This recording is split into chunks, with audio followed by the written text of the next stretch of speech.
the band in. Woo. Well, alright. Yeah, they want me to fit in, but I can't. I'm too different with it. Too advanced to think, you know my intuition. I got bars and ink, but never in a prison. Too far gone, never gonna sit and listen. This is optimism mixed with the best, you get it? What you're seeing is a beast in the flesh, I'm vetted up. I don't need to try to speak for the rest. Always keep it abrupt, they wanna keep it a mess, you know? This is what you get when you're sitting as a vet. But everybody know that you're a threat with the rest, let's go. We won't fit in your box. We don't quit, we won't stop. Ride us all to the top. We won't fit in your, we won't fit in your, we won't fit in your box, no. We don't quit, we won't stop, no. Ride us all to the top, whoa. We won't fit in your box, no.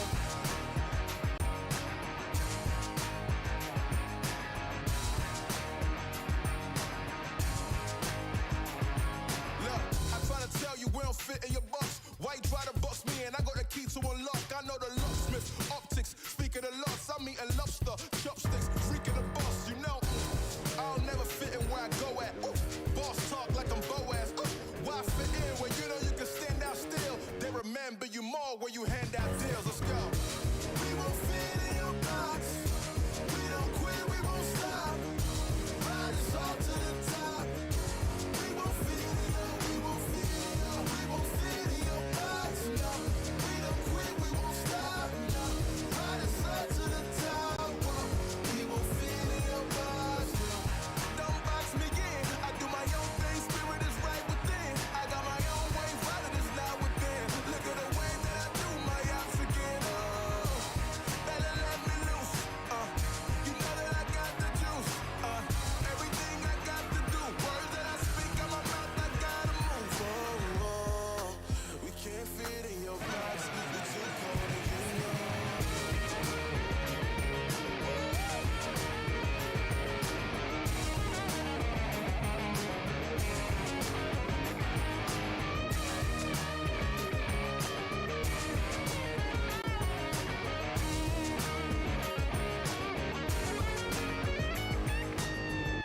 We won't fit in your box. We don't quit, we won't stop. Ride us all to the top. We won't fit in your, we won't fit in your, we won't fit in your box, no.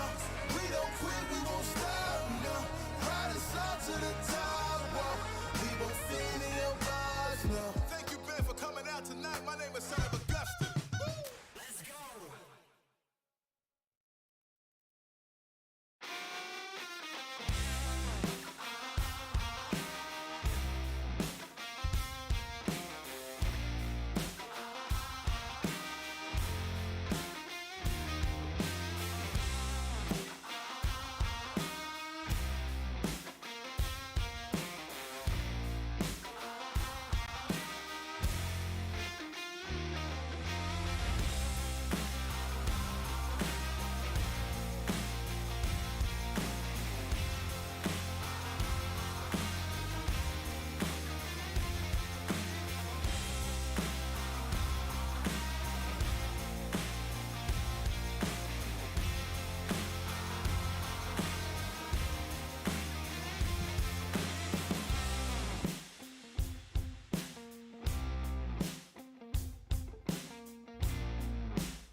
Fire in the belly of the beast, a menace to society. We hungry, gotta eat.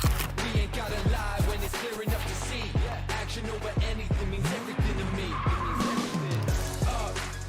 We get it fried. المواجهة المباشرة المتقدمة الضاربة لابع ليزيبوي هي نيديا ليزيبوي هي ماشي على بريبود ماشي والنهاية قريبة على بريبود. دي بي اس هو اللاعب، دي بي اس ثاني لاعب.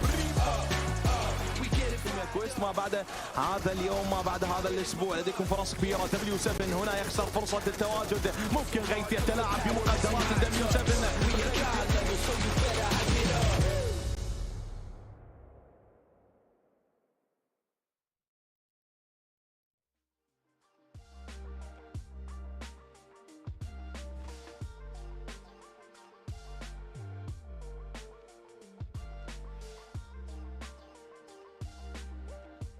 Is muted, so let's try the audio again. Everything is going back the way it is supposed to, but as I was saying, as you can see, I'm pretty excited to be here. Of course, we're getting ready to hop into yet another season of MEA Championships, this time for the Fall Breakdown. My name is DK, of course, got the lovely Proxy right here with me. How you doing today? Very excited, DK. Almost as excited as you, although I didn't speak so loudly that my mic switched off. So at least we've got that going for us. But absolutely excited to see what these teams are going to be bringing to the stage today. It is Spooktober. The teams are ready. They have been fighting and fighting to get to this point. And at the end of this, we get to see who's going to PMGC. So there's so much excitement. I don't think everyone's quite ready. Yeah, well, speaking about excitement, speaking about Spooktober, of course, you know, as we know, part of Spooktober is Monsters. And speaking about Monsters, we have to give a big shout out to Monster Energy, our official energy drink partner right here for the PUBG Mobile Pro Leagues, as well as the Championship. So big shout out going out to them. And while we're on that topic, of course, you know, something that's quite fitting, that kind of blends into the whole situation, the whole Spooktober, as you've mentioned right there, is, of course, the lovely zombie mode that we have within the game itself. And, well, I think it is about almost time for us, right, to give a bit of an introduction for those who might not be all too familiar with exactly what zombie mode entails. I think it would be pretty fitting for us to take a bit of a look and see exactly what all the details are regarding that zombie mode. Hi everyone, I trust that you've already been to Erangel, RUKH, and Miramar and seen all the mutants, the destroyed lab, and the powerful berserkers and rippers. We just acquired a copy of a top-secret elite agent handbook. It's got some indispensable battle tips recorded inside. Let's see what we can learn. First, let's check out the Aerolith lab. Here, the Aerolith's energy has turned it into a mutation ground where no one can survive. All that remain are supplies and mutants. However, no need to worry. You'll automatically get a respawn card when entering the lab, so if something goes wrong, you'll get a second chance. Also, hidden within the lab is a huge and dangerous life form, a rage berserker. When the countdown in the lab begins, the Aerolith will begin to attract and absorb mutants in the lab to power up the Rage Berserker. The Rage Berserker will spawn at the end of the countdown. The more mutants that were absorbed during the countdown, the higher its health, destructive power, size, and danger. So it's imperative to stop the Aerolith from absorbing mutants. Use the dagger or crossbow for greater effect and to deal more damage. Hurry and defeat the enemies with your teammates. But be careful.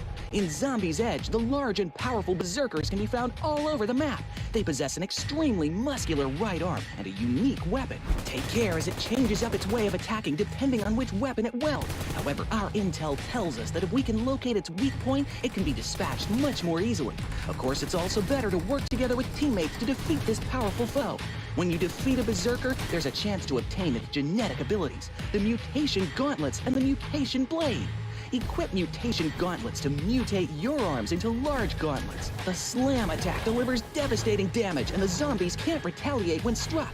You can also perform the great smash by charging up, leaping in the air, choosing a landing point, and swiftly descending to deal substantial area damage. Mutation Blade. It possesses higher mobility and can be used to slash at enemies. It also has access to the Wild Dash ability, which lets you charge up for a burst of speed. Its wide slashes can damage enemies on the periphery, while also being good at quickly moving around and entering the play zone. Furthermore, among the mutants is a special high mobility zombie, the Ripper, and using their claws to attack. Take care not to get ensnared. We can try attacking the head, which is its weak point, and counterattack by targeting their weak point on the head. Aerolith Lab and Outpost. Besides tons of supplies, these locations are also home to a special vehicle, the Maglev hoverboard. This hoverboard is able to travel on land and water. It can help you get away from the zombie hordes. All right, that's everything in the Elite Agent Handbook. Hurry and give Zombie's Edge a go. Please keep following the official community. Winner, winner, chicken dinner. See you next time. Well, they were talking about Zombie's Edge, right? And as we just heard that they said winner, winner, chicken dinner. I think the more fitting call out on that would probably be winner, winner, zombie dinner, right? Because it just works. It fits in with the whole topic. But I don't know about you, like, I've tried the zombie mode out, right? Zombie's Edge. I've not had a lot of luck because, of course, it is a very popular portion within the match itself, right? On the map, you can see a lot of people dropping in there. Fortunately, there's, of course, that lovely respawn, right? So if you get eliminated, you can just either decide to go back and try and pick up your loot. And, well, if you're really skilled, you are able to fend off all the opponents there just to show, you know, that it's kind of your territory and you want to try and lock it down. But I think there's quite a lot to look forward to as we're going through. Speaking of which, of course, is I think we need to take a bit of a look and see exactly how the pros would play if they were participating in a little bit of this zombie edge action. Absolutely. So over towards the spooky side of Erangel we will be heading. And yeah, as you said, we want to see how the pros would handle this wild and chaotic manner of Erangel. So yeah, DK, absolutely. I've tried it. Did not get far. Honestly, I was like, look, I'm going to be prepped and ready for the show match. I'm going to know everything about this. And I got destroyed. Even with the respawn, it was not good for me. So I'm really keen to see how the teams are going to be managing the expectation. Of course, like you said, yes, the respawn does help, but it doesn't matter when you're still going to have to drop in the same clustered environment. You might not even get to the ground. Yeah, I mean, you could go, as we can see, a few players already respawning, right? Focusing on positions a little bit further down, trying to get themselves within the zone. But, I mean, in a general match, this is already pretty spicy. And now, having to compete against other pros, defending all these different positions, I mean, this is just absolutely insane. But so far, from what we can see, NASR picking up some really strong pacing here, sitting with 8 eliminations to their name. And I think in this instance, we are going to be looking at... Ooh... Nice one there. We are going to be looking at elimination counts that we've not necessarily seen in normal PUBG, right? The normal competitive scene. But of course, as we know also then, right? This is a show match. This is for a little bit of fun to showcase the Zombies Edge. And none of these points, sadly, regardless of what they will be, are going to be reflective on the leaderboard. Yeah, NASR right now is going to be pretty bummed about that one, already leading up with 8 eliminations. So they have been hot and heavy on the zombie side of Erangel. But it's just a little bit of fun, a little bit of a warm-up to get us ready for a taste of MEA Championships and to showcase the spooktoberness of this PUBG Mobile map. But I gotta say, the slasher, I think it was the slasher, I don't like them. Like not? any of the other ones are fine, but for some reason that specific NPC freaks me out. I turn around when I see it. I mean, you just gotta chop it up, right? You just gotta chop it up. And, you know, this is also one of the few instances where you see players coming back to where they just got taken out, right? We did see a few others dropping all the way back down into zone, but right here in Zombie Land, things are looking pretty hot and spicy. It is going to be, ooh, 13 pushing up on Hope. And with that, I mean, GEEKAY slowly starting to run out of those revives. So, and I think that adds to the pressure here, right? You have that one revive, and that is it. If your team gets eliminated, you are done for. And, of course, as you can see, RTG is going to be our first team to back up their bags and wait in the lobby to get right down to business. In the meanwhile, I mean, look at that. NASR, that is already up to double digits. Yeah, like we said, I mean, they would have loved the idea of these points actually going to the overall total. What a way to start MEA Champs. But unfortunately, it is more just to sort of set the tone, give the rest of the teams a taste of what is to come for the next couple of days so that they can be shaking in their boots next time you actually do face off. NASR already just absolutely dominating the playfield, and GEEKAY Esports looking like they're in a bit of trouble, unfortunately. Relegated down now to 1 as Brute Force just came running in and storming the castle. Well, I mean, you gotta storm the castle if you want to save the princess, right? I'm not quite sure what the princess would be in this particular situation. Not the slasher. Who knows? Who knows? It could be anything. But Ragnar also just on the edge there. We do say goodbye to NIGMA Galaxy as they will get sent away with only 2 eliminations coming through this match. I'm quite surprised to have RTG, as we can see there, not a single elim up. Yeah, it's a thing, but that could have also have been, as we saw those drops coming through towards the more southern edge, right? And as we also had the zone not really complementing this particular region, I think these teams are going to be fighting quite a few battles here. Aside from going toe-to-toe with each other, of course, we're going to have that blue zone swooping in, and not even to mention a few of the zombies that are still spawning. As zombies move in closer and closer to those towers, it's going to start getting quite crazy here for the teams. Not only, as you said, are they fighting against the other members of teams right around them, but of course, they have to focus on the goal here. They have to focus on these zombies moving on into territory. And NASR, ooh, a little bit of a surprise. And that's the problem, DK. It doesn't matter where you run, there is going to be a crosshair waiting for you to take you out. Oof, or a nade. Yeah, or a nade indeed. XENON now going to be the Lone Ranger, trying to see if they can hold on, at least just for the time being. But FALCONS White's going to be looking to find their momentum, find a bit of a foothold. And again, such a difficult region to try and play through. I mean, GEEKAY down to 1, Sly holding on to 1 as well. Quest also then coming through on 1, and that is going to be P6 getting taken right on down.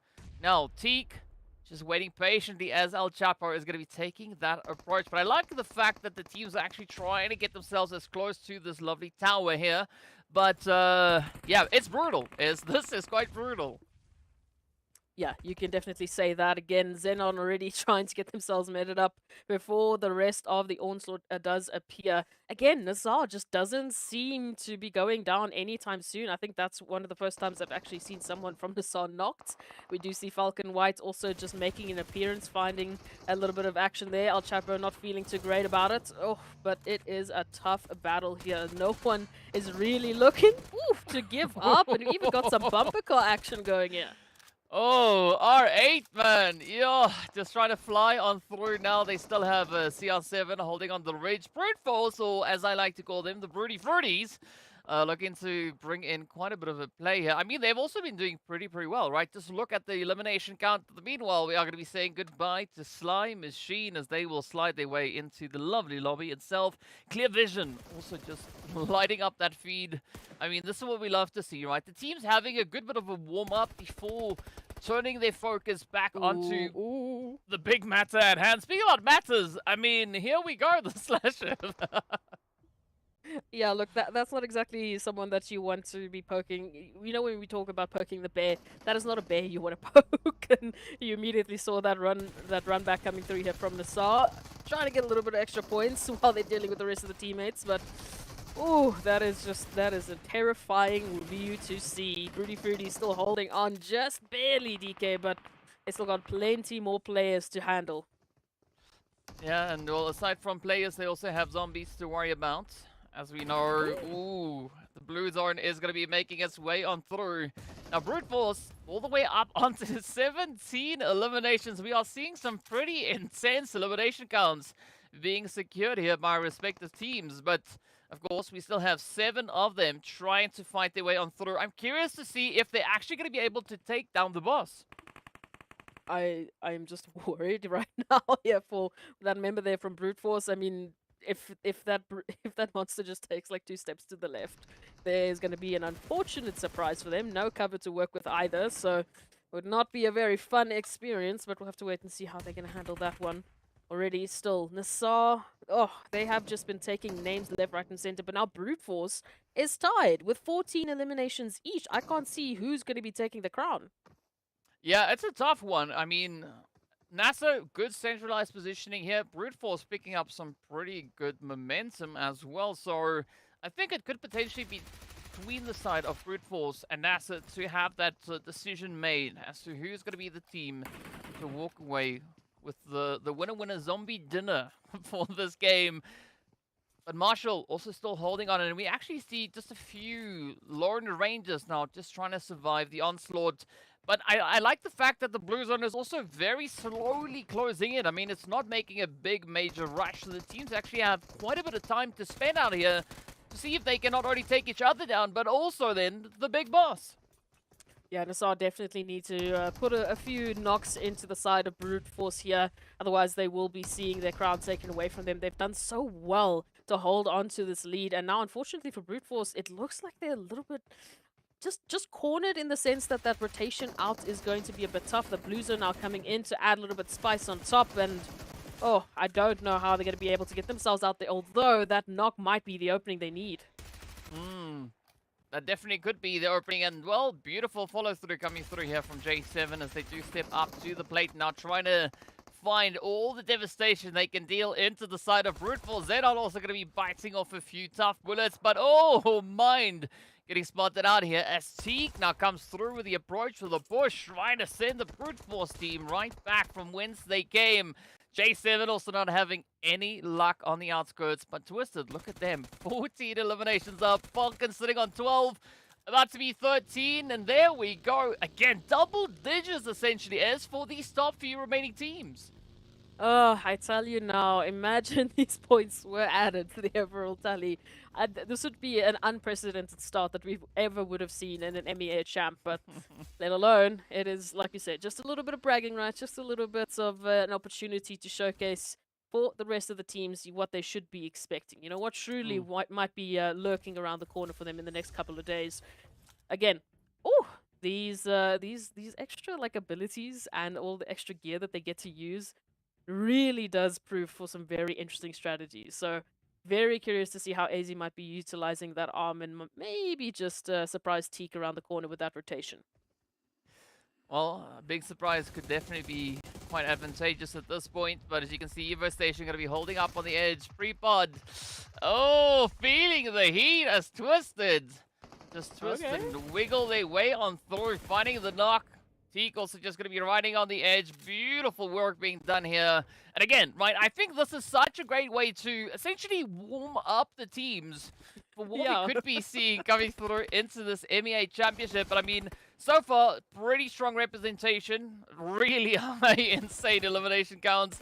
But we still have no idea who's going to be the team to claim the victory here. Of course, it's going to be Mind now trying to apply a little bit of the heat onto Crypto as the bar is down. The Blue Zone, no, is not going to do anything, but instead, Crypto with a very swift reaction.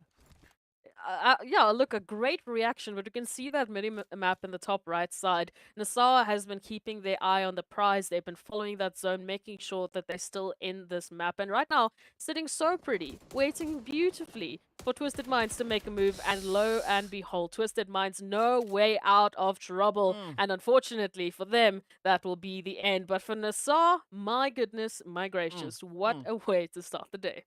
Yeah, definitely a good approach coming through here from the side of NASR. Coming away here with 29 points, 19 eliminations up. Brute Force also hitting the 19 elims. But Twisted, FALCONS, XENON, all of them hitting those double digits. As we can see, RTG, though, the only team not being able to find themselves any eliminations. And of course, well, no surprise, really, looking at how packed that zombie edge was. I mean, it was hot, it was sweaty.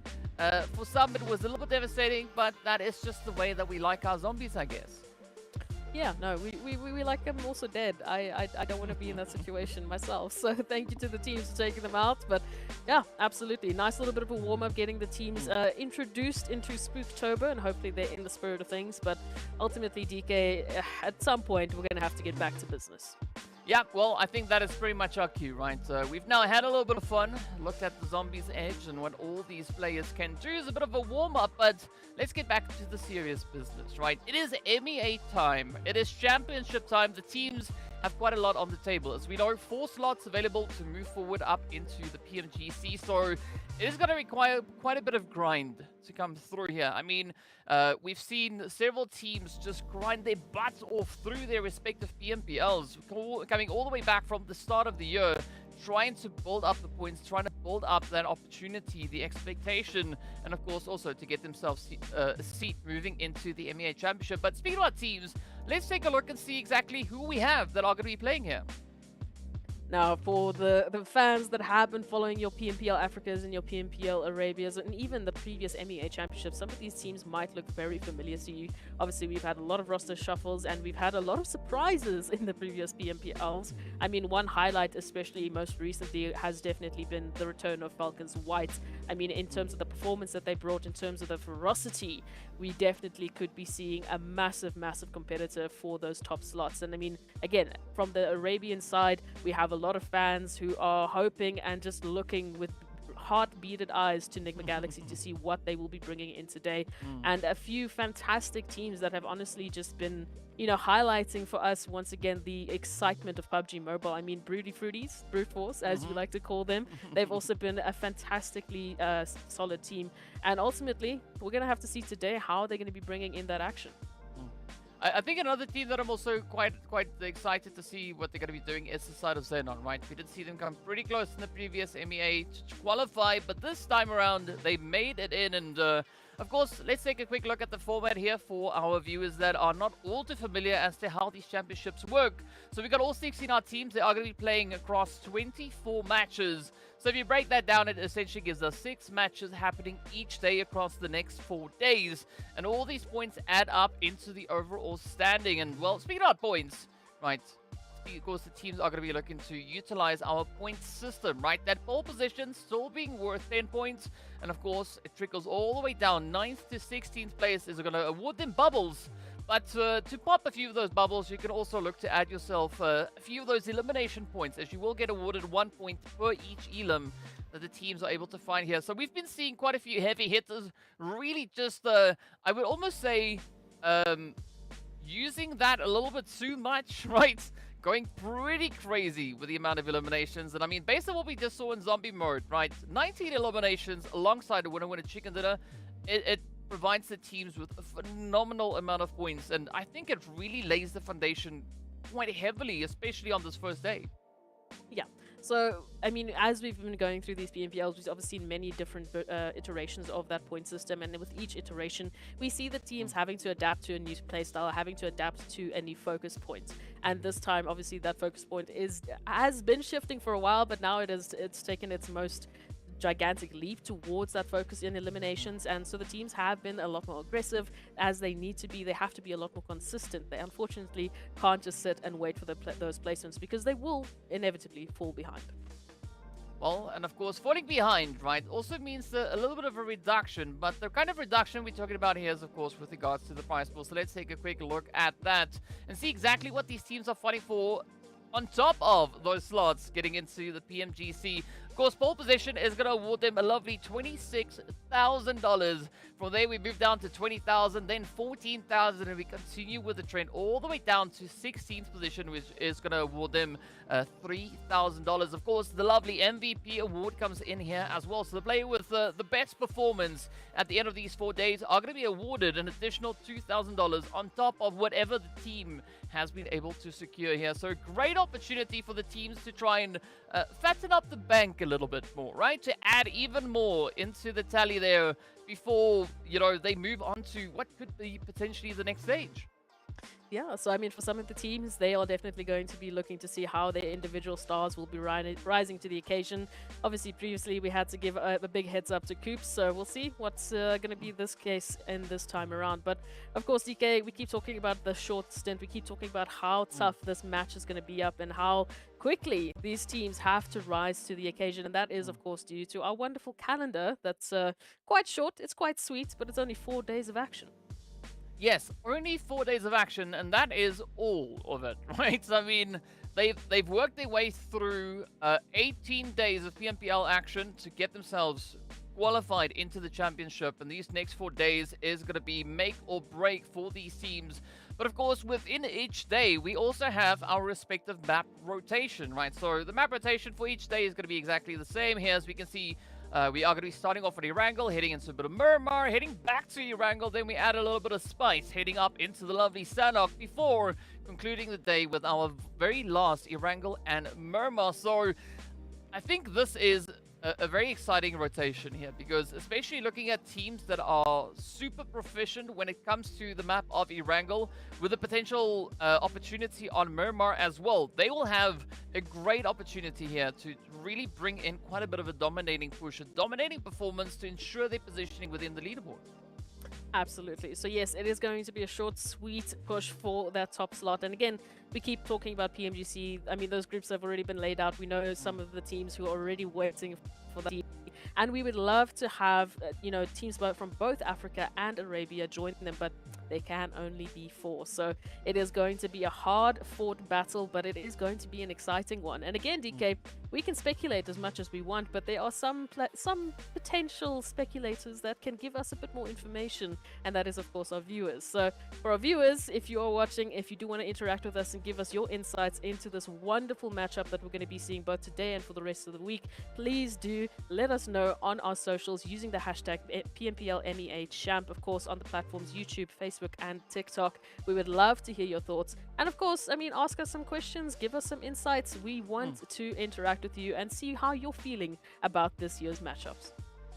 Yeah, love to hear your feedback, so be sure to hit us up, as already mentioned. But speaking about feedback, right, we've seen a few teams come through from the spring season that have really tried their best within their respective PMPL, coming close to qualifying for the previous season of the MEA Championship.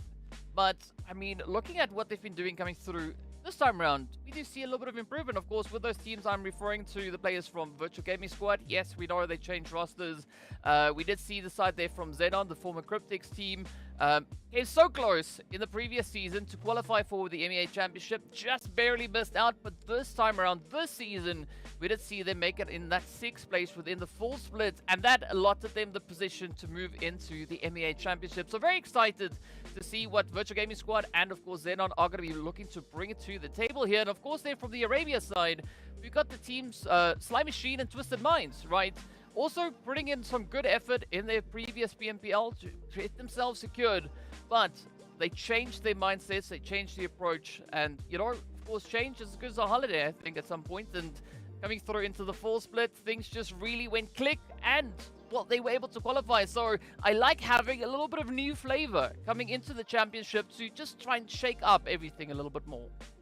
Yeah, absolutely. I mean, it gets to that point where we keep talking about the same teams sitting at the top, and it's great that they're in that position that they are in, but we have to talk about continual improvement. And the reason we need continuous improvement is because we know the current standings of the teams. We know the previous standings compared to, your S-rank competitions such as PMGC, how some of the teams may have done. I mean, when we talk about FALCONS White as a team that actually came through into PMGC 2022, obviously not with the result that they would have wanted to. Now coming back, now looking a lot stronger. I mean, definitely out of their wild performance that we saw in their respective PMPL, to be able to qualify for both the spring split and the fall split, they have shown they have that consistency. They have shown that they have that power, but it can't just be one team from Africa. It can't just be one team from Arabia in the form of, let's say, NIGMA Galaxy as an example.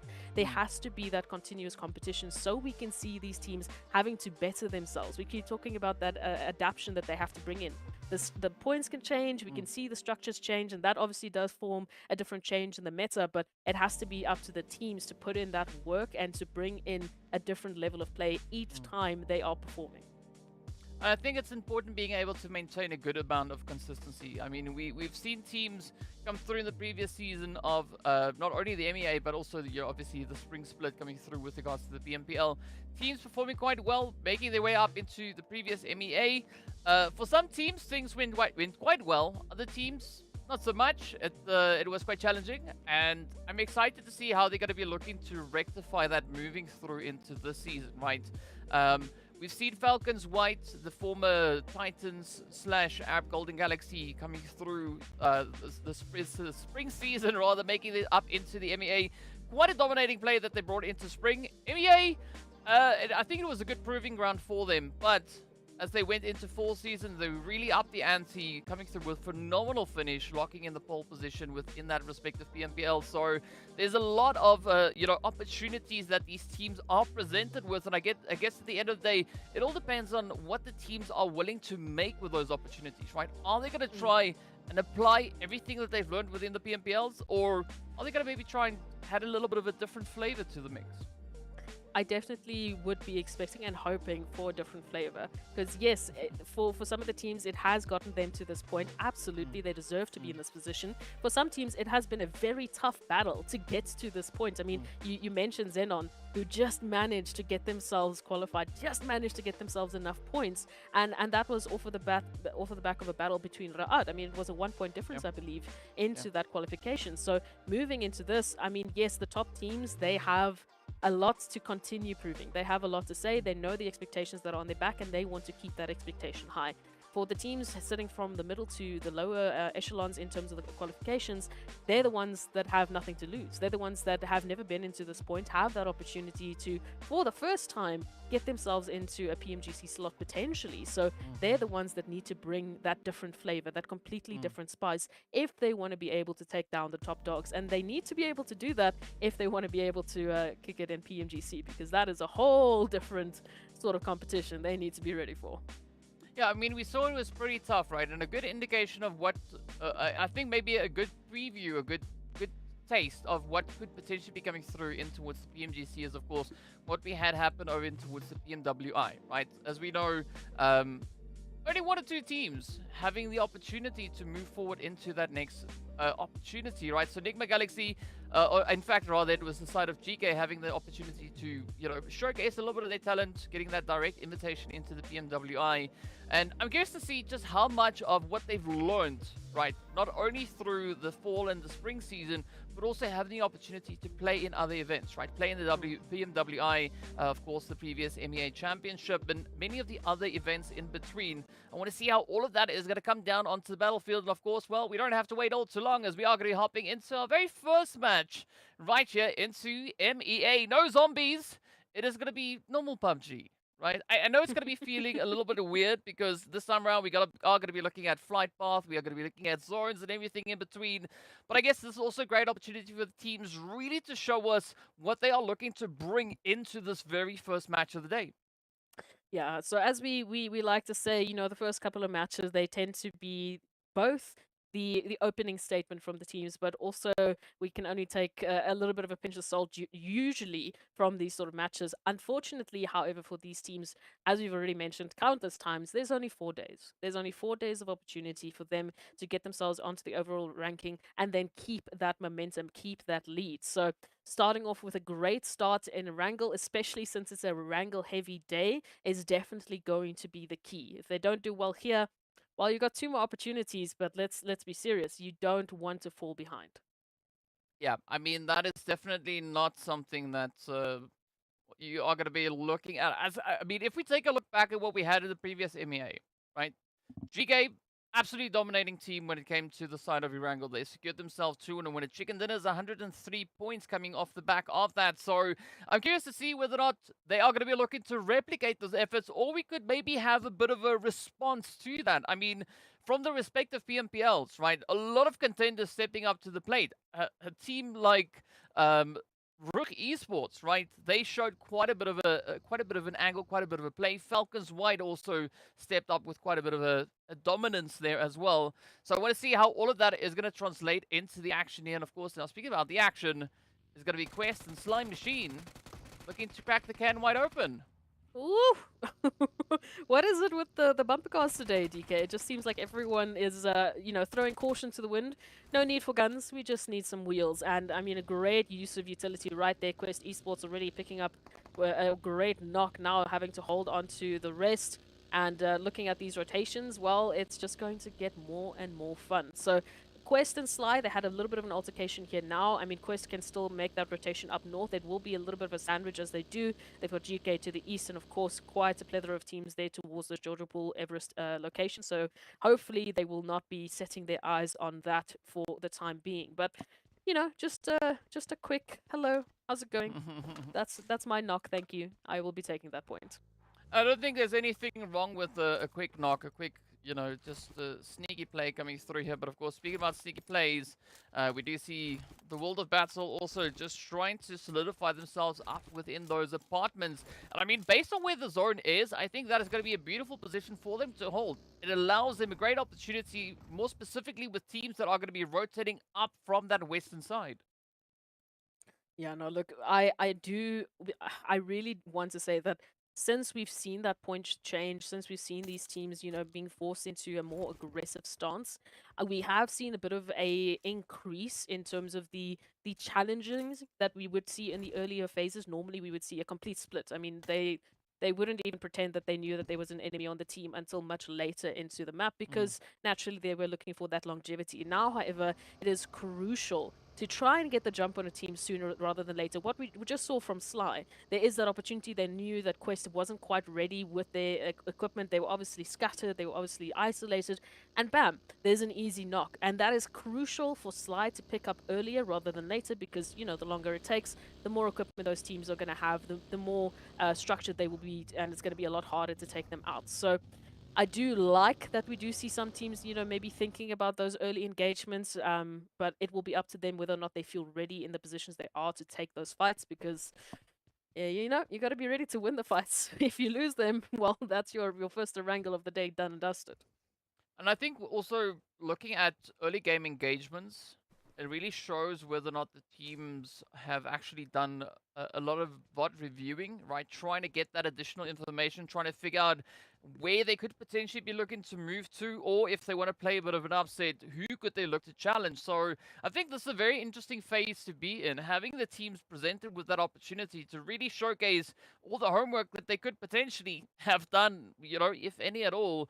But yeah, a lot of angles also then being held. I mean, more specifically referring to the players here from GEEKAY. Look at that beautiful 2-2 split. So they've got Hope and Ragnar, a little bit more focus on towards that western side. And then, of course, we got Santa and Hope all the way down into the RUKH position. And again, a great bit of leverage that they can look to apply from here. Yeah, I really do like some of the positions that we're seeing already from these teams.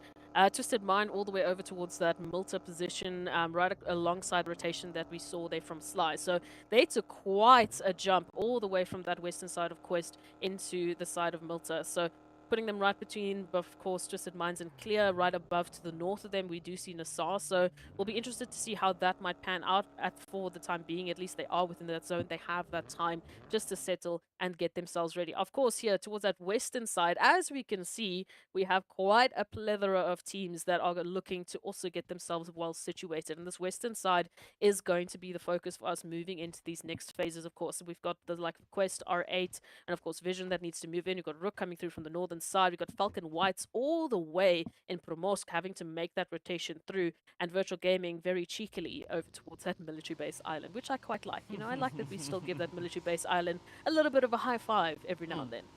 I mean, you got to deal out those high fives, so it's a great boost to morale getting a virtual high five. I mean, but obviously you don't have to, you can't overdo it, otherwise you are going to be knocking your monitor over or your device out of your hand. There's so many things that could happen, but speaking about things that could also happen is, I'm quite excited to see whether or not FALCONS White are going to be looking to replicate the performance that they brought through in the previous MEA, because we know they got the winner chicken dinner on the very first game. So the expectation is there to some extent, but Vision also performed exceptionally. They came through with 14 eliminations, and that really does set quite a bit of a standard. Look, it makes a statement. like we said, we saw that statement also with NASR in that little bit of a show match. So just a hey, you know, we can do this. We're going to take you out. But it gives the teams an idea and an expectation. Like we said, some of the top teams, the teams that have been performing well up until this point, they have those expectations on their back, and it's up to them to uphold that and hopefully do better, and just keep, you know, making us speechless as we watch them just absolutely dominate this game. But it will prove difficult depending on how the surroundings of the teams are going to be looking like, how the rest of that platform, how these teams are going to be bringing through their own performances and hopefully showcasing a much more competitive stance. Because at the end of the day, DK, we are here to watch some esports. We are here to enjoy some competition. So yes, as much as it's fun to see one team just absolutely dominate, we need to see that competition. We need to see the teams fighting to the last possible minute to get themselves into that PMGC slot, because then we know they're going into that next competition, into the next stage at a much better level. Yeah, and that's exactly what we want to see, right? So I'm curious to know. I'm curious to know who's going to be the team to take this one, because if we compare the two respective regions in their own PMPLs, NIGMA Galaxy quite dominant over on towards the Arabia side, and then if we look over onto Africa, RUKH Esports, they were the dominant force when it came to Erangel. So I'm curious as to whether or not it's going to be one of them. Or, of course, as I mentioned before, maybe it could be the side of GEEKAY sneaking in a bit of a play here. But if we look at, you know, season-to-season comparison, there is also quite a bit to look at here. What we've been seeing the teams doing in past games, past events, how they've been looking to just bring in a few surprises. I mean, GEEKAY, they held back quite a bit within their respective PMPL all the way back in spring, coming with an absolute pop-off performance moving in towards the championship itself. So I'm wondering if even more teams are going to be looking to adopt that approach, right? Reserving all the surprises for this championship itself. Look, it definitely would prove to be a very interesting championship if that is the case, because like we said, the teams have done what they needed to do to get to this point, absolutely. And for some of the teams, it's been an easy road. For some of them, it's been an incredibly difficult one. So if there is a new standing, let's take NASR as an example, just because we had that wonderful show match.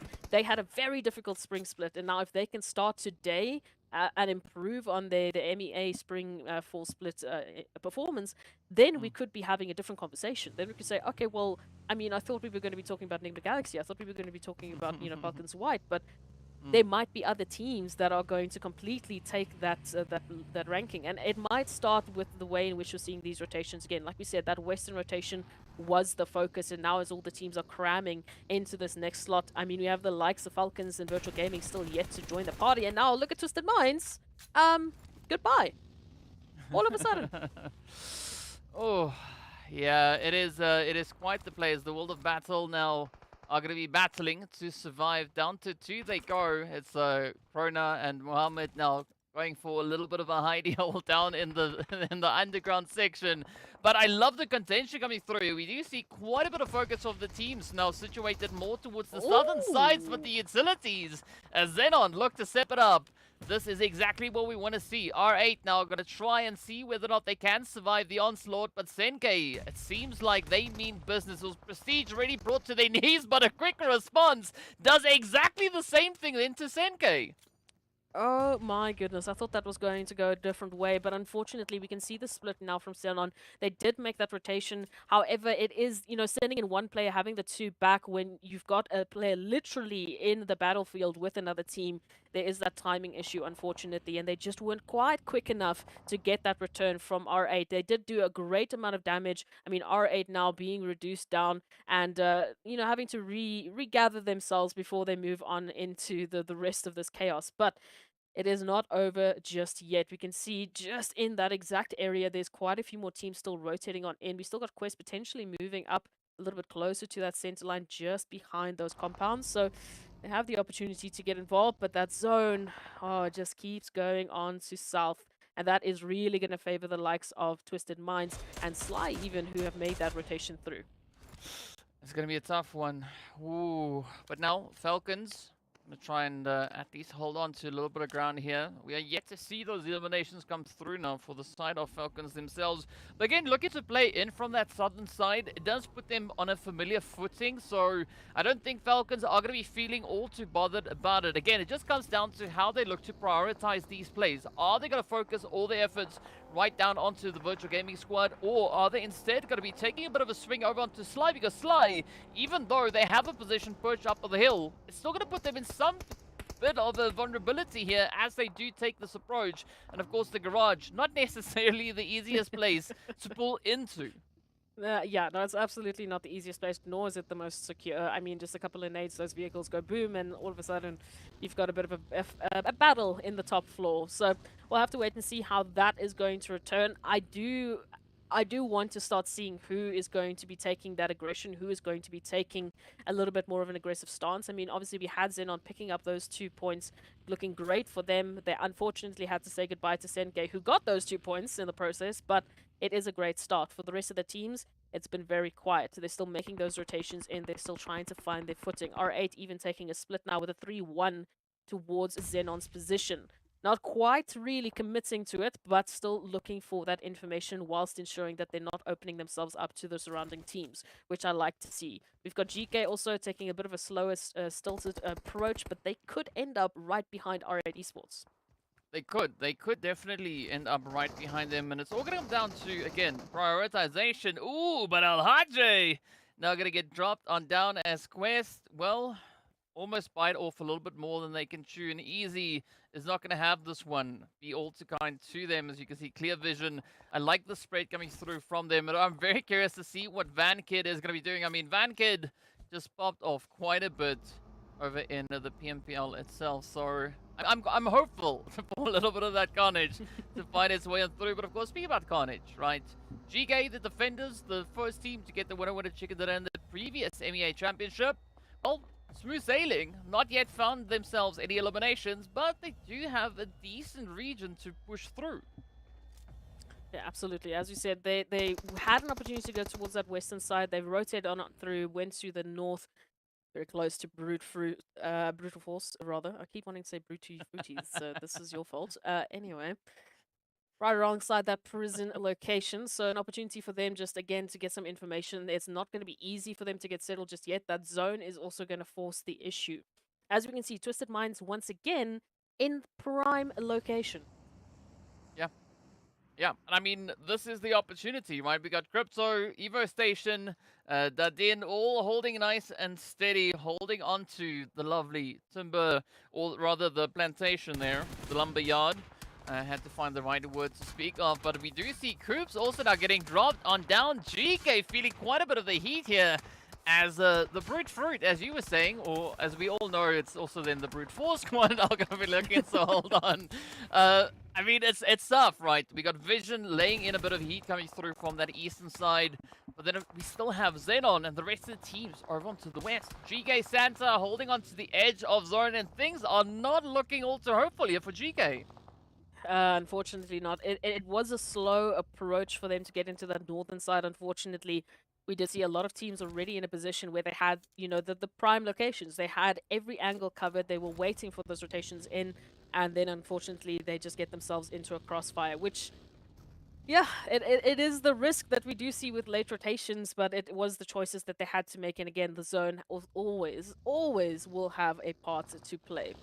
So we'll have to wait and see what the solo here from GEEKAY Esports can actually manage. Maybe a couple of points, a couple of eliminations would be lovely to add.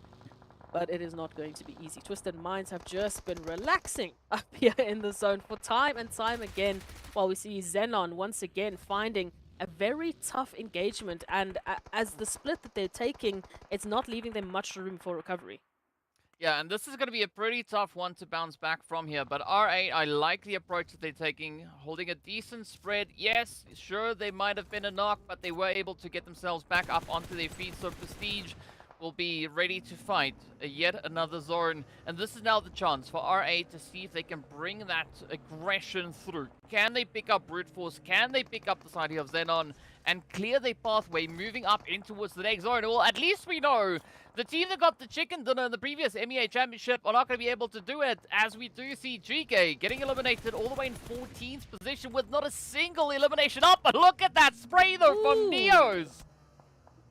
Hello. This is what we need, DK. Unfortunately, though, it puts themselves on the pedestal, puts themselves there with the target on their back, and that's exactly the sort of return that we would be expecting. Vision jumping in at the opportunity, and will be happy to take maybe one, maybe two eliminations away from the likes of brute force. Oh, as you get rewarded for that fantastic spray, it is an immediate turnaround for these teams. Ooh. Still so much to manage here. R8 going to be showing up quite aggressively as they come knocking on the door. Brute Force are going to be losing mind, and Pre-Bot just holding steady, trying to keep themselves out of harm's way now for R8. It is all down to XENON as all the teams towards this northern side focus their efforts and look to just bring in as much disruption as they can. XENON also just narrowly finding a good position to rotate up in towards, but again, it is not looking easy for anybody. I mean, even RTG, they've been dealing blows all over the place, and now they have a little bit of hard cover to play off of, waiting in anticipation to see where this next zone is going to be taking us. Yeah, absolutely. They got a little bit of an opportunity potentially to get that solo from R8 out of the competition. But then immediately they're going to have to turn their attention here towards Clear, who will be rotating right up behind them towards that northern side. So unfortunately, the challenge does not stop just yet. And I mean, if we take a look at it, it's a 1-1-1 split. Going to be very tough to keep those numbers up high, especially coming through for the likes of Sly Esports with their 1-2-1 split. So we'll have to wait and see who's going to be taking that first initial engagement, who is going to trigger an absolute onslaught. Yeah, I think it could even be a bit of an avalanche because, I mean, I wanted to say we are going to be looking at a potential snowball effect, but this is, I think, even more than that. Seeing that we've got so many teams spread out all around the northern approach leading in towards the zone, but actually looking down towards Virtual Gaming Squad, they've got a beautiful setup all the way on that far southern side. They've got a decent bit of hard cover to try and play off of, but the FALCONS, NASR could maybe bring a bit of a disruption in there as well. Meanwhile, Sly and everybody over on towards that western side, just holding on for dear life, trying to get themselves situated in RTG. I mean, they're going to have their handful now with teams just rushing on their position. Yeah, this is unfortunately both the joy and the pain that we do see from these early engagements. The early positioning does allow you that opportunity to get a couple of rotations, get a couple of stragglers, but it also forces you to be the gatekeepers for teams having to make those rotations in. And if you're not ready, you might be taken on out with the rotation. We can see Vision already having to make that rebate, having to get themselves into the zone. They weren't quite happy with their current position, and unfortunately, as a result, they will be taking shots through from Twisted Minds, who just managed to get themselves into that next phase. RUKH Esports right behind them. NASR out still in the outskirts, trying to get a handle on the zone. It is not going to be easy by any means necessary with RUKH Esports now also side by side giving that challenge to NASR when they still have Twisted Minds right up ahead of them, but an opening here could mean RUKH Esports have found a foothold in this next zone. It's going to be of the utmost importance here for the success of RUKH Esports, and as you know, Twisted, they are not going to let this one slide for free, but we do see Pusher flying right on in, but down they go. They do bring with them quite a bit of an upset, but they're now having to defend as all the pressure rides solely on their shoulders. This is definitely not the position that you want to find yourself in, but a great opportunity, great chance, and quite a bit of an upset in the making here, coming through on the side of RUKH. I mean, we've got Default, we've got Rami, a very formidable force to try and contest this compound. And they have to. Unfortunately, they're running out of options. It's either take on Twisted Minds, who've already taken a hit or a couple of hits, or it is going to be taking on the likes of NASR, who still have yet to get a member dropped and who are still up in full force. So RUKH Esports, I mean, they made one of the better decisions in the situation, but that zone is still going to be a factor. We do say goodbye to R8 Esports, unfortunately. It's very tough as a solo to stay alive when you're facing off two teams right in front of you, so it's understandable. But RTG will be very rewarded for that situation. Zone and around the corner, waiting to see how this is going to shift that focus. Well, there's definitely going to be quite a bit of a shift to come through here as we are waiting to see how these teams are going to be moving forward. We know the zone taking a slight reposition over towards that more eastern side. But Clear Vision, great opportunity. They could definitely gatekeep the living heck out of the side of RTG. But RTG, I like the good awareness that they're showing here. I mean, they're not necessarily looking to make any faults at this point. Doing their due diligence, trying to play the hard covers as best they possibly can. And we do see a beautiful opening now being created there, more towards that southern side. They could potentially still rotate up. But Clear Vision, oh, going to be biting off a little bit more than they intended, as we do see Vito getting brought to their knees. And this is the opportunity now for RTG. Unfortunately, you have to be hot on the trigger. If you're not going to be able to take that team member down, you need to get back into cover. But now we can see that turnaround coming through. Clear Vision, they thought they were going to be the ones aggressing this position. They thought they were going to be the ones taking these eliminations. But RTG are back with vengeance.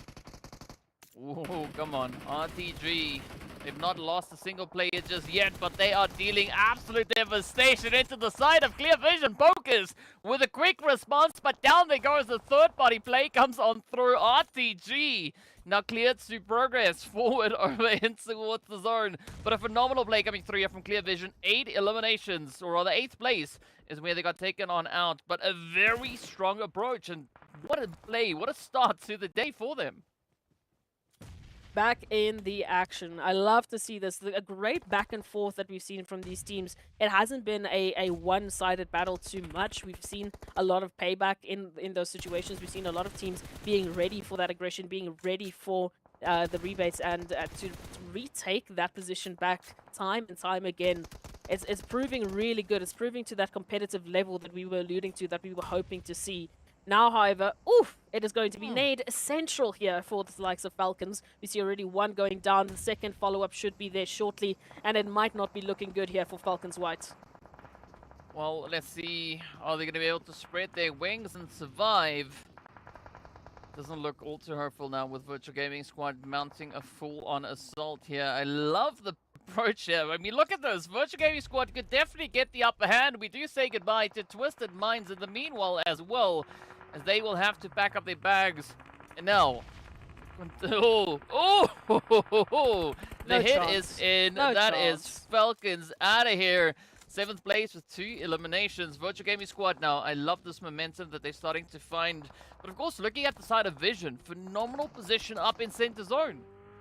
I just wanted to say I've been enjoying NASR, and then unfortunately Vision just wants to rain on my parade. But I'm going to continue with my thought. NASR have been making a very interesting rotation. Unfortunately, it has kept them quite passive as they've been sticking to the outskirts. And now, as they immediately want to put their foot into the zone, they get greeted with a crossfire here between Vision and, of course, the likes of RUKH. So very difficult position that they're going to be finding themselves in. Virtual Gaming will be able to jump in as well, so the carnage just continues. Oh, there is no safety at this moment in time, and that's going to be due to the zone, DK. I mean, looking at the terrain that they have to work with, it's ridgeline after ridgeline, and unfortunately, just because you're at the top does not mean you have the advantage.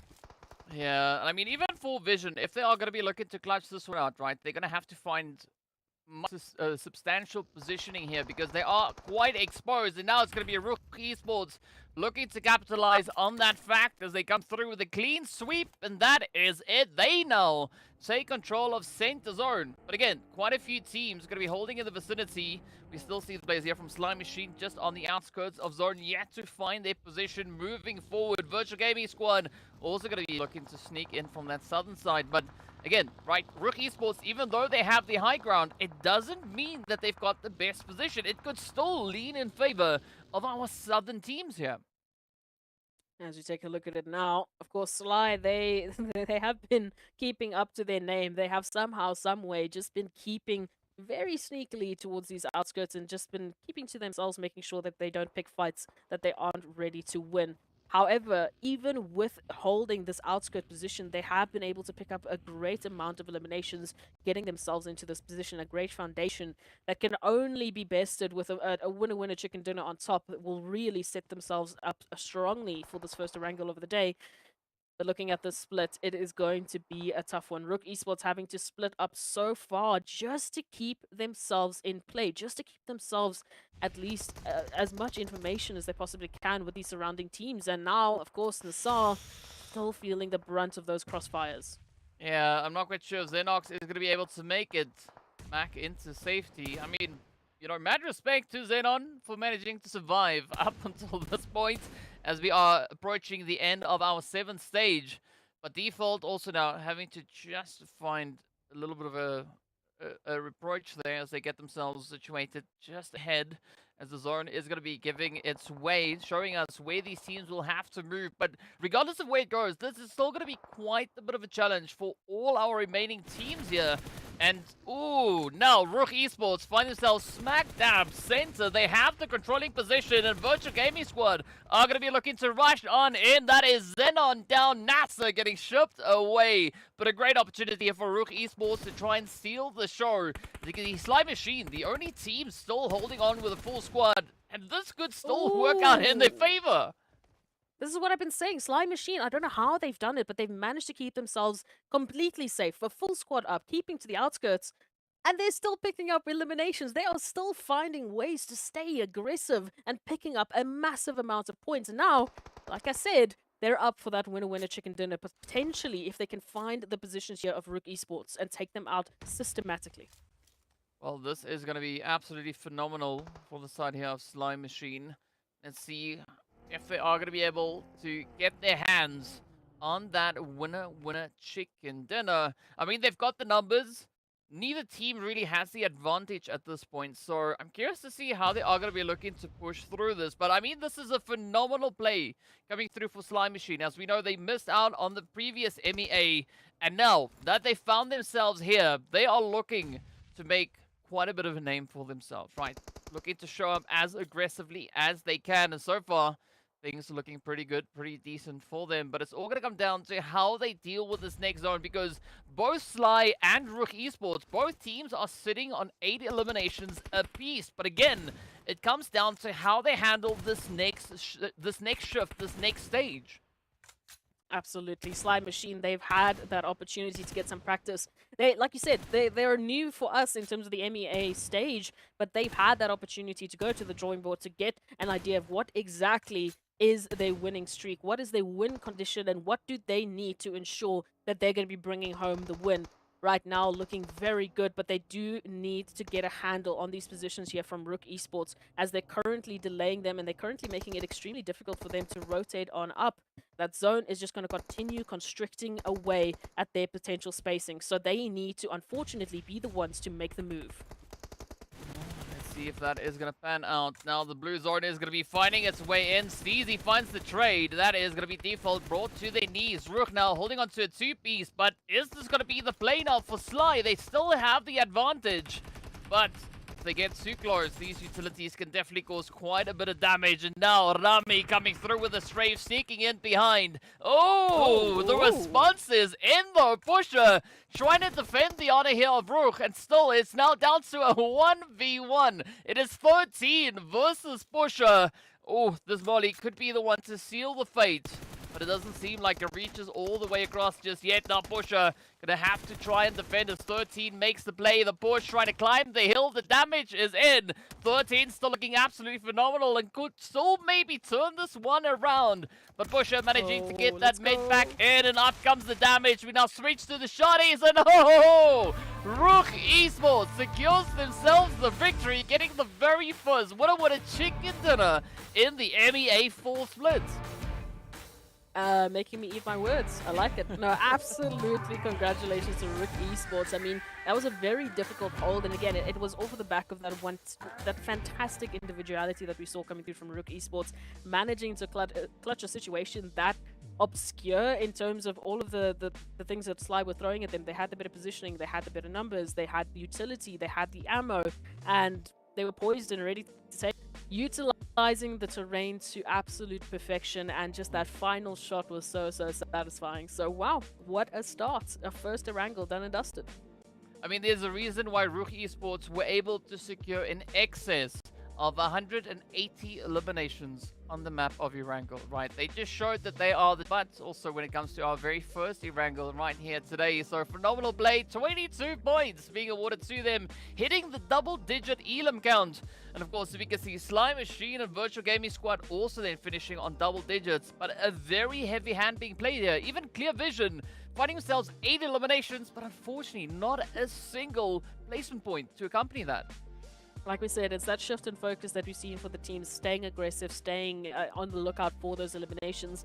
It is a double-edged sword, unfortunately. Yes, it is absolutely great to get yourself some early elimination points, but it could cost you the win in the end of it. And we can see, like you said, a very top-heavy match ranking that we've been seeing. Our top teams absolutely were dominating. I mean, between, as we saw, RUKH, Esports, and Sly, it could have gone either way. We could have either seen Sly with the double digits or RUKH, but that final engagement just went down in absolute perfection. So, look, it's a tough start, but it is the reality that these teams are going to be facing for the next couple of days, especially today where we have an Erangel-heavy map day.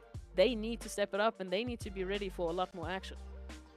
Yeah, so I mean, it could be quite exciting to see whether or not RUKH Esports will be able to maintain that consistency. But of course, taking a quick look at our absolute stars coming through from this past match, you can see Pusher there from RUKH, locking in the most eliminations as well as the most damage. So a very dominating play coming through from their end.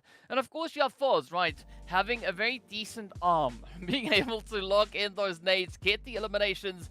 But this is the kind of start that we want to see, right? The teams being dealt a very comfortable zone to start off the proceedings, but the way that they were just pushing through it, I am so excited to see what this will hold for the rest of the day. And this is what I was saying in terms of what we saw, the differences between RUKH Esports and Sly. With RUKH, we had that individual prowess. We had one player that was just picking up absolutely fantastic elimination points and getting that damage in, which ultimately resulted in that win. As we take a look at these wonderful highlights, it started off with such a scattered approach, and then time and time again, we saw the aggressors, the teams that were starting the fights, being the ones that were being caught off guard. Yeah, and I mean, it is quite surprising to see such a strong response being held. Just gotta love when players get uprooted and ripped out of those vehicles. It just is so amazing. But I think at this point, right, once we approach this hill, this is where things really started to become quite a bit of a challenge, because I mean, regardless of where you are on this hill, you could still look to leverage the position, right? Whether you're on the same elevation, slightly higher, slightly lower, it all comes down to how you handle the terrain. And at the end of the day, I mean, one team rose to the occasion. RUKH Esports happened to hold on to the top of the hill, and that just led them forward into that success run to secure themselves the lovely winner-winner chicken dinner. Yeah, as you saw, just this final moment, this final opportunity, it was just Pusher once again stepping up to the plate, bringing in that individual skill and locking it down for their team. It was going to go either way. Both teams had such good opportunity, both teams had such great eliminations, but ultimately it was that firepower that made the win. Well, speaking about wins, right, we are going to be celebrating our very first win in our first match here for the lovely MEA Championship, so be sure to stay tuned as we are going to be heading into a break. Don't go anywhere, we'll be back in a short few moments.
the band in.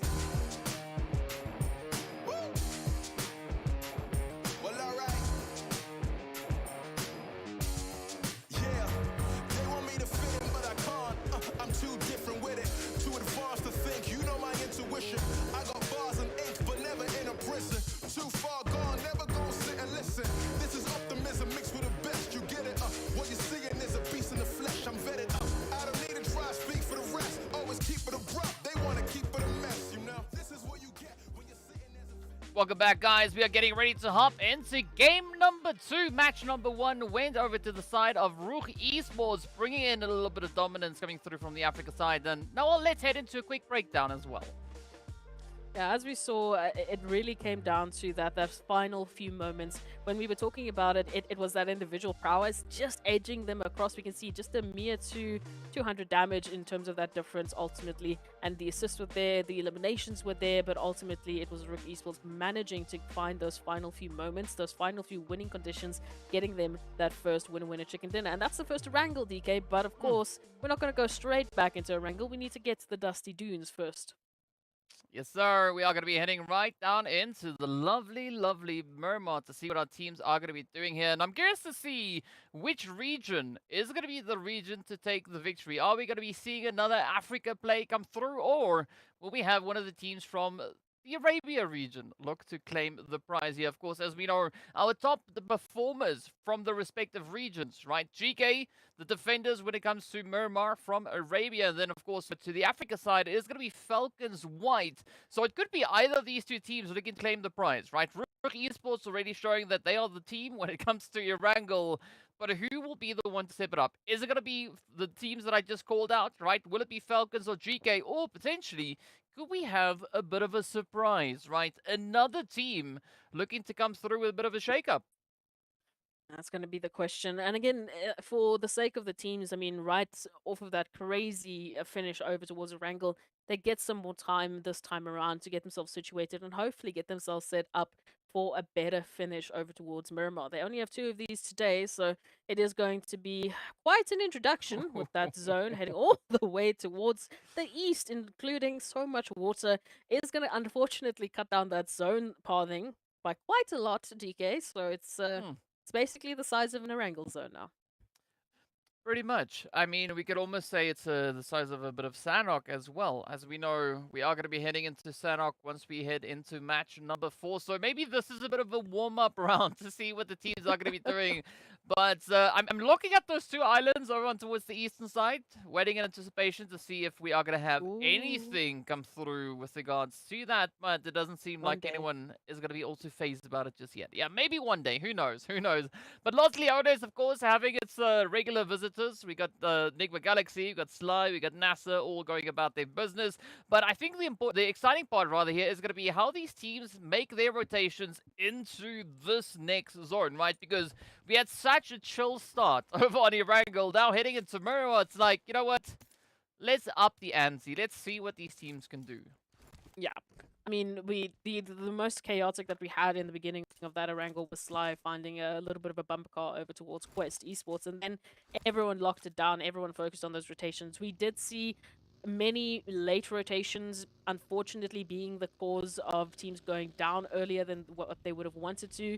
And that is going to string into a little bit of a change in direction moving into this Miramar. Hopefully the teams will be looking to ensure that that's not going to happen, especially considering we have such an eastern approach. So we might see a lot of teams making a much quicker approach into that zone once they are looted up and ready, to see who's basically going to be the first ones to set themselves up. Already we've got the likes of Vision, we've got Sly, NASR, all the way over towards those Los Leones positions, as you mentioned, and they have an opportunity once again to be those gatekeepers, and we have an opportunity once again to see how Twisted Minds do the twist.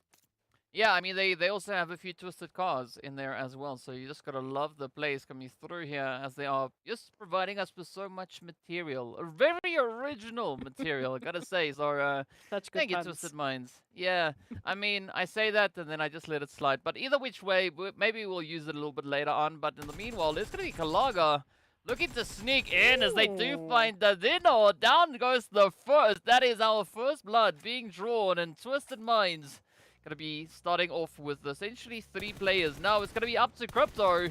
And Evo Station, as well as AZ, to come through with a bit of a response, maybe a bit of retaliation, as we do have Reva, oh, getting spotted out and just one hit away from getting dropped to their knees.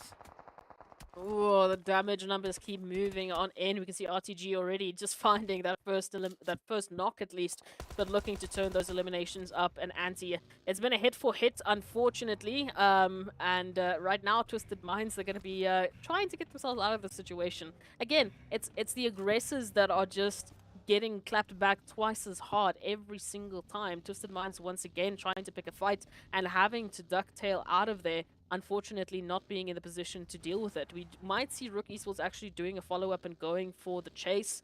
Although the cars will be keeping their distance, they will be able to hopefully get out of there as soon as possible. But man, what a tough start on Miramar. Yeah, and that is exactly what we want to see, right? We want to see these teams now really showcase their talents because they had a nice play. Now it is time to get down to the serious business. Speaking about serious business, of course, we still have quite a few teams that are yet to rotate forward in towards the zone. NASR, the World of Battle, they are going to be contesting for possession of Puerto Pareso. So a lot of the upsets could be coming through here. But of course, if you can see also then Sly, NIGMA Galaxy, and even the players there from Virtual Gaming Squad also on the approach. So this is going to be quite the play, quite the match, and a lovely way to kick off our first Miramar for the MEA Championship. Yeah, I mean, you know, why make it easy for the teams? Let's give them some of the worst bits of terrain that we actually have on Miramar, and let's make it as challengingly as we possibly can. Let's give them the less space. Let's give them everything that they don't want to start off on their first Miramar. So, yeah, this will be a very interesting first map for the teams. How they're going to be able to react to these tough corners, into the the smaller locations, into the lack of space that they actually have to work with, is going to be a question on our minds. You already see the World of Battle taking a look at NASR, and in a potential here to unfortunately lose some members. As we take a look at it, NASR, they just have some of that higher ground. If they have the utility to back it up, they could potentially go for it. We can see some rotations slowly but surely. So, as they're trying to find that information already, here's the push. They got the information they needed. They even got an opener, and that might be the World of Battle as their signal to now leave. Well, let's see whether or not NASR can follow through. I was just sitting here thinking about it, you know, looking at the specific region that they are fighting in.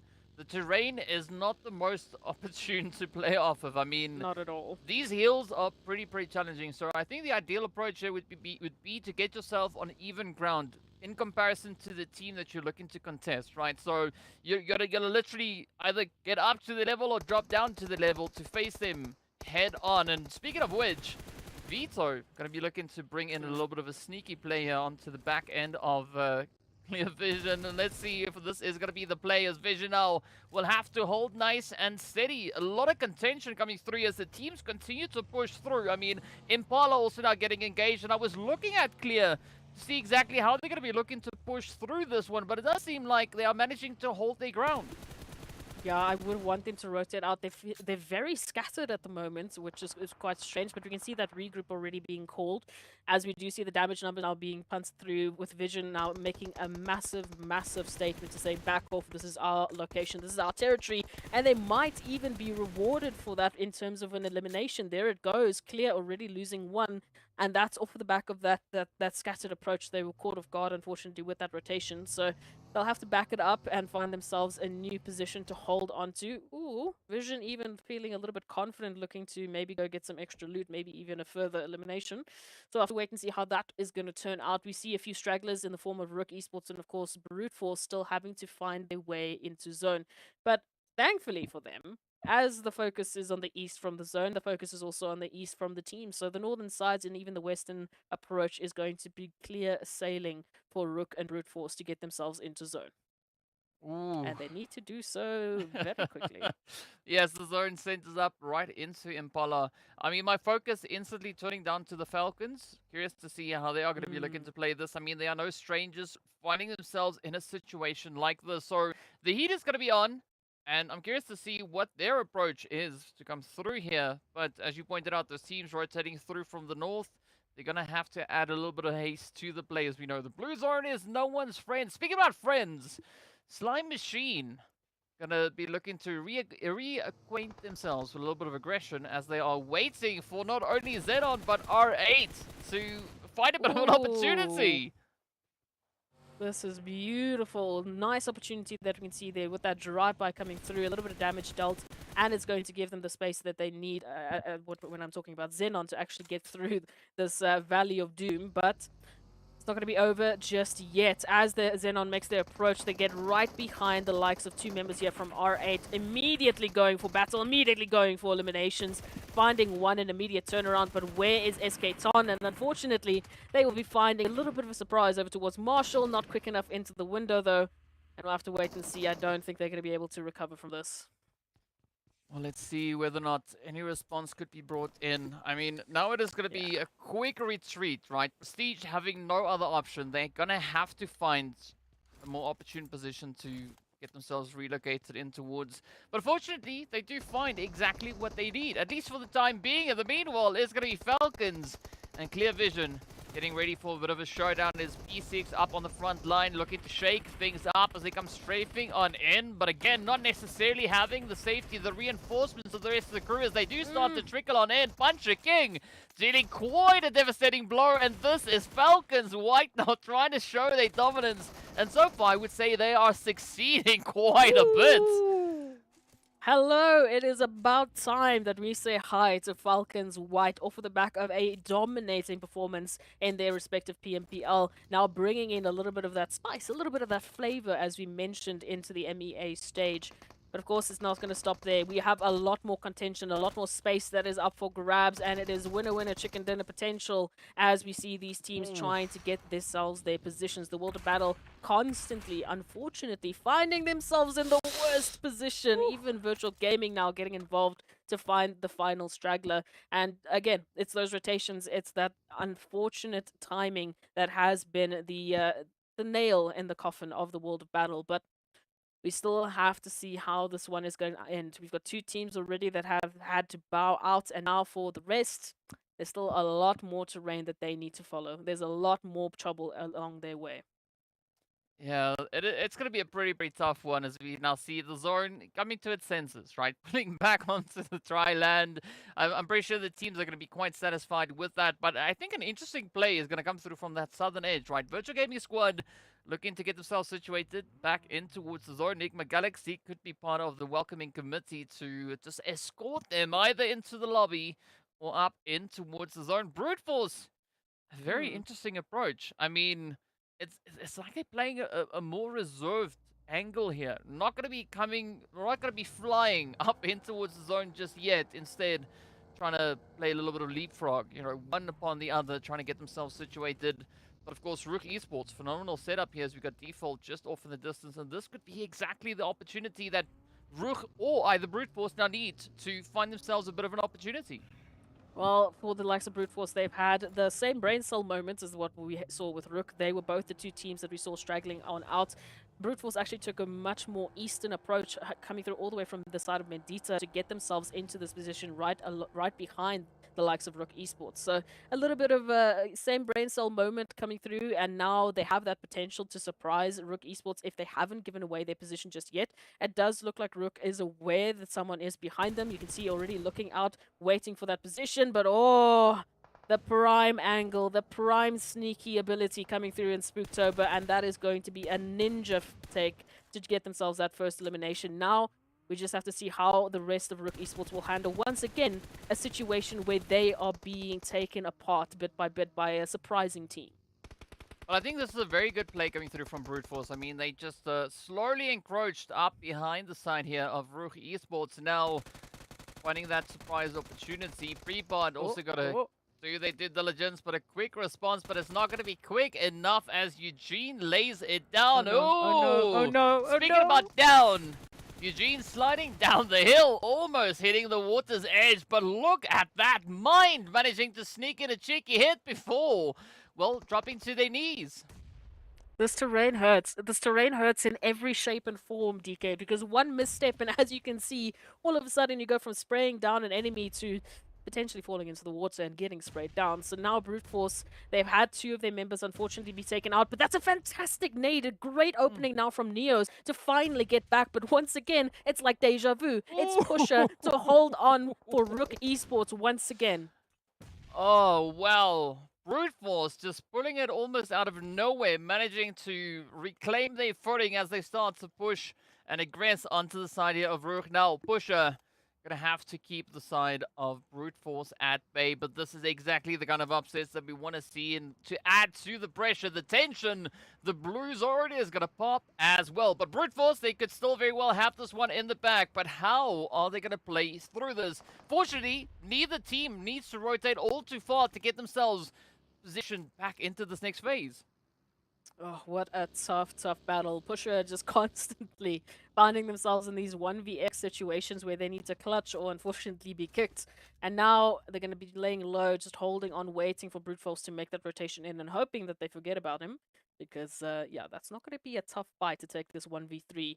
And see, still looting up, getting themselves ready for this rotation, at least vehicles in hand so they don't have to worry about slipping off that hilltop. Although, fine, you gotta accelerate, my man, if you want to get out of here. I hope they didn't just run out of fuel. That'd be. Yeah, they just turned around. Oh no. Well, you gotta it's fine. You gotta do your 7-point inspection before getting into the vehicle, as we know, right? You gotta check the tires, you gotta check the fuel, you gotta check the seats, the safety belts, everything in between as well. But in the meanwhile, speaking about safety belts, we are gonna be hopping straight over to the side of RTG. I don't know what the correlation there is, but we'll take it. And of course, speaking about taking it, let's take a quick look at the replay coming through as well. A bit of a surprise coming through from NIGMA Galaxy, just to highlight them once again. I mean, they've been feeling good. They've been having a very good day. So now they just need to hunker down. Already 4 eliminations in the pockets.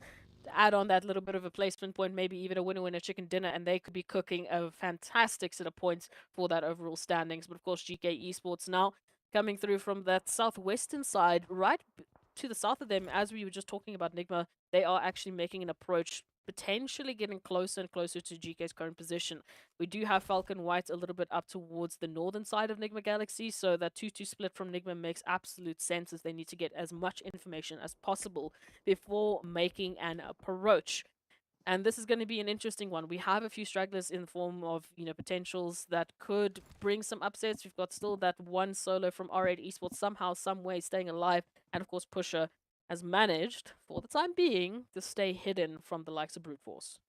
Yeah, well, Pushers should definitely not push their luck here, because positioning is going to be of the utmost importance. But in the meanwhile, we will turn our focus back on towards this western side. Kalaga getting down on their knees, getting dirty, sneaking in alongside XENON. As you can see, Senkei and the rest of the crew all just huddled up in that little compound. But again, it's all going to come down to how this next phase shifts, because we still have the players from Quest holding just to the north of their current location. So there's going to be a lot of tension, a lot of pressure starting to build.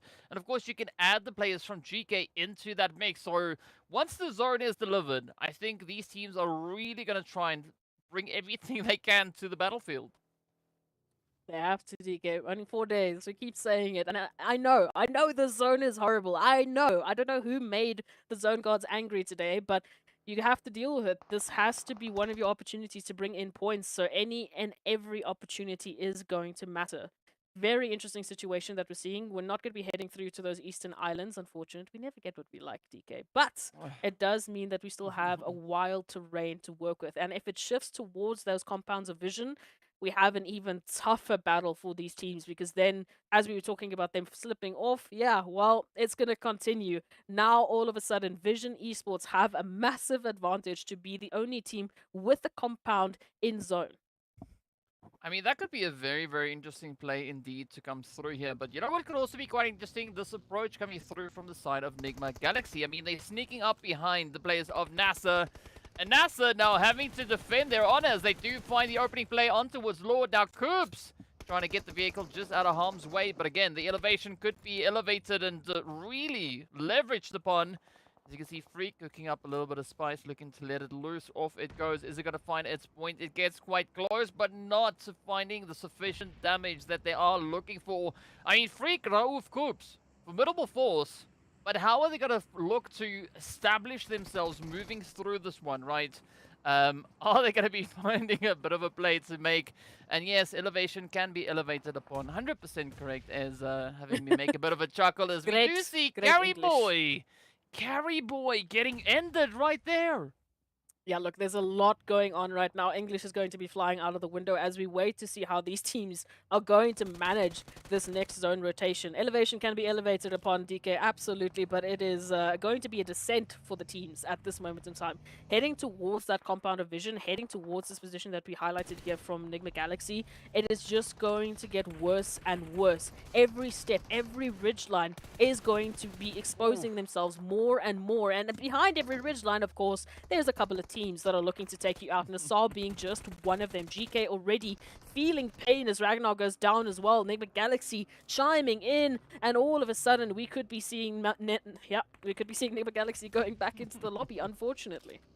Well, as we know, behind every strong team, there's another strong team waiting to capitalize on a bit of a third-party opportunity. So NASR actually finding themselves in a very sweet situation here because they've been able to stand their ground and fend off all the advances being thrown at them. Now GEEKAY gonna try their hand at it, and I'm curious to see whether or not GEEKAY are gonna be able to get that play. NASR cooking up the nade. Santa, ooh, could receive a bag full of goodies, and that is exactly what XENON does. First one in, second one loose, and down they go. Now Gaith having to hold on for the honor of GEEKAY, and I absolutely love this upset coming through from the side of NASR.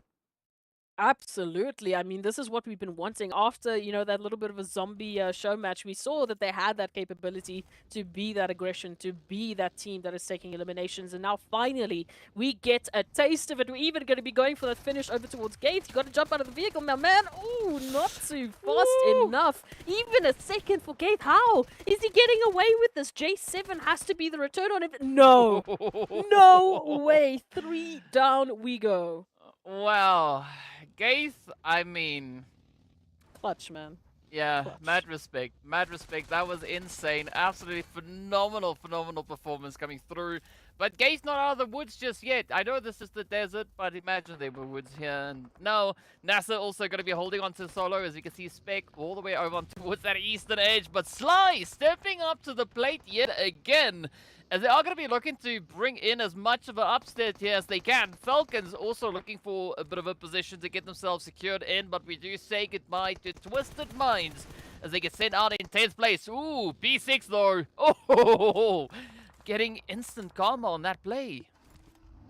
Oh, there's a lot of karma to be shared. It's not looking too good for some of these surrounding teams. Just when you think you have an upper hand, unfortunately, once again, these individuals step up to no end. It's what we saw with Pusher in that previous Erangel match, and now Gaith once again just having to double on down. Falcon White making a rotation in. Great eliminations for them so far, but they've been relegated now down to 2 members, and they're stuck between both Sly, Quest, and a solo from RTG. So have to be very wary of their current surroundings and take it as slow as possible. However, now we have to take a look at this. We've got stragglers from GEEKAY, we've got stragglers from NASR, who obviously are going to be focusing on one another because how dare they let Gaith take 3 of their members. And now we have a few more towards the center. Vision, on the other hand, has taken that 2-2 split. Oh my goodness! And FALCONS have just taken a couple of bullets to the face. I mean, Sly, they could definitely pack quite a bit of a punch here. I mean, yeah, sure, they only have 2 players left, and not the most opportune position to play from, but they are going to try and bring everything that they can muster. It's now Teak trying to defend the rotation. 13 gets the job done, as the FALCONS will fall in 9th place with 6 eliminations up. What? Absolutely insane play coming through from 13. Already 5 eliminations as an individual. I mentioned this before, and I'm gonna ask the question again. I want to know how Sly do it time and time again. Oh, and again, just this clutch. I mean, I would like to say words right now, but I feel like silence is just due for Gaith. This was disgusting. But going back to Sly, time and time again, they find themselves a way to just have these perfect rotations, managing the perfect balance between staying quiet, staying hidden, staying safe, and still taking fights, still managing to pick off those eliminations, bolstering their overall points. Yes, they're still relegated down to 2, so it's not as, clean of a rotation as what we saw on Erangel, but they're bringing something, DK. There's a spice to Sly that I'm going to be very interested to see if it continues. Yeah, I have to say that I'm right there with you. I'm curious to see if Sly can maintain this momentum moving forward. Of course, now a great opportunity available here for the side of Quest. 2 potential eliminations waiting in the wing, but based on what we've seen so far, Sly, they are gonna look to contest this as best they can. Fahidan definitely need to watch out for those potential headshots, but of course a little bit of utility can go a very, very long way as Attacker takes quite a bit of a beating with regards to those utils. And also now we await the zone to jump on forward, and we do say goodbye to RUKH Esports as they will fall over on towards that western side of zone. But Sly Machine are going to be feeding the heat. Up comes Quest in full force, and 13 going to be looking to make that break. And so far, a very respectable escape. Ooh, but not out of the woods just yet. Yeah, no, it's just going to keep getting harder and harder. A little bit of a rotation now into that next phase. We can see Sly Machine, once again, just setting up alongside some of the stragglers. Time and time again, these solos are going to be finding one another, and that's just because we don't have enough space. A nice little bit of a nade being sent out. Sly will be holding on just for the next few moments, but a potential push will need to be made at some point. They cannot just sit idly by while they get naded, and unfortunately that is going to be the result. So one more towards the side of GK Esports. Vision still, they're cooking something, taking now from a 2-2 split into that 3-1 split. They've been very quiet. Even though they've had that positional advantage, they haven't taken any engagements. They've just let teams fly on by. They literally just let Brute Force now rotate right past them to get that final straggler from NASR. So it's a dangerous game that they're playing at the moment because they need to start getting eliminations. Yeah, but I think Vision are going to be looking to play the long game, right? They're definitely going to be looking to play for positioning, play for those placement points, and looking to see if they can maybe even get their hands on that winner chicken. Then I have to agree with you. We need to see even more elims getting picked up by them. But as we are now down to only 4 teams, the plot does thicken as Quest look to make quite a bit of noise. We can see the brief Broodies just over on towards that eastern edge of the zone. And again, no one really looking to take the plunge to get themselves situated up in towards center zone, aside from poor old Rio there from RTG. But they've been there for a minute, right? They've been holding on to that position, that little shack, for quite some time, trying to see if they could maybe find some opportunity being presented from that. Speaking of which, though, Vision are going to start their rotation, disengaging from the hardcover. And is this going to be quite costly to them? I mean, you can see Quest just looking to lean in quite heavily here. On the bright side here for Vision, because they have been that team that has stayed so quiet, they still have a lot of utility. They have all of their resources up to the cap that in what they need. So for the next couple of fights, they will be that team with maximum resources. They will be that team sitting pretty in terms of that. However, the angles might not quite be in their favor. We can see that zone once again just centering up, so it's not completely thrown away their positional advantage, but pun not intended, but quite literal, they will be taking an uphill battle as we take a look at Brute Force right up ahead of them, and of course the likes of Quest that will be able to beam down on their current position. So timing their peaks is going to be crucial in these next couple of engagements if they want to stay hidden. And for RTG, I don't know how the solo is going to stay alive, I'll be honest. Yeah, it's a little bit of luck is going to be needed. Yeah.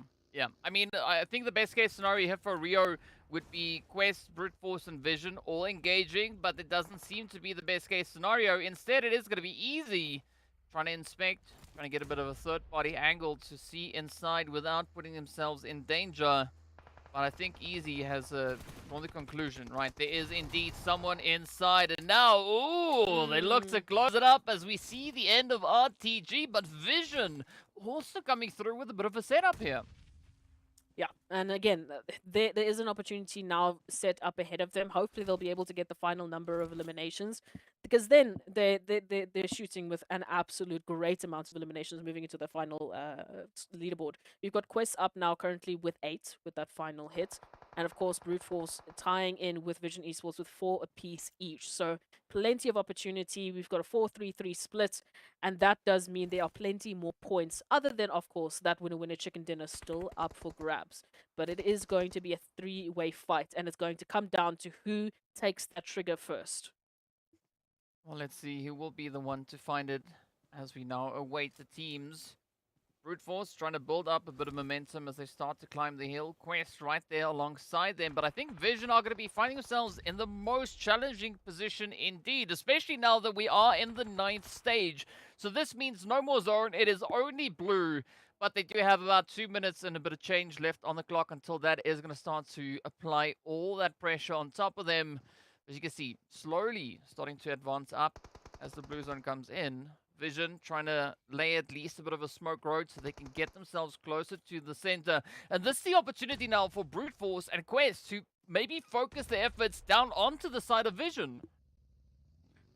There we go, a little bit of utility being sent out, just trying to feel the water, see what they can do easy. Trying to get some more information before they make this final push. We do know that they have that looming threat of Vision Esports to keep in mind. Ridgeline could provide them a little bit more cover. We've got a little bit of smokes now being deployed by Vision as they want to get closer to the action. The zone not quite playing into their favor, unfortunately. And Brute Force now having to be those defenders. A very dangerous angle that they're going to be holding onto both Quest and Vision. They peek for one, they expose themselves to the other. And this is not going to be an easy fight whatsoever. It's going to come down to those initial engagements. You can already see Fahidan looking for that opening over towards Vision, and I mean that would be the golden moment. It is a 4v3v3. And it's some pretty tough stacking that we have coming through here, but already now speaking about tough, Vision gonna be feeling quite a bit of the heat. Brute Force also getting dealt a very heavy hand as Ado now is the last hopeful, trying to pull the team back into safety as we do see Neos and Mind now getting ended. Ado about to fall, and that is it. Vision feeling quite a bit of the pressure here as well. This could be the play now for Quest. They still have 3 players up. You can see Vision down to 1. So Saif, good luck. And well, there we have it. The winner chicken dinner going straight into the hands of Quest. Absolutely phenomenal utilization that they brought through of their available space. I mean, just reading the zone, getting themselves pushed, positioned, utilizing everything presented to them. What a way to play the lovely Miramar. Absolutely, and what a tough Miramar it was. I mean, no one expected that Eastern Zone. No one expected to basically go back to the size of an Erangel match right off the bat to their first Dusty Dunes experience. But it is what it is, and the teams ultimately, considering what a tough terrain they had to work with and what a tough rotations they had to work with, they did fantastically to maintain that and manage it. But let's go take a look at those match rankings to see how exactly those points were divvied up. Of course, Quest Esports, they cooked the best dinner, so they got awarded the absolute best points, 21 to their tally. And Vision Esports, I will say this, although they were quite passive for me, they were quite quiet in terms of the positions they had with those rotations. I mean, they could have taken out Brute Force much earlier on with their rotation, and they still managed to hold on into a very difficult situation with that final zone shift. Yeah, I gotta say, I'm actually quite surprised to see such an aggressive and top-heavy page coming through on the first one that we just looked at here. And of course, well, the results come through on the second page. NIGMA Galaxy, the only team to hit those 5 elims. Everybody else getting a very low numbers with regards to eliminations as well as the overall points. And of course, Twisted, the World of Battle, and Clear Vision are going to be walking away each with a bag of donuts. And I mean, at some point, we're gonna have to have some of our participants make a bit of a stop over at the donut shop. It is what it is, but absolute aggression that we saw being delivered here by our teams finishing on that top page, and an absolutely amazing performance then from the side of Quest. 11 eliminations. I mean, nothing helps more than having those double digits just sitting alongside your name, and of course the points to accompany that as well. As we take a look at those total top damage dealers, and it was an aggressive showing, as you've seen. Once again, a top-heavy map ranking, and we do see why that is the case with those rotations, with those opportunities. I mean, even with the individuals like Gates stepping up and just getting 3Ks all around, it has a very high damage to elimination count. For some teams, that disparity, unfortunately, is going to be hitting a little bit harder, like we saw with Brute Force, 1.5 GEEKAY damage, but only 5 eliminations that they were able to actually convert from that. And it's again just off of those rotations, as we've been seeing these teams finding themselves in those positions. They've been good at stepping up and, you know, just sort of poking at the bears, you know, getting themselves a little bit of an earlier damage number, but haven't been able to unfortunately translate that due to those rotations, due to those positions they were finding themselves in. They had to be a little bit more passive, and they took a beating for that. Yeah, they definitely did take quite a bit of a beating for that indeed. But, you know, it's been a pretty tough play. The zone definitely not helping these teams whatsoever. And that is what we like to see. The teams showing us what their intentions are moving into the MEA Championship. And, of course, this differs slightly from what we saw coming through with regards to the finals in the respective PMPLs. Right here, the teams have to be on point from the very first match all the way to the very last, because they have no opportunity to make a mistake, right? If they are intending to be one of those top 4 teams, they're gonna have to maintain that persistent and aggressive push all the way through. Yeah, so I mean, it's going to be key in terms of that consistency that we see bringing in. It's going to really put a lot of pressure on these individuals, like we saw with Gabe. I mean, absolutely fantastic clutch, but then the immediate question goes to, how did NASR let this happen, right? That's the immediate, you know, sort of pessimistic understanding of, okay, but how was that allowed? And again, timing, keeping up with that terrain, finding and managing all of these locations, getting yourselves into, you know, a prime location, not staying still and getting rushed upon, as we just saw. And it's been a very difficult showing for these teams due to those rotations. This map was not easy. Don't let this fool you. These teams, these players are absolutely phenomenal. The individuality that we've been seeing from these players has just showcased why they deserve to be in this position. But this map, it did not make it easy for anyone. And Magispec going out there to Fahidan, securing themselves 8 eliminations as an individual, really carrying the performances there for the side of Quest. Absolutely amazing, but of course, we look to see how all of that is going to translate as we get back into match number 3. Of course, it is going to be Erangel yet again. Now, on that note, we are going to be taking a quick break, so be sure to stay tuned. I'll see you guys back in a short few moments.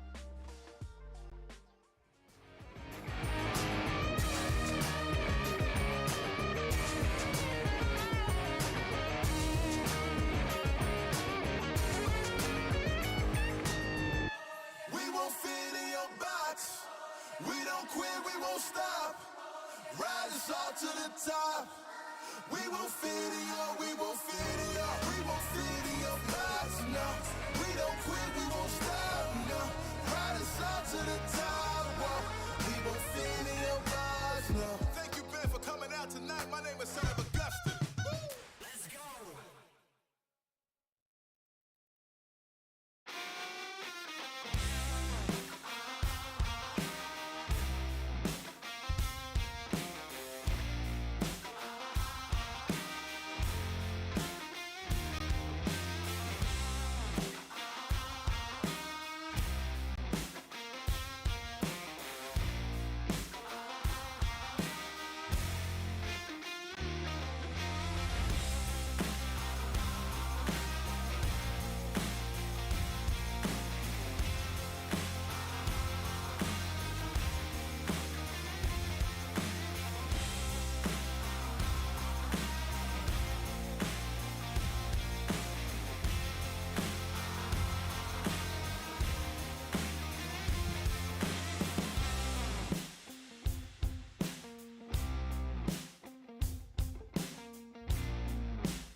Hello guys, and welcome back. We're getting ready to move into match number 3. Of course, we're heading right back to Erangel to see what the teams are going to be looking to bring on through. And of course, well, before we get into Erangel, let's take a look at a bit of a breakdown as to what we could potentially be seeing come through.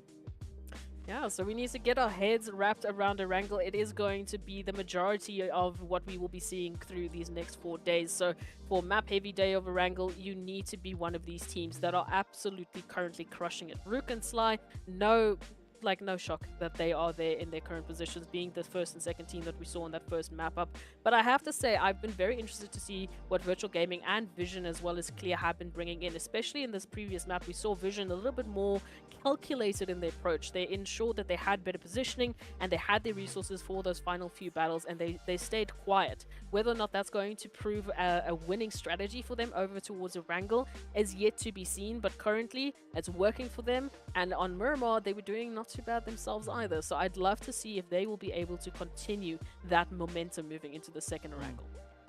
Yeah, and I mean, speaking about the teams as well, I think for a few of our teams, it's going to be of the utmost importance to get themselves a few placement points added on top of their tally from what they've been able to secure so far in Erangel. I mean, we did see Clear Vision sat in our 5th position, coming through with 8 eliminations, but they've not yet had the opportunity to secure themselves a few placement points. So I think moving into match number 2 on Erangel, at least, it is going to be a great opportunity for the teams to try and improve on their standings, right? To just push those numbers, those figures even farther. But RUKH Esports, great showing of dominance coming through on the very first game. And again, I'm curious to see whether or not they are going to be bringing all that strategy, right, that they've been able to secure over on towards the PMPL itself into this championship, because I mean they were the dominant force within their respective PMPL when it came to the map of Erangel, and so far they're holding true to that stat. So yeah, I'm open to teams bringing in upsets, and if they don't catch RUKH Esports soon enough, it might become quite challenging a little bit later on.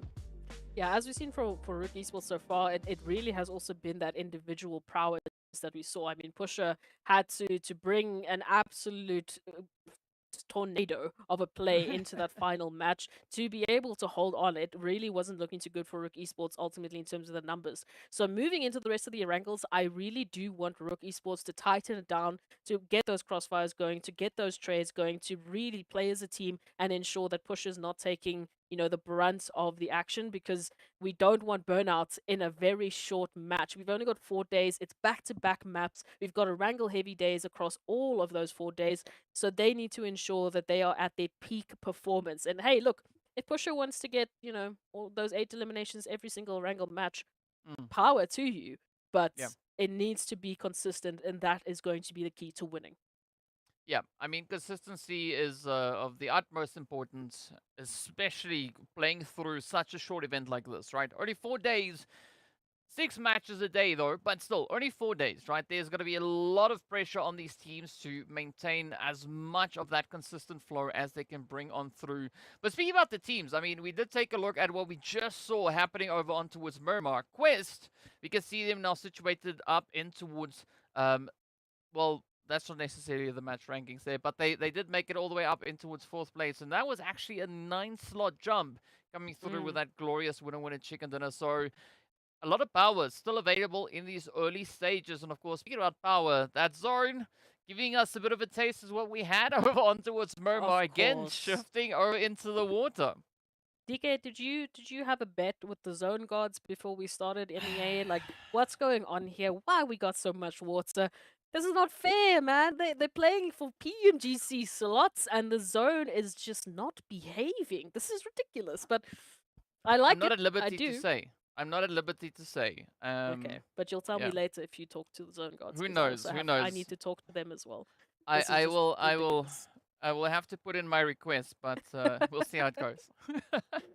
Oh, absolutely ridiculous. But yes, I mean, I agree with you. Quest Esports, a massive jump for them. Even Vision, like you said, with the calculation that they took onto that Miramar match. Yes, Zone did help out, but I want to see more of it. I don't want to just see them sort of going with the flow. I want to see them being the ones making those play, especially when we have everyone being so aggressive. Yeah.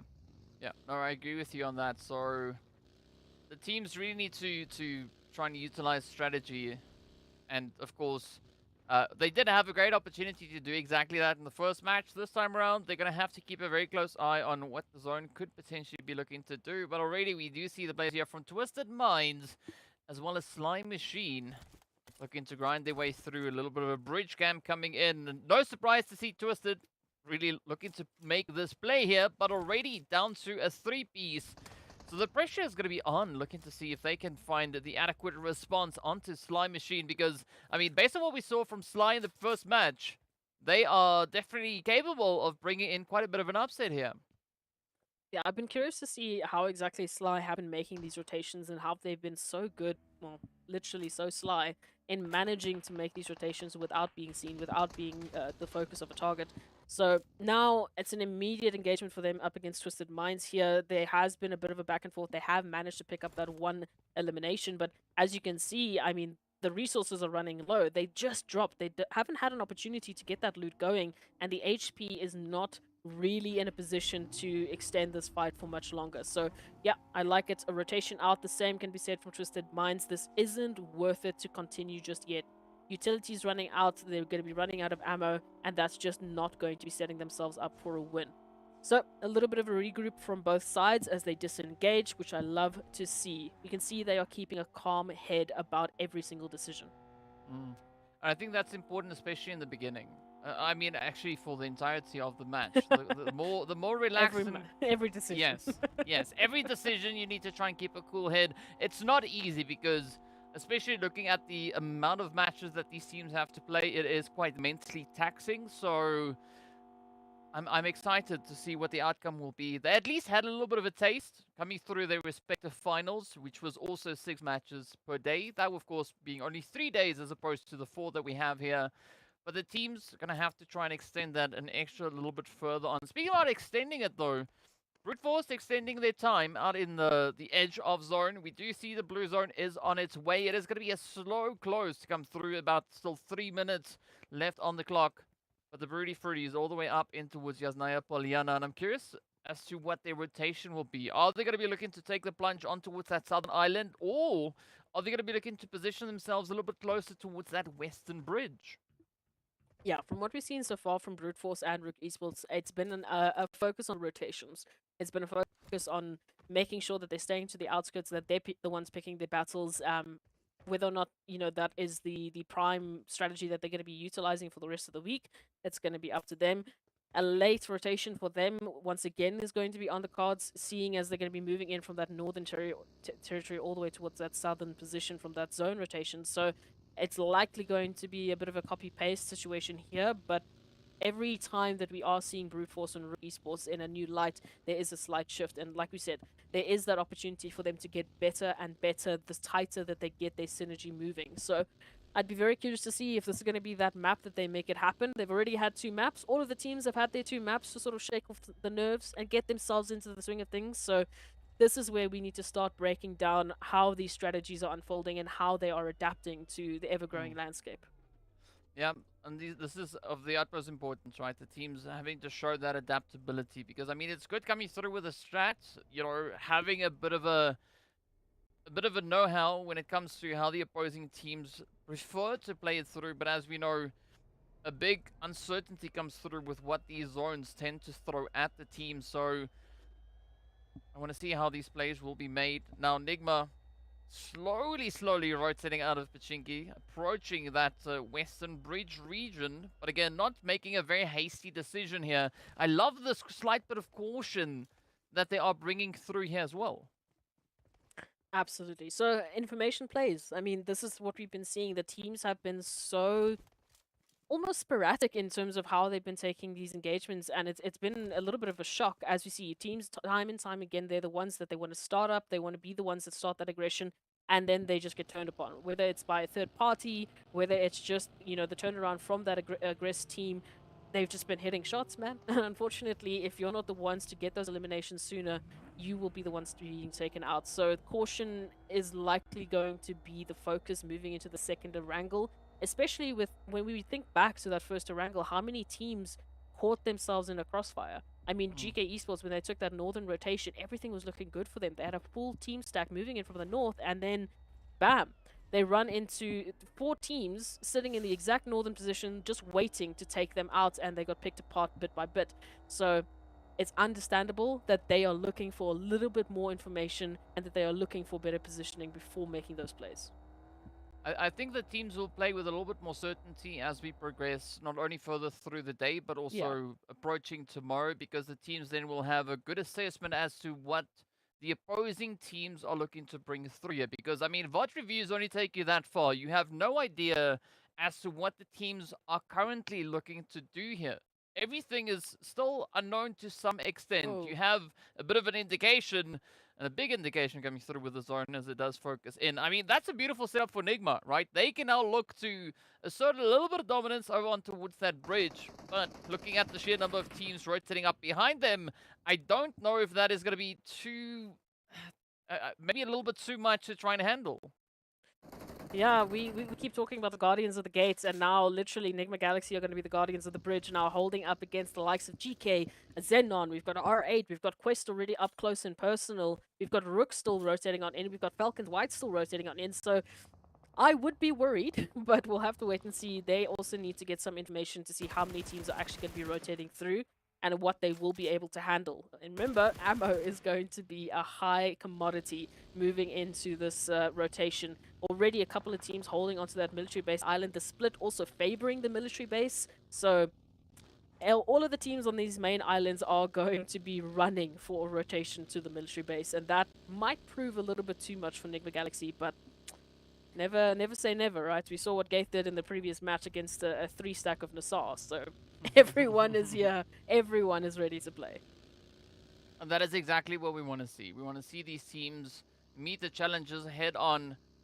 And of course, it is going to be a little bit of a bumpy ride, but fortunately for the side of GEEKAY, it is rather smooth sailing, at least for this initial section. But now, as they approach the bridge, this is where things tend to get a little bit more spicy, because we've got so many teams held within the vicinity. And of course, on the opposite end of the bridge, things aren't looking any better, right? We've got several teams still holding on towards that southern side. We've got Virtual Gaming Squad, Clear Vision, Slime Machine. We've got the players from RTG as well as Twisted. We've got NASR, Vision, and potentially even the side there of Brute Force on the approach. So the pressure is definitely starting to mount. And I think the teams are now going to be looking to find themselves some form of security, right? A compound to lock down in and just try and defend as best they can, at least for this initial section. Yeah, no, this is going to be a very interesting one. Even a little bit of a car chase, as we can see there, between R8 and FALCONS White. But it's just a little bit of poking and prodding. Unfortunately for FALCONS, they are outside of that zone. Again, most of the boats likely would have been taken up from those earlier boatations.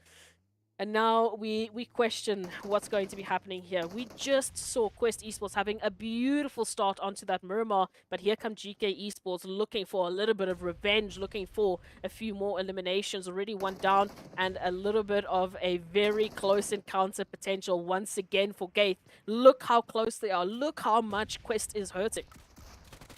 Ooh. I mean, oh, Gante trying to clutch it. They do get a little bit of a breath of fresh air, but now it's going to be Santa knocking on the door, coming through with a surprise, and this is Quest now getting dealt 30, right? They are down to one final contestant. It is going to be easy, but it will be everything but, as you see, Fahidan also now getting ended right there, and well, good luck to the side of Quest. Meanwhile, as we jump up back to the northern edge, it is going to be NIGMA Galaxy and RUKH Esports. But Pusher going to be pushed down into the drink. Definitely not the kind of approach that they were hoping to take. And with that, it is back to the lobby. Okay. Yeah, look, I don't know what's going on with these zones today. Again, who bribed the zone god? What is happening? But this is what I was referring to. RUKH Esports, they have such explosive power. They have such great individuals, but they need to lock it down. And again, I'm not going to deal with it too much in this Erangel, but I'm really going to hope and wait to see what that third Erangel is going to prove for them, as we did highlight them obviously moving into this one as one of the leaders. And history states we should be expecting that. So yeah, just going to be putting that out there. And meanwhile, Easy going to be taking a swim of their own. NIGMA Galaxy, interesting rotation still for them. They're still holding onto the Western Bridge. Everyone trying to opt for either the blue zone, as you can see here from XENON, or a swim across to the military base island. And it is confirmed we are heading to that military base island for the next zone. So it is just going to get even crazier moving into these next few phases. It's going to be a tough one indeed, and the opportunity is there. Definitely for a team like NASR, or even the players coming through from Clear Vision, to approach the bridge a little bit more, looking to get a bit of a bridge camp set up there. But in the meanwhile, there's going to be Twisted Minds focusing more towards that southern side, as they are trying to find their opportunity with the players from Vision, also looking for a bit of safety. XENON and Brute Force still sipping on some blue juice. Not exactly the kind of approach that we were hoping to see come through from their end. But speaking about blue, the World of Battle also just managing to get themselves out of harm's way. Well, most of the team, not everybody. As you can see, things are looking pretty grim over on towards this military island. Pretty grim indeed. Everyone now trying to cluster themselves in, trying to find a foothold into this next phase. You can see XENON, quite a late rotation that they had to make. Of course, that zone not really favoring them as well. We take a little bit of a replay into this crazy action here between GEEKAY and, unfortunately, for Quest Esports. Man, what a fight it was. And again, individuals stepping up, just spray downs left, right, and center. And the spray transfers that we've seen today have been ridiculous. So the players, they are here to fight for that winner-winner chicken dinner. Yeah, and I mean, this is exactly what we want to see even more of, as the teams will continue the aggression. We do have a few floaters over on towards that western front. So you can see the Falcons, R8, all now just trying to get themselves situated. But the zone leaning quite heavily into the favor of RTG. So this could potentially be their road to glory. But it's all going to come down to how they handle the whole situation. NIGMA Galaxy now, finding themselves in a bit of a bad position here. Not the most opportune angle to try and play from, especially not with the aggression coming through from the side of NASR. My goodness gracious, here we see it. NIGMA Galaxy, they had to delay their push to try and see if they could get some earlier eliminations before having to deal with what's happening and waiting for them on the military base island. And NASR, unfortunately, holding on to a very tough battle here. A little bit of damage they dealt with that nade, but it is going to have to be a step up here from J7 once again to make it happen, to keep NASR in this while those utilities, while those HPs are going to be dropping to the floor. And of course, sorry, did you think this was just going to be a one team versus one team battle? No, we still got a few more who are going to be joining the party. Now up comes the opportunity. Brute Force, they can maybe look to bring in a bit of a repeat. Meanwhile, we do say goodbye to the side of NASR. NIGMA Galaxy still presented with a great opportunity, but will they be able to bounce back? I mean, they do have RUKH that is about to be brought back on their feet. Now, they could definitely do with all the numbers leaning towards them. But Brute Force, yep, they are just determined to seal their fate. As a beautiful nade connects up through there from Ado. And NIGMA Galaxy in a very troubling position here. Very troubling indeed. GEEKAY Esports also now making the return rotation through that bridge line finally. And for NIGMA, they must just be annoyed right now. They held this position for so long, waiting for those rotations, waiting for a team to give them those few extra eliminations. And now GEEKAY decide to show up. Come on. NIGMA Galaxy, though, Coops holding on, finding the first one. A drop shot from Ragnar is going to seal it, however, as NIGMA Galaxy will be relegated, unfortunately, down to only 2, having to make that rotation out. But this is not going to be over for the likes of GEEKAY. Oh, look at the damage. Coops might have done enough. Yeah, I think Coops definitely might have. And, well, there we go. GEEKAY getting sent away as Santa's vehicle goes up in flames. That is definitely not the kind of finish that they would have wanted, but it is what they were dealt. Now, there's still going to be quite a bit of a struggle for several teams situated over on towards this eastern side. You can see Clear Vision also getting themselves ready for a bit of a push coming through from the side of Brute Force. So the Virtual Gaming Squad having to defend against Slime Machine, the World of Battle, and potentially even Twisted Minds. We gotta see it, man. We gotta see a return coming through here. Sly, we saw, a bit of an introduction to them earlier on, but now look at this. The World of Battle, they have been quiet, but bam, here we go. A bit of a two elimination just to add to the tally, just to say hello, thank you for the car, goodbye. And that is going to be the World of Battle and their first few points. So I mean, if the numbers were looking a little bit better and this position was a little bit better, I would have said that was a successful Erangel. But look at this, 1 HP now down for the World of Battle, and Sly hold on by a thread. They get that revenge, but it wasn't for cheap. Yeah, it definitely wasn't for cheap at all. And of course, the big bad blue zone bringing quite a bit of a helping hand. And speaking about zone, it is going to be shifting further over towards that western side, centering up quite nicely up into Limbo Land. But how are the teams going to get themselves situated? Again, a beautiful opportunity for a bit of that elevation to be elevated. As the Virtual Gaming Squad are going to be holding on towards that eastern front. And I'm curious to see how they're going to be looking to handle this. Because, I mean, they've got Brute Force and Twisted Minds down the hillside.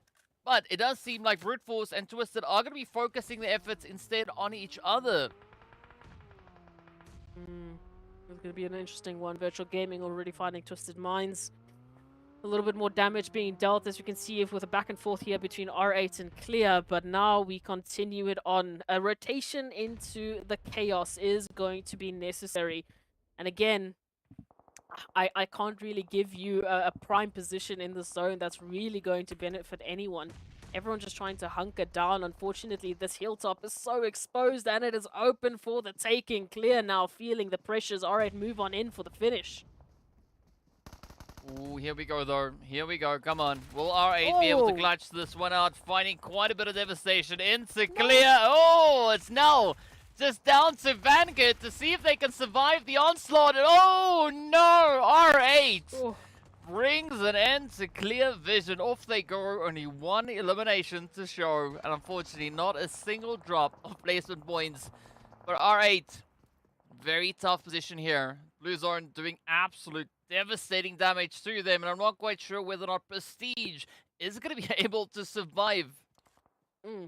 Yeah, I have so many questions in my head. Look, it was a great opportunity for R8 to pick up those eliminations. Like we see, 4 easy pick'ems into that tally. However, look what it cost them. Look at that late rotation now. Unfortunately, with the Blue Zone, it's going to be a waiting game for them, and I am not sure how long either the Blue or Brute Force will likely be taking them out. I mean, yeah, this is just, it's an unfortunate situation. But looking at a few brighter opportunities. We said goodbye to Twisted Minds thanks to Virtual Gaming, who just moved on in for the finish. But right up ahead of them, they have the likes of XENON, who also are looking to be a potential worry for the rest of the teams. They haven't yet picked up that elimination. They haven't yet taken that engagement. So they're going to have those resources, and they might even have a great position depending on how the zone is going to be shifting next.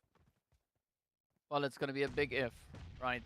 It's going to be a very, very big if. And the teams now seem a little bit hesitant. They don't want to be the ones to take the plunge and push up into the zone.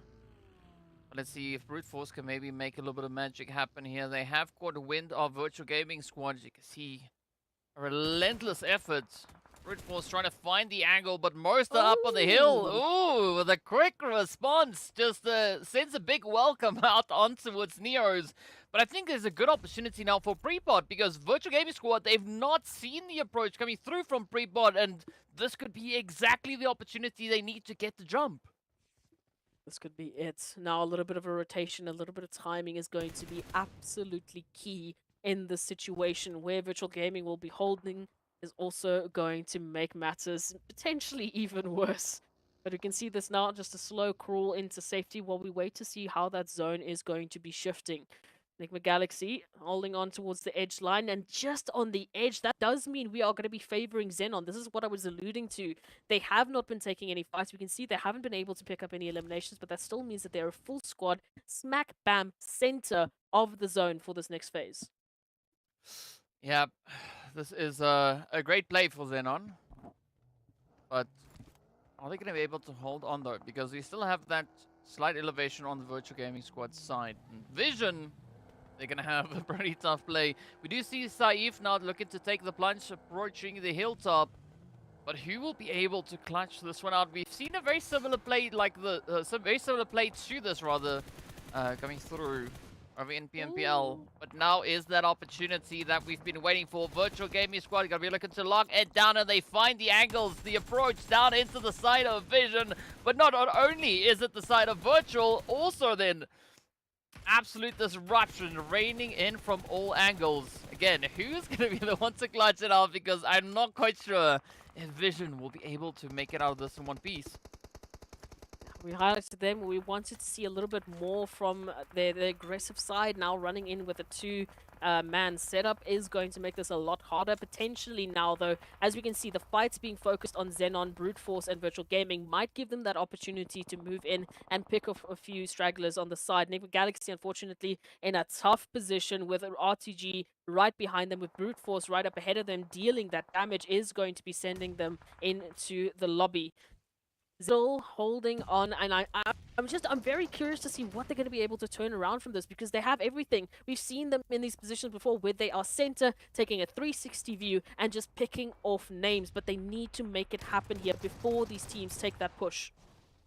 Well, here comes the opportunity, here comes the play, and it's all now down to business. XENON trying to clear it out as they do have a few unwanted visitors pulling up, but it's now down to Prepod. Oh! But Marshall blows the whistle, and it is the end of the road. RTG also finding themselves in quite a bit of a predicament, but this could be the opportunity now for XENON to rise on up, play the upset, and, well, make it quite difficult for RTG to rotate back on through. Of course, the blue zone is going to be adding to the pressure here as well. But a very steady play coming through from Virtual Gaming Squad. I mean, they have not really moved all that much.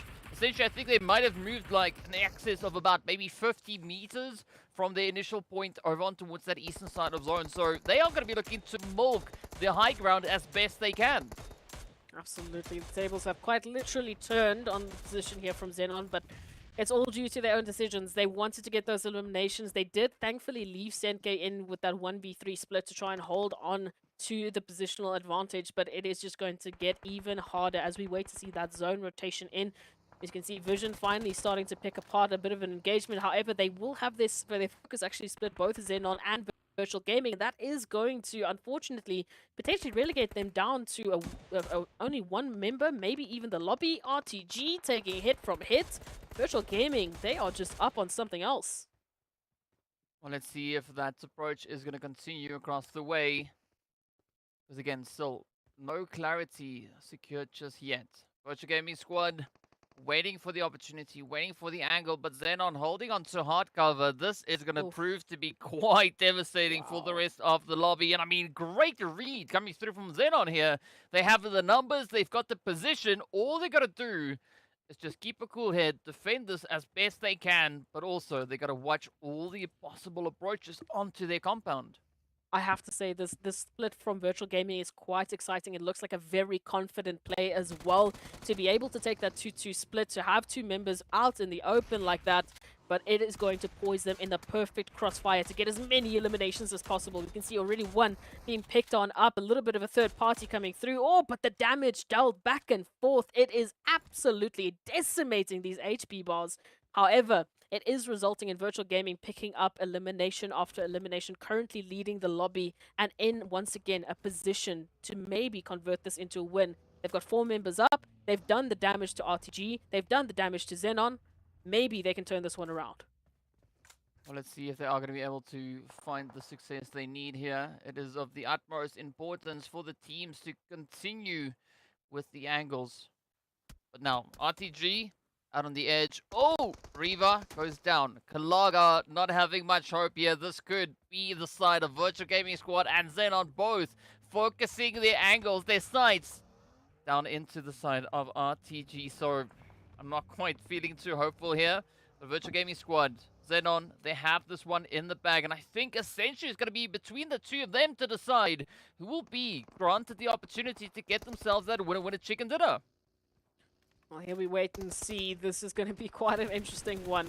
RTG, unfortunately, too much damage, and now Virtual Gaming, this is their opportunity. An opportunity here to take out XENON, to take the win.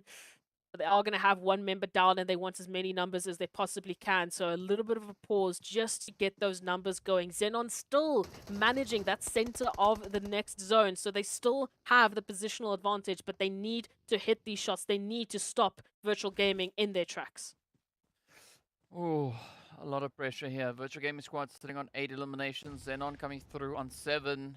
I mean, that knock onto the side of XENON does put them on rather square footing. And again, the re-knock is there. Ooh, the play is through. Marshall getting brought to their knees. And this is the turning point now for Virtual Gaming Squad to play a little bit of cleanup. And that is exactly what they do. They step up to the plate, grabbing that winner chicken dinner with both hands, securing the play. And there we have it. This is what we like to see. A fantastic performance. And again, I was so curious as to what they were cooking, what they were bringing into this final few plays, because taking a 2-2 split in a situation like that where you're fighting for position, you're fighting for cover, and still being able to turn that into a win, that is something else. That is, like we said, that extra bit of flavor that we need in this MEA champ that could be potentially granting them many more wins, many more potentials to take that PMGC slot. But I think the side of XENON are going to be feeling slightly frustrated because, I mean, they were holding on to good hard cover. They were really well positioned within the zone.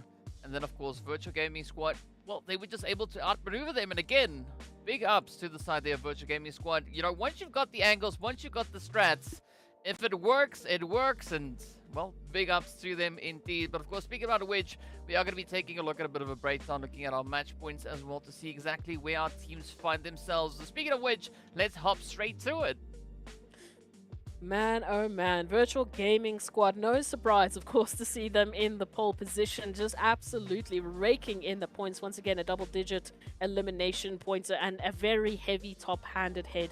So XENON and Brute Force and NIGMA Galaxy, I have to hand it to them in terms of those eliminations they were able to pick up with those crazy rotations. We saw how tough it was to get into that military base island, and unfortunately, once again, rotation is the key for Erangel, and it has once again been the downfall for so many teams. I mean, NIGMA Galaxy, your heart has to break for them. They waited and waited on that western bridge for so long, and then GEEKAY came sweeping in at the last possible second. I mean, but that is, at the end of the day, just the kind of upsets that we are going to be looking at here. And speaking about upsets, RUKH Esports not able to pick up the same kind of consistency as they brought through on the very, very first match. But as we know, we still have several more opportunities laying ahead for our team. Speaking of which, we are going to be taking a quick break. So be sure to stay tuned, and we'll see you guys right back after.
I gotta say that dance looks like we're watching Thriller or something, right? Just gotta feel like a little bit of that MJ coming on as well. You know, I just wanna but either which way, while we do the moonwalk in the background, let's take a look at the match report to have a bit of a look at exactly what we've got cooking all over the place.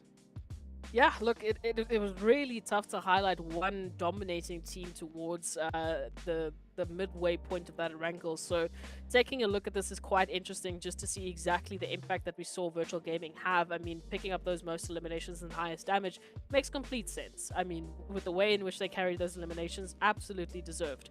But now, taking a look at it as well, RTG also making quite the impact. So I was quite impressed how we just saw the sort of just change in attitude from these teams, making sure that they were staying active, trying to take those engagements sooner rather than later. Again, we saw some of those rotations, like these, you know, a little bit of a swimming rotations, really being the fault in these teams, really being what really took them down. Even some of the timing, the World of Battle, managing to get that drop on Sly. It all resulted in a very chaotic Erangel, but it was still great to see how some managed to find that pattern, managed to find their strategy still in the chaos. Yeah, and I think the big turning point definitely came through as we approached this last stretch, right? I mean, Virtual Gaming Squad, again, just looking to milk the elevation as long as they possibly can. I think a little bit of oopsie happened there on the XENON side where they started to get out of the hard cover, right? And not focusing on just looking to fortify the position that they were holding onto. But of course, the teams are going to be doing whatever they think best at that point to get themselves the necessary points. So, also taking into consideration, wow, that this is only match number 3 of day number 1, right? We still have 3 more days and 3 more matches for today to continue with. So there's still quite a bit of change and quite a bit of adaptation that these teams can look to bring out onto the battlefield. So I'm not feeling too upset with anything that we've been seeing so far just yet. But speaking of which, let's take a look at the overall rankings to see where the teams find themselves after our first 3 games. And of course, Virtual Gaming Squad right up in pole position. Absolutely. I mean, what a shift they managed to take as well. With that previous performance, shifting up all the way with 6 slots to get themselves that first place current holding. And again, yes, it's only the halfway of day number 1. So we have to just take stock of that and see how close and competitive it's been from map to map, from that Erangel to Miramar.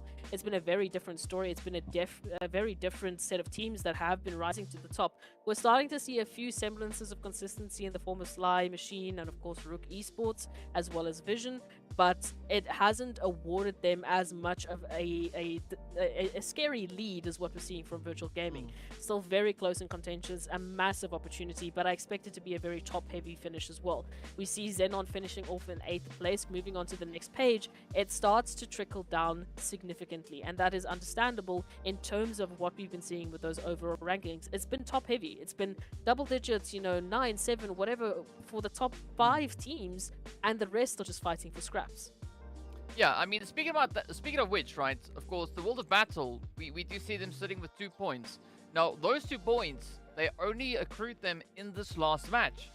So it took them all the way up until game number 3 to get their first points on board. So things are pretty tough. I mean, this is a championship that we are looking at the end of the day. And of course, the teams trying to find the best approach that is going to be working for them. But I think a lot of the teams now have gotten rid of most of the nerves, right? They are geared up, ready to go. And I think moving into the map of Sanhok is going to provide them with a great opportunity to really let down their hair, focus on the aggression, and, you know, just have a little bit of fun here as well. That is going to be the hope. So, I mean, moving into this next matchup, it's really going to be about consistency and once again, managing the chaos. We saw it is a very Erangel heavy day, so a lot of greenery, a lot of opportunities to work on the bread and butter, but those 2 Miramars and that Sanhok still yet to come. Well, yeah, it's been a tough day so far for them. I am going to be very curious to see if we're going to see a consistent Erangel sort of champion. So far, we thought it was going to be RUKH. Didn't quite turn out that way just based on the second map of the day. Third match still yet to come, and yeah, the question isn't close to being answered yet. I mean, with only 2 maps to work with, we've seen so many teams really rising to the occasion. Brute Force, I think, was also a team that I wanted to see more of because they had that consistency. We saw so many good eliminations, but then those placements don't quite, you know, translate as well. So yeah, it's gonna be a tough one moving into the last Erangel of the day, but when we get there. Yeah. But I think it's also down to kind of just how the teams find their pacing, find their momentum, right? A few teams we know are strong starters. Other teams take a little bit to warm up and get accustomed and, you know, reacclimated. And then we see them really starting to crack it wide open and come through with quite a phenomenal play. So I think round about this match point, right? Around about match 3, moving into match 4, that is where we could potentially have a bit of a change up coming through as to how these teams are going to be playing it. And of course, I think Sanhok is going to be the perfect match to help the teams do exactly that. Of course, as we know, we are now pushing into the final stretch of the day. So that is going to be our only Sanhok, our final Miramar, as well as our final Erangel to be played out here. And of course, speaking about which, I'm curious to see exactly where the first zone is going to be moving in towards Sanhok, because as we know, Sanhok is one of those maps which is rather reliant on where the zone is positioned.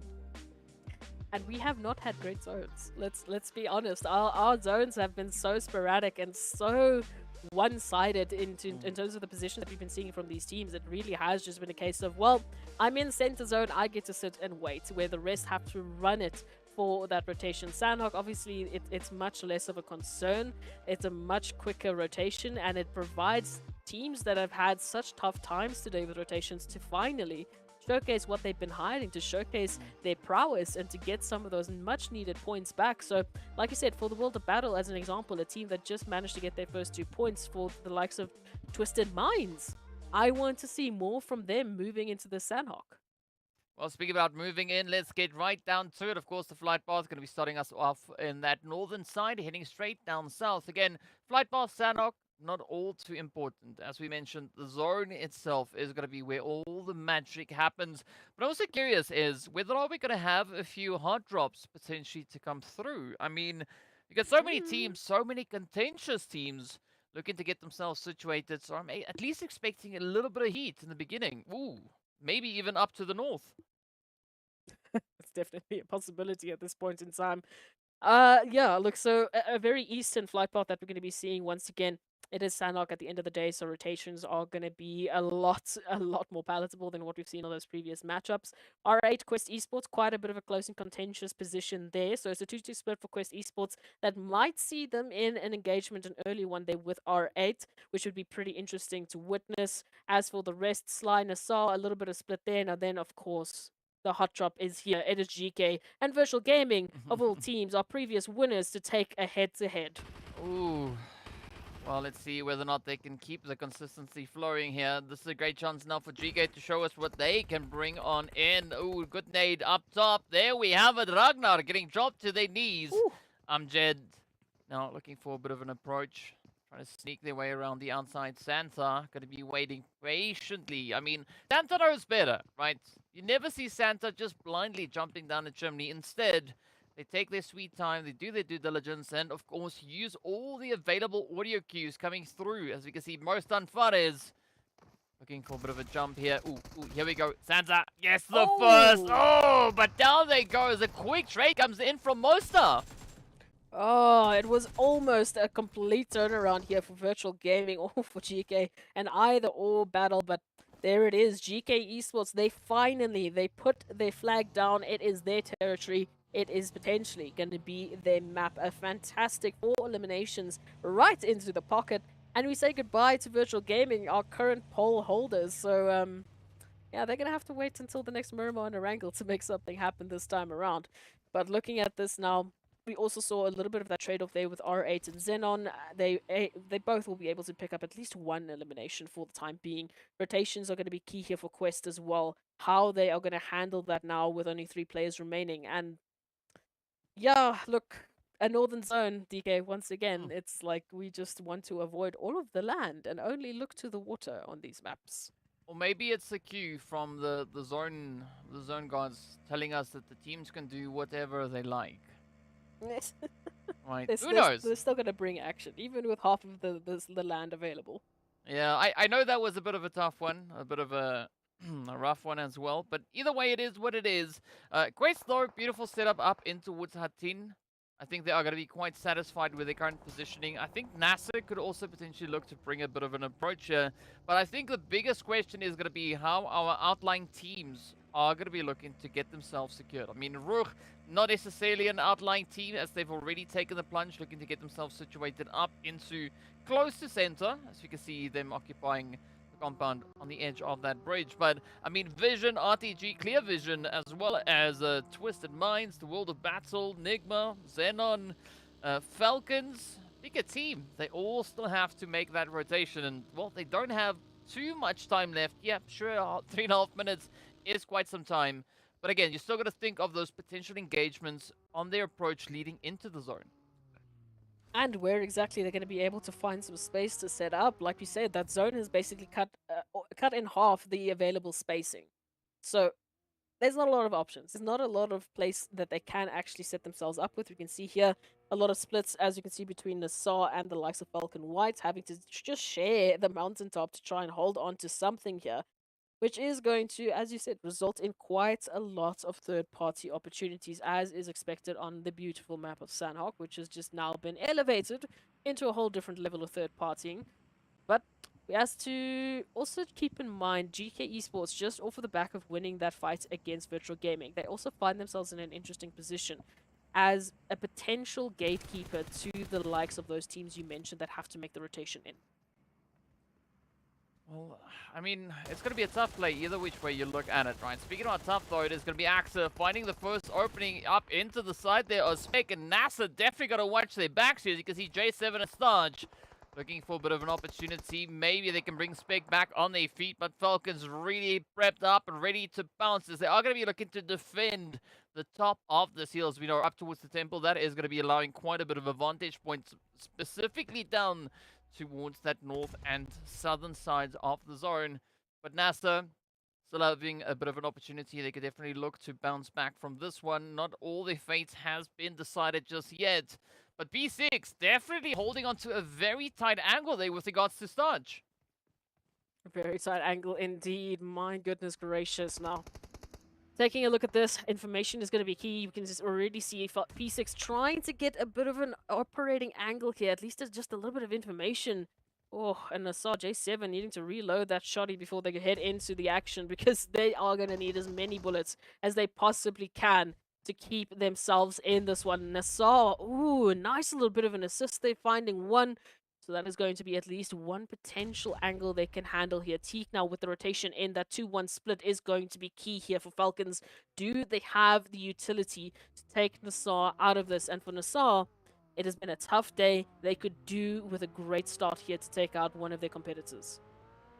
Yep, it could definitely be exactly the start that NASR needs to do the job. But as we can see also then, I mean, Falcons, they're not going to be sticking around. Instead, they are going to be looking to push a little bit further down. Maybe even setting up a bit of a bait and switch coming in there. Meanwhile, Clear Vision going to be feeling all the heat and aggression sent over to them as RUKH Esports look to reach across the way. But of course, a bit of a third-party opportunity available here as R8 Esports come creeping on forward. Vankid, ooh, now really has to cover all the possible angles. Unfortunately for Vankid, we do see Focus also with some really great awareness being shared as well. Taking a look at it now. Clear Vision, interesting position now for them, holding on R8 slowly but surely. Trying to close that gap, find an opportunity here to get a few more eliminations. Time is going to be of the essence. RUKH trying to step up, not quite making those connections just yet. And again, you have to be so wary. Look how many teams are in those surrounding areas. I mean, a third party is just around the corner. And it's going to be a very tough battle for them. Clear Vision now only with 2 members remaining, having to try and fight off a Sanhok that is so congested and so tightly knit. It's not going to be easy by any means necessary. Speaking of which, though, we do still see 4 teams on those outlying regions, still all the way out in the blue zone. That is RTG, Twisted, as well as the World of Battle, Enigma, Galaxy. Not quite sure what their approach is, but a quick look back at what RUKH was able to do, just dealing absolute devastation. But yeah, this is definitely going to be quite the packed zone for the squads to try and work their way through. Vision also going to be trying to dip their toes into a little bit of that security, but R8 presented with a great opportunity, and I'm curious to see how Vision are going to be looking to respond to this. Are we going to be seeing a full-on showing of aggression, Vision just rushing their way forward, or maybe a little bit more of a tactful approach, trying to sneak their way into the zone and then get the upper hand onto R8? I'm very curious to that myself. As we've mentioned, we've seen their tactical approach. We've seen how they are able to deal with those rotations and how they've been able to make some great decisions in terms of those positional advantages. But it hasn't been as an explosive result as what we've seen with some of the other teams like Virtual Gaming as an example, as what we would like. It's been very consistent, however. So, consistently painful, as we do see Sly finding Raouf there. But yeah, Vision, I would like to see something different from them, especially on the Sanhok. It's crazy enough as it is. There is that potential for third parties. There is that potential to get a great number of eliminations while maintaining your numbers. But we'll have to wait and see. Meanwhile, Sly, again, it's the second time we get to actually take a look at how they've been taking these rotations, but they are having some trouble now. Already one back to the lobby, a second unfortunately knocked, and Lord still with more utility than they can count, sending it through into the way of Sly.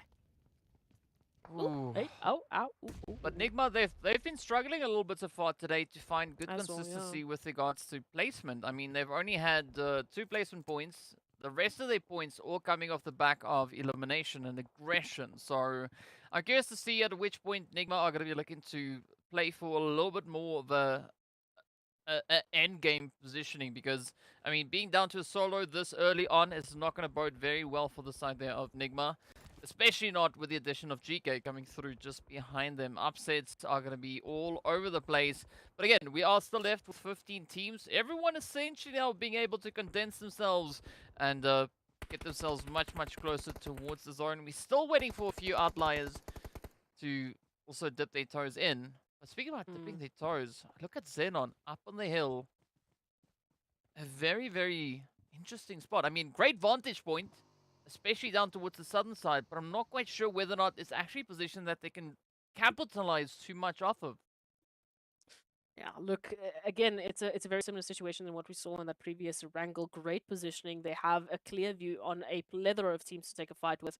But timing and how they're going to be managing those surroundings is going to be key. Again, zone rotation still has to come in. We still need to see how the World of... I don't know how this happens, but the 2 teams that I wanted to see more of, the World of Battle and Twisted Minds, those 2 teams still yet to find themselves in the zone. So it's going to be a very tough rotation, especially for the likes of Twisted Minds. RTG also in a position where they need to find some sort of spacing between either Vision or Brute Force to get themselves a foothold into that next zone. With that shift towards the north, we have a bridge in play, and we have a lot of more rotations that need to be focused towards that southern edge. So XENON in a position where they are going to have to deal with a lot of stragglers in those rotations. I think there's essentially 3 teams that could really capitalize on positioning at this point. I'm looking at RUKH Esports, FALCONS, and the players coming through from Quest. I think if those 3 teams really hunker down, they can just absolutely upset the lobby. You could also add the players from Brute Force into the mix, but I think for Brute Force, it is also going to rely heavily on where exactly they get themselves situated, because we got RTG and Vision now taking that approach coming through from this northeastern side. So the pressure's definitely going to be on. I mean, RUKH Esports, they're going to have to worry about clear vision, but that's only one team that is potentially going to be drawing their attention. And on the other side of the zone, Quest, they might have their hands full as the teams will come through for that approach. But fortunately, there's a bit of a filter, right? We've got XENON, we've got the players from FALCONS, as well as Sly Machine, that could definitely look to, you know, just whittle away at the contentious numbers coming through from this Western Front. And they're going to have to do that. I mean, we still have 15 teams left. Looking at the spacing we have available, that already gets cut in half with the river right between in the middle of the zone. So, yeah, please, let's thin out this competition. It is getting a bit too hot and sweaty on a map like Sanhok. That's not where you want to be. Already R8 unfortunately falling to that rotation. RUKH starting to step on up, but they're feeling the pressure as well. Clear Vision making their presence known alongside Vision and RTG. Brute Force still in the action as well. So R8, I mean, talk about being stuck between a rock and a hard place. Literally fish in a barrel as they just try and desperately make a rotation. And it's tough. I mean, as we've said before, the zones seem to be favoring the water quite a bit today, regardless of what Yeah. map we're on, right? And It's silly. even on Miramar, a map that doesn't really have all that much water, it still manages to be the situation here. But it's tough for these teams, as they will have to battle their way on through. But a Ooh. beautiful nade coming through from Groza. Unfortunately, it is onto their own teammate. But the timing on that explosion was just absolutely perfect. Unfortunately, yeah, not going exactly the way they would have wanted. Now comes the opportunity for Vision to see if they can maybe find a bit of a bounce back against RTG. And so far, it seems like it is looking pretty positive. There we go, a little bit of a return. We wanted this aggression from Vision. Finally, we get to witness it. And on a map like Sanhok, I couldn't be happier. But of course, it's not over just yet. RTG with their split, they still have 2 members available for that reach in, but looks like they will be prioritizing the rotation in. And what a choice to make. Do they stay on the land? Do they go up to Vision headquarters, or do they take a swim? For it looks like Vision's not going to give them the option. Moving in for that finish. RTG dropped to down only 1 up, and Adam trying to desperately make a dash into the zone. Kalaga, I don't know how they are alive. Ooh, but Kalaga now going from the fire into the frying pan as the, well, yeah, the final hits are delivered, and that is RTG getting ended right then and there. We're still left with 14 teams and 45 players. But again, nowhere really is safe within this region. I mean, NASR also now going to be sliding off of a few heights as they too start to take their approaches. Going to be twisted now, getting absolutely battered and bruised as NASR starts with a beautiful opening and a great play. As you can see, Starch just causing absolute mayhem. Is what we need to see from NASR. And again, they still have four of their members alive and Adams, so please make that rotation in, because then we could be having a completely different discussion for NASR, which would be great to see. Twisted Minds, that rotation in. And why are you fighting each other? These are the 2 teams that needed to have the best performance on the Sanhok, and they have found one another and are currently taking themselves out into the lobby. So I'm a little bit upset, but hey, if there's a fight to be had, if there's eliminations to be had, you have to take it. Well, let's see whether or not that is going to be the play, though. It's still such a tough position to be in. And the World of Battle going to be looking to ride out the edge. Trying to, maybe even flank their way on through. We do say goodbye to the side of NIGMA Galaxy as they will get shipped on back. Clear Vision going to be the next one out in 13th. And this is where we could see the Blue Zone actually getting the better hand of so many of our teams. I mean, even R8 getting packed up with only 4 eliminations to their name. Only 4 eliminations, but at least, you know, it's, I want to say it's better than nothing. It's such a tough battle right now for the Sanhok matchup with the rotations that we've had to see. It's not been easy. So the fact that you're able to get anything whatsoever, it's going to be counting for something at the end of the day. Sanhok is only that tiny, and we only have a few more matches left before we're going to be seeing what that first day is going to be looking like. So as anything that they can muster is going to be worthwhile. GEEKAY Esports, on the other hand, have had a very tough last few matches. They've been starting to fall off, and unfortunately, they will be only going back to the lobby with 4 eliminations. But again, better than nothing, right? What I am worried about is how FALCONS are going to turn this one around. They also have been a team alongside GEEKAY that have been a bit quiet. They haven't had a massive fall off, but they have dropped 1 or 2 positions on that overall leaderboard. So I'd like to see a little bit more aggression from them, especially based on their previous PMPL performances. We know they have it in them. We know that they have what it takes. We just need to see them actually realize those opportunities. I mean, we could be seeing quite a bit of a play coming through from the FALCONS, because as we saw in the last PMPL, they put quite a bit of focus on their overall Sanhok performances. So I think that already speaks volumes as to what they are capable of. But now they're going to have to show it, right? The statistics only take us so far. And speaking of statistics, XENON, who we also saw securing quite a bit of a performance up on this map specifically, also now feeling the heat as Marshall reaches into J7. But all the pressure and hopes and dreams for the side of XENON rely solely on their performance yet to come. As Spec now finds themselves in a bit of a 1v1 situation, but not exactly the easiest 1v1, right? We do have Senkei there from the side of XENON, yet to bring in that reinforcement, but no need as Marshall gets it done. And that is NASR getting shipped on back. Out they go, 9th place with 3 eliminations up. Oh my goodness, NASR has just been running into such difficult opposition today. So I'm so sad, but hey, we're going to be seeing them pick it up soon, I am pretty sure. Brute Force now making a bit of a rotation on in, right behind the likes of RUKH Esports, who've also been relegated, unfortunately, down to 2 members. So their current focus is, of course, on the likes of FALCONS. It looks like that might be the end of them, though. A beautiful finish with that nade, thanks to Puncher, and that will see them, unfortunately, back into the lobby. But now, look at this timing. Brute Force, they thought they were going to be surprising RUKH. However, FALCONS now sitting ducks as Brute Force make their approach in. They have information, there's a team in front of them. They have the angles. They might be able to take FALCONS out here. There's definitely a big possibility of that to be the situation, be the case, but let's see whether or not FALCONS can find a way out of this whole play. I mean, Brute Force, they're definitely one of my favorite teams, right? I really enjoy watching their gameplay, and I also enjoy their name, the Broody Fruities. That's why I call them that, because it just sounds such fun. Wow, probably helps if I English properly, but either which way, the pressure is on, right? Because FALCONS, I mean, they've proved themselves coming through not only the PMPL, but also just grinding their way through the PMPL finals itself as well. So this is a great showing for both teams.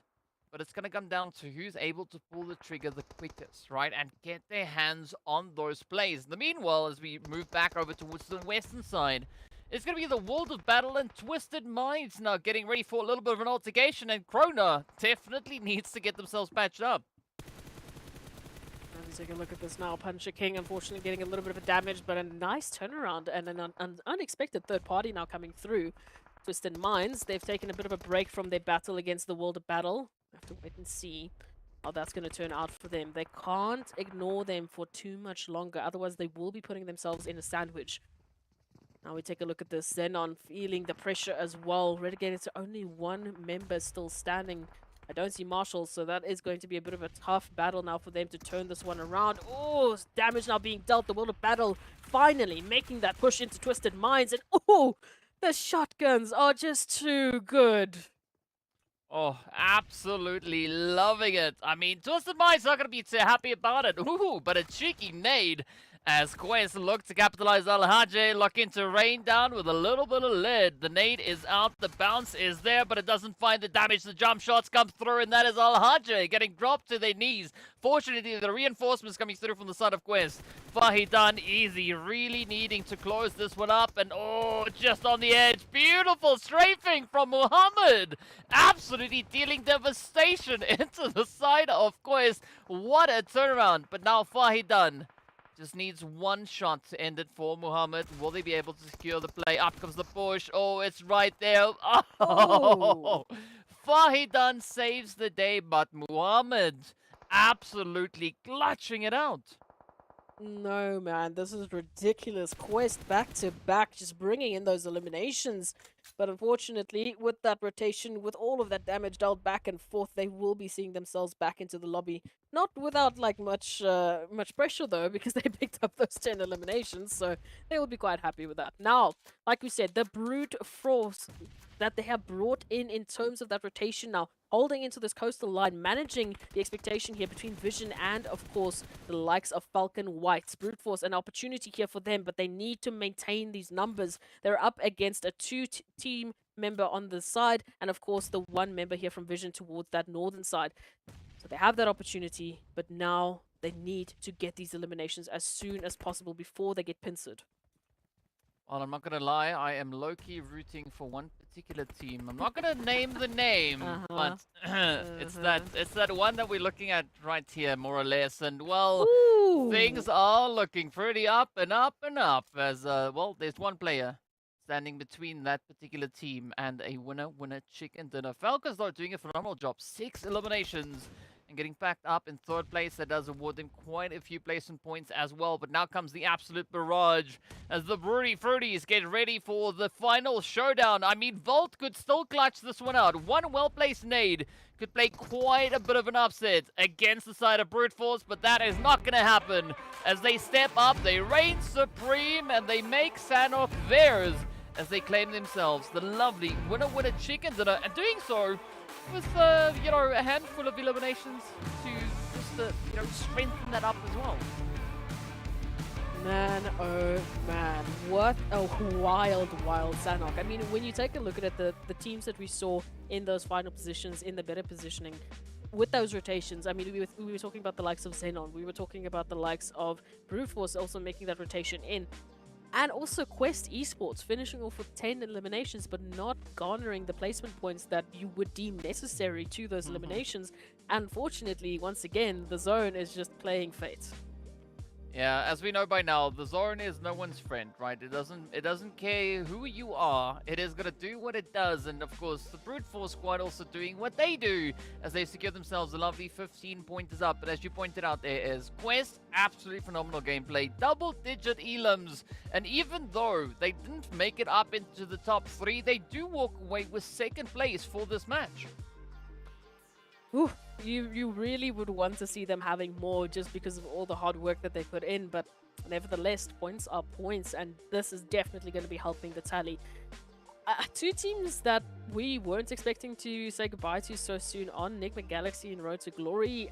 Yeah, it didn't quite translate the way that we were thinking, but I do still see that we should be seeing a change up when we go back to those Erangel and Miramar matches, because we should be seeing the team starting to settle into their boots. Like you said, we'll cross that halfway point. We've got 2 more matches for today. That's day 1 then done and dusted. The teams then have that information, hopefully, to change things up. But speaking of changing things up, that match report on Sanhok, my goodness gracious, I am not shocked in the slightest to see RUKH sitting there with most eliminations and highest damage.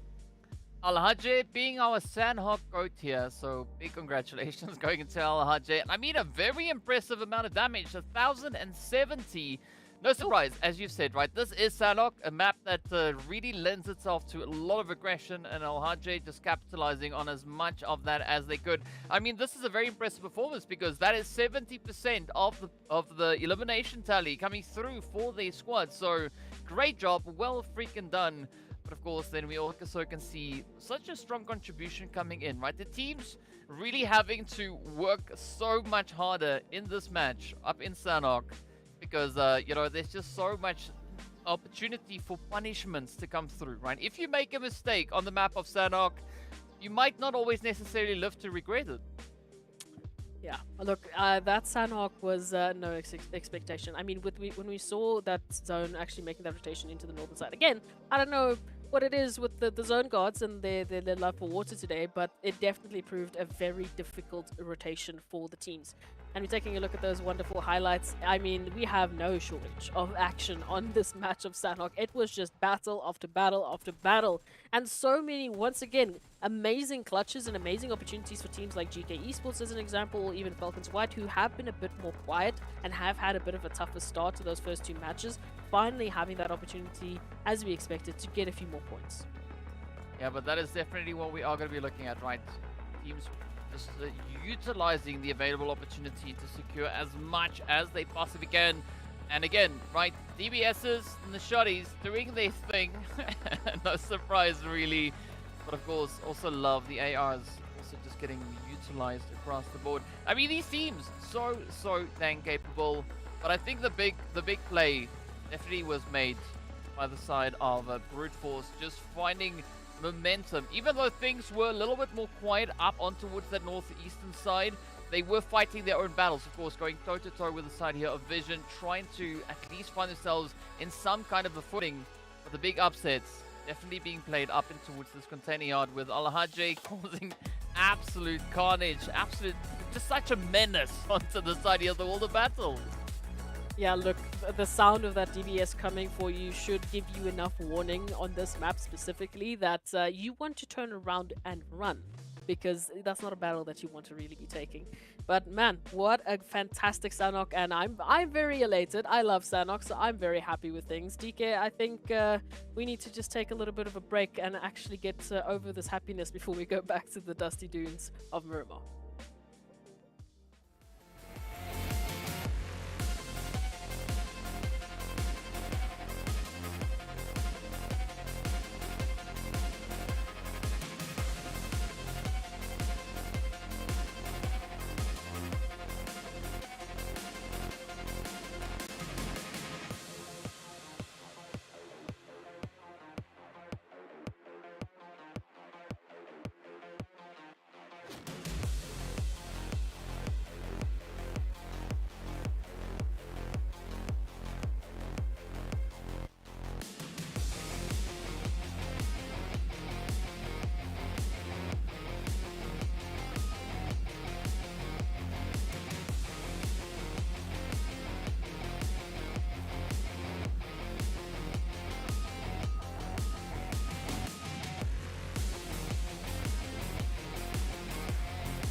Welcome back, guys, as we are getting ourselves ready to move into the final two matches here today. Of course, we've got Erangel and Miramar that are yet to come, not exactly in that order, I think, right? But either which way, we of course have quite a bit of a lot to look at. Now, Ez, I know there's something in particular that you want to take a look at.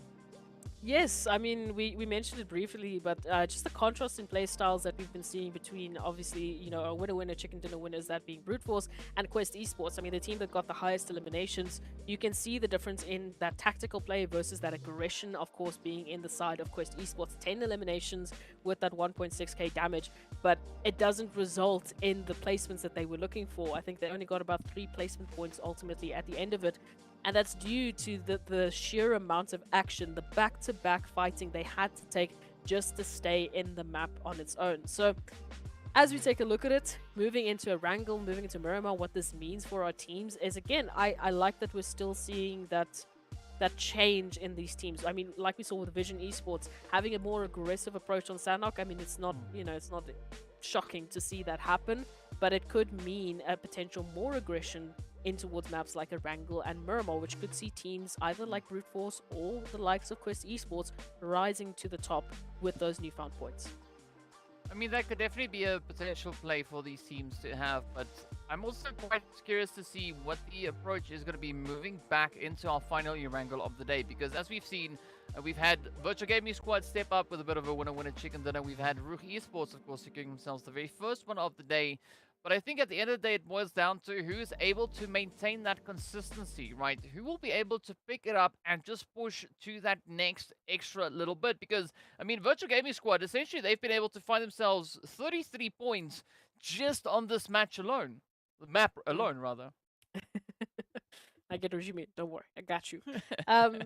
Absolutely. Look, it's the difference in playstyle that we've seen, and again, a lot of it has to do with those rotations and those positional plays. I mean, we just saw the absolute dash for madness to that military base island towards the end of it, and with that third Erangel now finally turning its head, it means the teams, they have a little bit more information. Like we said, first couple of matches done and dusted. Those nerves are out of the window.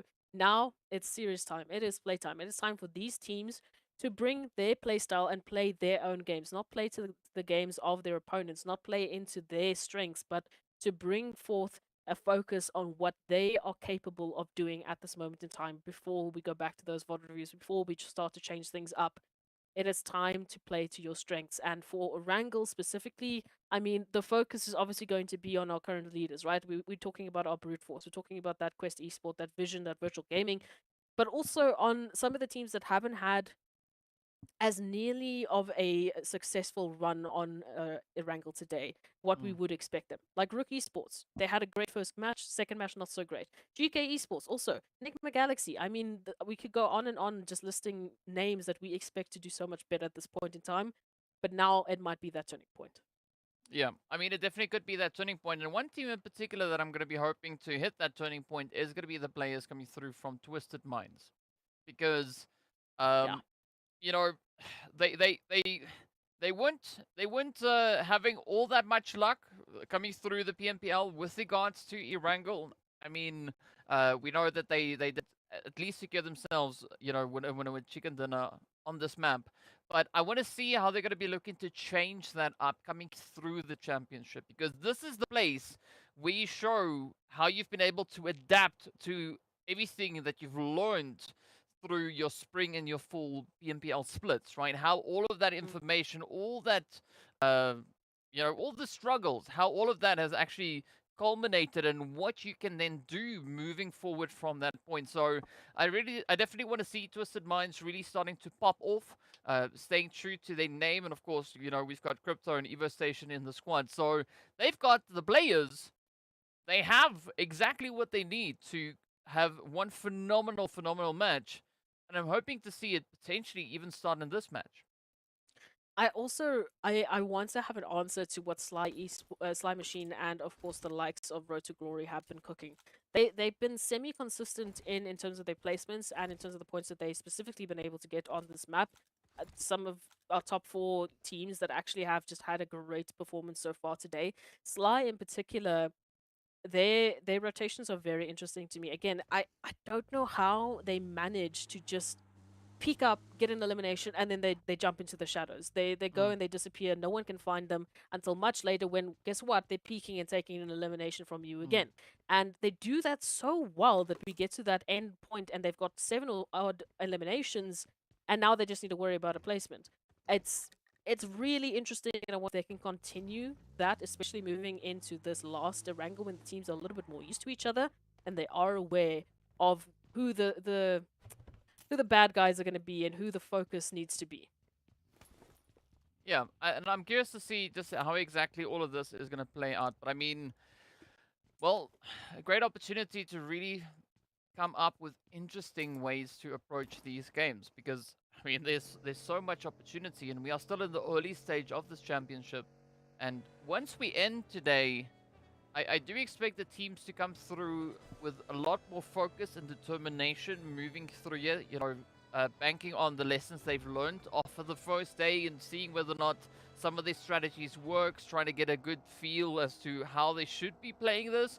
Of course, they know what works for them, but I want to see all of that then being utilized. I want to see these teams just absolutely flourishing and playing the best insane possible PUBG that they can play up to this point. Because as we know, PMGC is up for grabs. There's 4 slots available.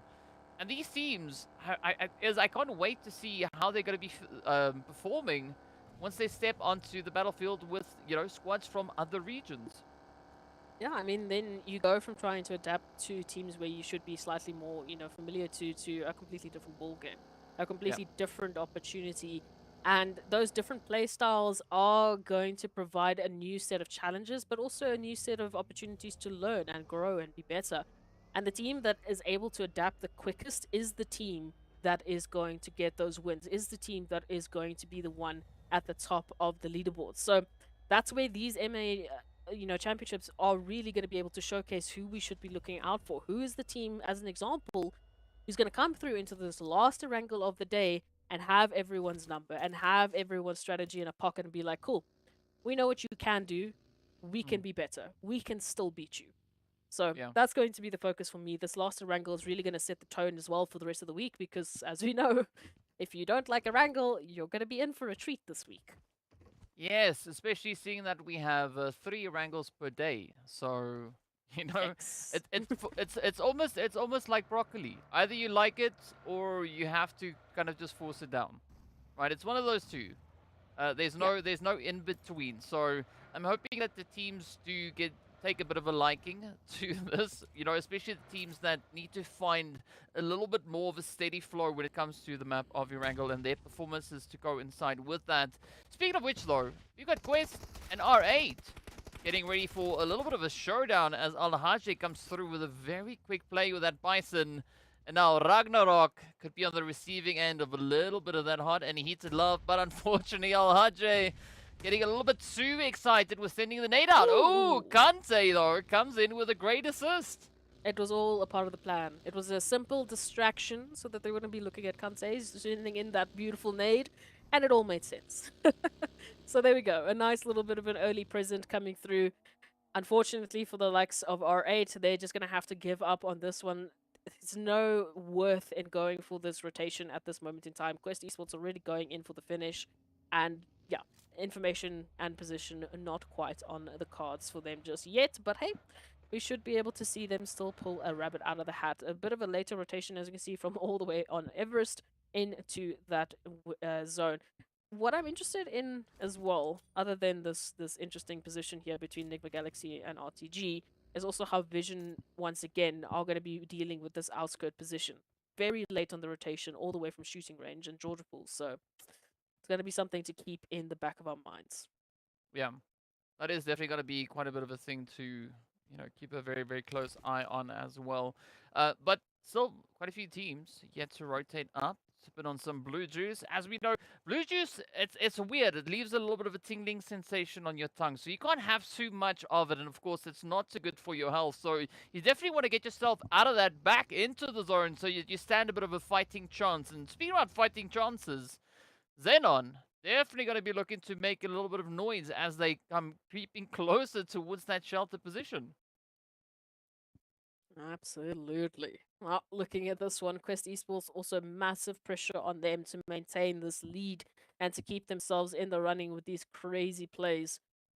Brute Force, the Broody Fruities, all the way from that northern side, once again, also very low and slow rotation. RUKH Esports and Brute Force have been the two teams that have been the most consistent in that specific strategy across all maps. Every single map, they head towards the north if they can, and then they just take a late outskirt rotation. And especially for the likes of Brute Force in towards that Sanhok, it was definitely working for them. For RUKH Esports, it's been a bit of a catch-22. We saw that fantastic play on that first Erangel. Again, individual prowess shining ultimately there. Here, I want to see them as that tight-knit group really bringing in the pain to the rest of the teams. Yeah, I definitely want to see, you know, teams like you mentioned now, can't say with a pen, you know, like RUKH and the Breedy Fruities really find a good way of utilizing those rotations, regardless of what map it's on, right? It worked out for Brute Force when they came through on the map of Sanhok. Things might not necessarily go exactly the same way when it comes to Erangel. As we know, each map has its own kind of play style that you need to try and adapt to have the most possible success coming into it. But of course, still, a lot of these teams that are yet to rotate forward, they could maybe bring quite a bit of an upset to those strategies. But a great opportunity here for Twisted Minds to just look to capitalize on a little bit of that breach camping, because they need points, right? And the more eliminations and the more points they can find, obviously the better it is going to be for them. So let's hope that Twisted Mind can get a bit of a jump here, because Virtual Gaming Squad, they are one of our defending squads when it comes to the map of Erangel. Absolutely. So it has to be here. It has to be now. Well, preferably now. We can wait till tomorrow, but I want action right now, please. This is going to be an interesting one now for teams as well. Like we said, it's getting to that point where we start to see those gaps forming. We obviously have the likes of Brute Force and Vision right up ahead of them at leading the pack, but it's been very close and contentious, I would say, for the top 8. As soon as we get into that second page, we obviously have a much more significant drop, but it's been because of these top heavy engagements. So the teams that are at the top are the teams that are just jumping up those leaderboards. And this one is going to be interesting. Brute Force and RUKH Esports. Two teams currently sitting in first place and 5th place respectively on the overall leaderboard. So if they were here to take that engagement, it definitely would potentially spell a disaster for that leaderboard. Yeah, I mean, this is obviously going to be a little bit more important to the side of RUKH Esports. They're only 10 points away, so whatever they can find here is going to be absolutely magic. But it might be a little bit upsetting for the side of the Broody Fruities if that is the case. But they also got to watch out for Vision, as we can see them coming through with a little bit of a cheeky rotation off the back end there. In the meanwhile, the Zorn is going to be taking us up north. So Twisted and Virtual Gaming Squad, they definitely going to have to find a way, not only off of the bridge, but also through the teams that are waiting just towards the north. So it's going to be a pretty tough rotation, because we got NIGMA, we got Sly, Clear Vision, so many teams that are going to be looking to just bring in a few cheeky trades. And yeah, best of luck to Virtual, as they now do start with a bit of an approach here, coming through onto the side of Twisted, but it does seem like Dadino is going to be primed and ready to roll, as we got that nade. Oh, but unfortunately, G just lays into the side of them. Oh, I can hear those sounds. I can hear the pain rolling on in. Virtual Gaming, interesting position that they're going to be holding as well, considering that zone is on its way. So I don't think they want to really be dealing with Twisted Minds all the much longer. We can see FALCONS already making that call as well, taking that rotation in. It is time to get into safety. So Virtual Gaming, they have to do something similar. Going to be taking a bit of a wider approach along that coastal line, trying to give themselves enough cover to just avoid the damage that Twisted Mind is going to be dealing out, because they have a little bit more of that high ground to work with. But it is not going to be without its own battles. We can see right up ahead of them, if Virtual Gaming continue this pathing, they go straight into the back of Sly. Yeah, that's definitely not the kind of approach that you want to get, because we've seen what Sly is capable of, so that could present quite a bit of a threat to them. But, you know, big ups to the side they have Twisted, getting themselves mobilized, prepping for a bit of a push, looking to get themselves repositioned. But I'm curious to see who's going to be looking to play for the northern edge of zone. I mean, the teams don't necessarily know, well, we know with regards to the open areas, but it's all down to those preemptive plays and how the teams are going to be looking to get themselves situated. And Twisted, this could maybe develop into a little bit of a costly play if they're not all too cautious, because we've got NIGMA lying in wait, we got RTG, as well as the side of Quest a little bit further up. So a lot of contention coming through. And speaking about contention, it's going to be NASR and Clear Vision now finding themselves in a bit of a head-to-head, a little bit of a showdown to see who's going to be locked in onto the compound. And so far, NASR biting off quite a bit of a hard pull. As you can see, the heads just raining on down. And I'm not quite sure if NASR are going to make it out of this one in one piece. Well, there we have our answer. The answer is no, as they are instead our first team getting sent back into the lobby. Oh, the pain that is going to be dealt. Clear Vision once again. Interesting position now to be holding on. NASR feeling the damage, feeling the brunt of the action, while Virtual Gaming just continue to rain on the hits. Coop's now going to be taken out. And that will mean that NIGMA Galaxy are in a bit of an interesting position here. Currently finding themselves, of course, sandwiched, not only between Virtual Gaming, but of course the likes of XENON, and right up ahead of them it is RTG. So decisions will need to be made sooner rather than later how they are going to handle this one. I wouldn't say they want to stick around much longer before those rotations move on in.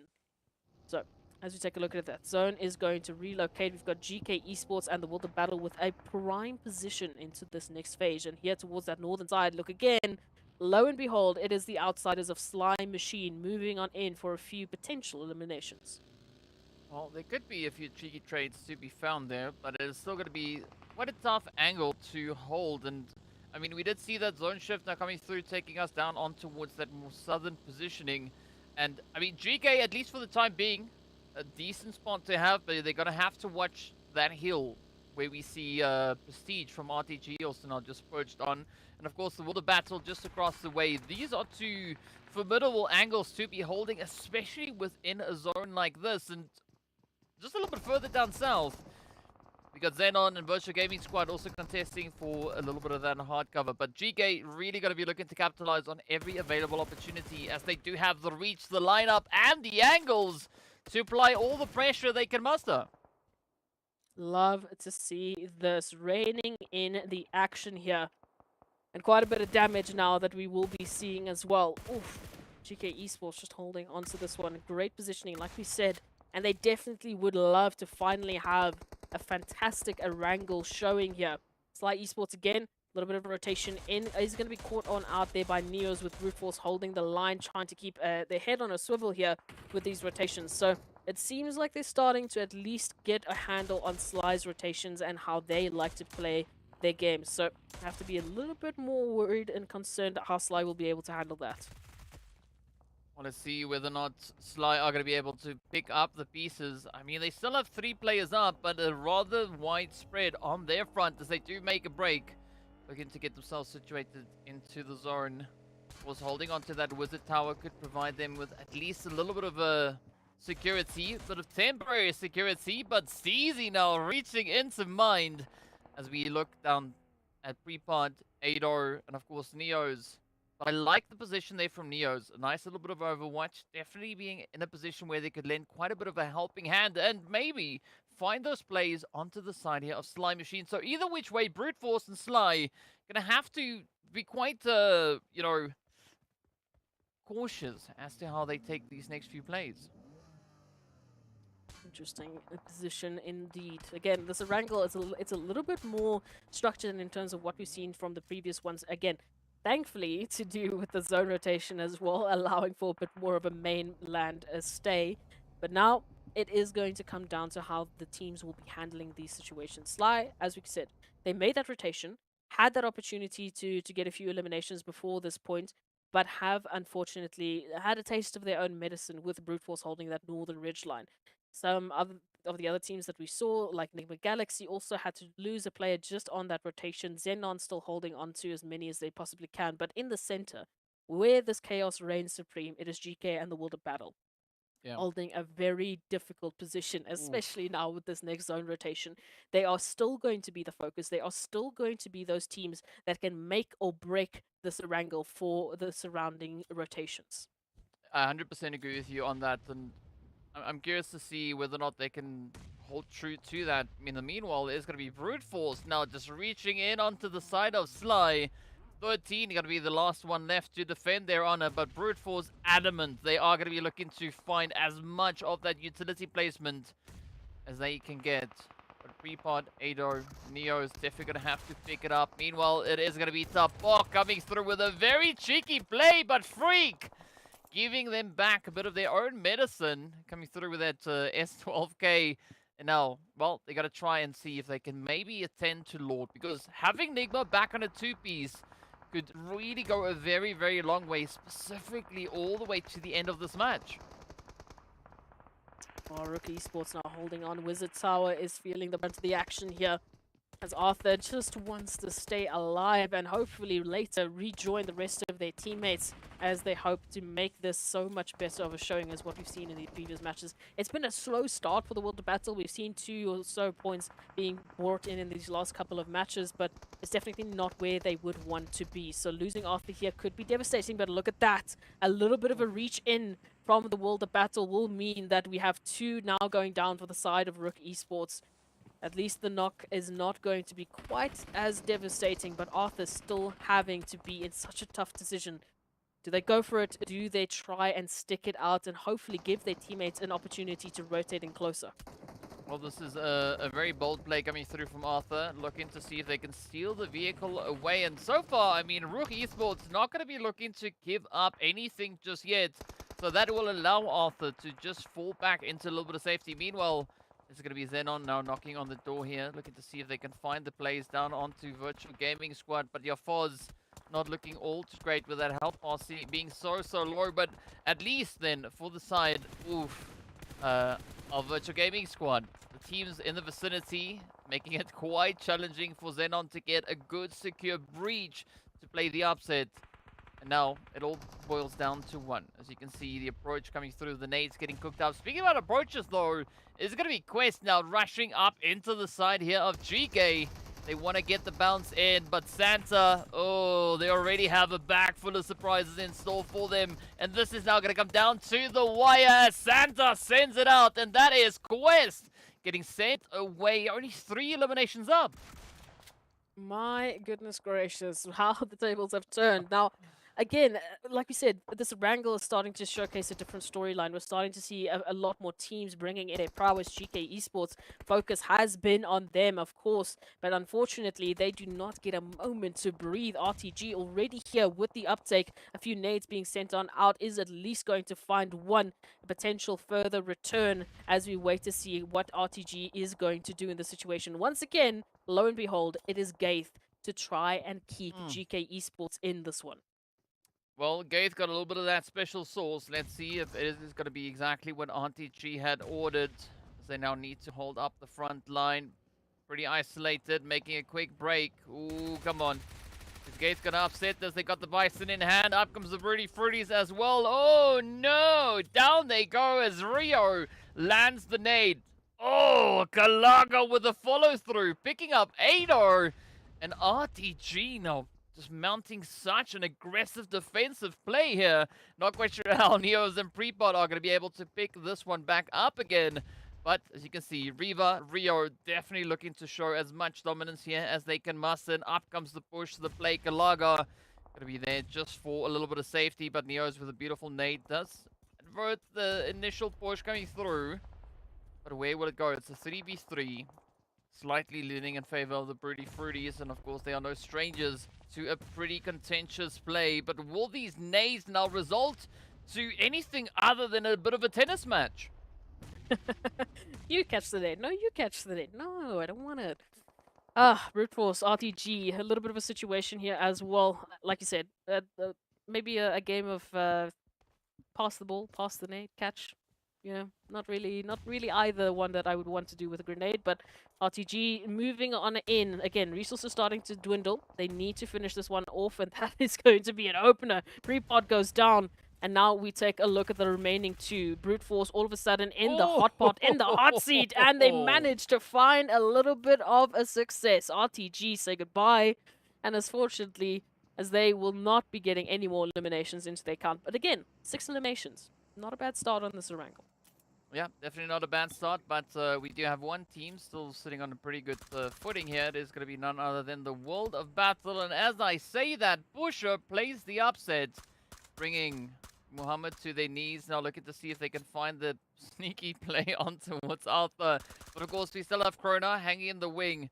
I mean, RUKH Esports, again, this is a great opportunity for them. They had a little bit of tough luck coming into our second Erangel, but so far, things could maybe turn out quite positive for them. It is going to be a pretty tough play, though, because they are going up against 9 other players, so not the best odds to try and utilize at this point. Speaking of odds, though, NIGMA Galaxy, Brute Force, and Falcons are on towards this western front. Again, a very stretched out approach. Look, it's really not going to be an easy decision moving into these final few moments of Erangel. We're running out of spacing, we're running out of players as well, as everyone just seems to be so aggressive today, which I love to see.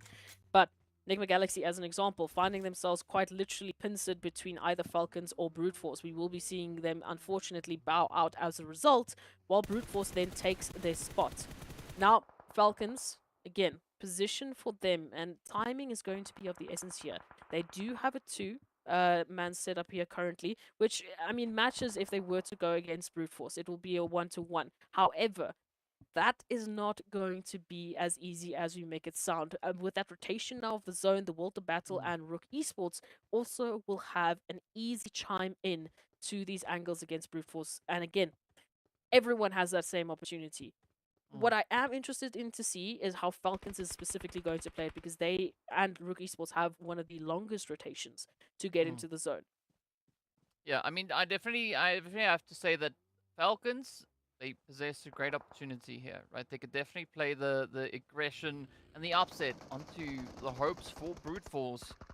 But initially it is going to be quite reliant on what happens over on towards this eastern side. As we can see Eugene having a bit of a spin out. Beautiful spray down coming through here from Muhammad. But the World of Battle, the only team with 3 players up, they have the numbers advantage. They have a beautiful set of hard cover to just cause absolute carnage. But still, nothing has been decided. Falcons, Brute Force getting ready for a bit of an exchange here as well. Teak now about to get met with lead as the nade connects just onto the side. Puncher, Teak in a very dangerous spot here. But of course, well, Neo's not looking all too great either. Yeah, look, we said it is tough all the way around. But again, I'm loving how everyone is sticking to that consistency. Brute Force, I mean, they are having a fantastic game. And the World of Battle, I can't stress this enough. They went from getting 2 average points a map to now suddenly dominating the side of Erangel with 6 eliminations. The only team they are behind currently is Brute Force, who we know have had such a consistent day so far. So this is a massive step up from the World of Battle, and I definitely want to see more of this. I'm almost leaning to wanting to see them take that winner chicken dinner, just purely based on what an upset this has been for them. But of course, Falcons, Brute Force, they are not going to make that easy for them. Yeah, but the World of Battle also proved in the PMPL itself that they are a force to be reckoned with, right? And it's no surprise to see them really starting to find some great consistency pushing through this match here as well. But again, it's all going to come down to how they are able to uphold the approach. Will they be able to bring it in? And of course, I mean, World of Battle, they were the 2nd strongest team on Erangel over in their respective PMPL as well. And in the meanwhile, we do say goodbye to RUKH Esports. Unfortunately, not another chicken dinner going to be coming through here, at least not on Erangel. But the opportunity is still very much available for the World of Battle. Brute Force now going to be trying to play their hand at a little bit of the Falcons. Yes, Neo is out in the open. Ado, gotta watch those angles. Oh, but Neo's with the upside spike picks up a quick cheeky hit, and with that, the vehicle goes up in flames. Ado, the last one left, but up comes the World of Battle to run the competition down to claim themselves the winner chicken dinner, and doing so in phenomenal style. This is what we love to see. What an incredible showing from the World of Battle. We have been asking for it And here it is, the World of Battle bringing in finally a performance deserving of what we've seen in the past and what we know they are capable to be. So I'm elated in the fact that we just saw them pick up such a different style and showing than what we've seen so far. But it's amazing. I mean, of course, as we know, the World of Battle, no strangers to winner chicken dinners when it comes to the map of Erangel. So very, very happy for them to see that performance coming in. It was a matter of time, and I'm happy to see them managing to do it all still within the very first day. Of course, speaking of which, we do see Muhammad, in fact, actually securing themselves the most damage for this game. Okie dokie. No, look, again, not surprised in terms of the eliminations we saw there from the World Battle. They were extremely active in the engagements they were taking and how they were trying to literally just stay afloat. It went from staying afloat to absolutely dominating. So it's incredible to see. Also have to give a big shout out, of course, to Quest Esports once again. Some consistency there, brute force as well, making sure that their individuals are stepping up to the plate time after time after time. But I mean, a phenomenal ending coming through here for the World of Battle on this Erangel match. I mean, coming into the match, they were sat with only 10 points to their name, all the way in 15th position. And a performance like we just saw coming through in this game does change up the position quite a bit for them. And of course, let's see just exactly how many points they're able to secure. So that puts them on about 28 points, right? A beautiful improvement coming through for the World of Battle. But of course, the Broody Fruities coming through with 11 eliminations as well. So a very happy day, at least for both those teams. No, that is absolutely beautiful. I mean, again, taking a look at it, we've only had these top-heavy matches. We've had only the teams that are the best at managing that aggression with those rotations, or mostly just the aggression, really. Because as you can see, the placement points aren't looking too great at the top of the leaderboard. But it's those eliminations that are just coming through in bucket loads and really capitalize and really catapulting these teams to the top of those overall standings. And that's why we're seeing such a devastating gap between our top teams. And when we just even take a look at the top of the second page, it's way too much of a gap considering we've only played 5 matches. But there is still hope. We're still seeing that continuous change in the top teams. So that consistency and hopefully that close-knit competitive level should still stay the way as we move into the last match of the day.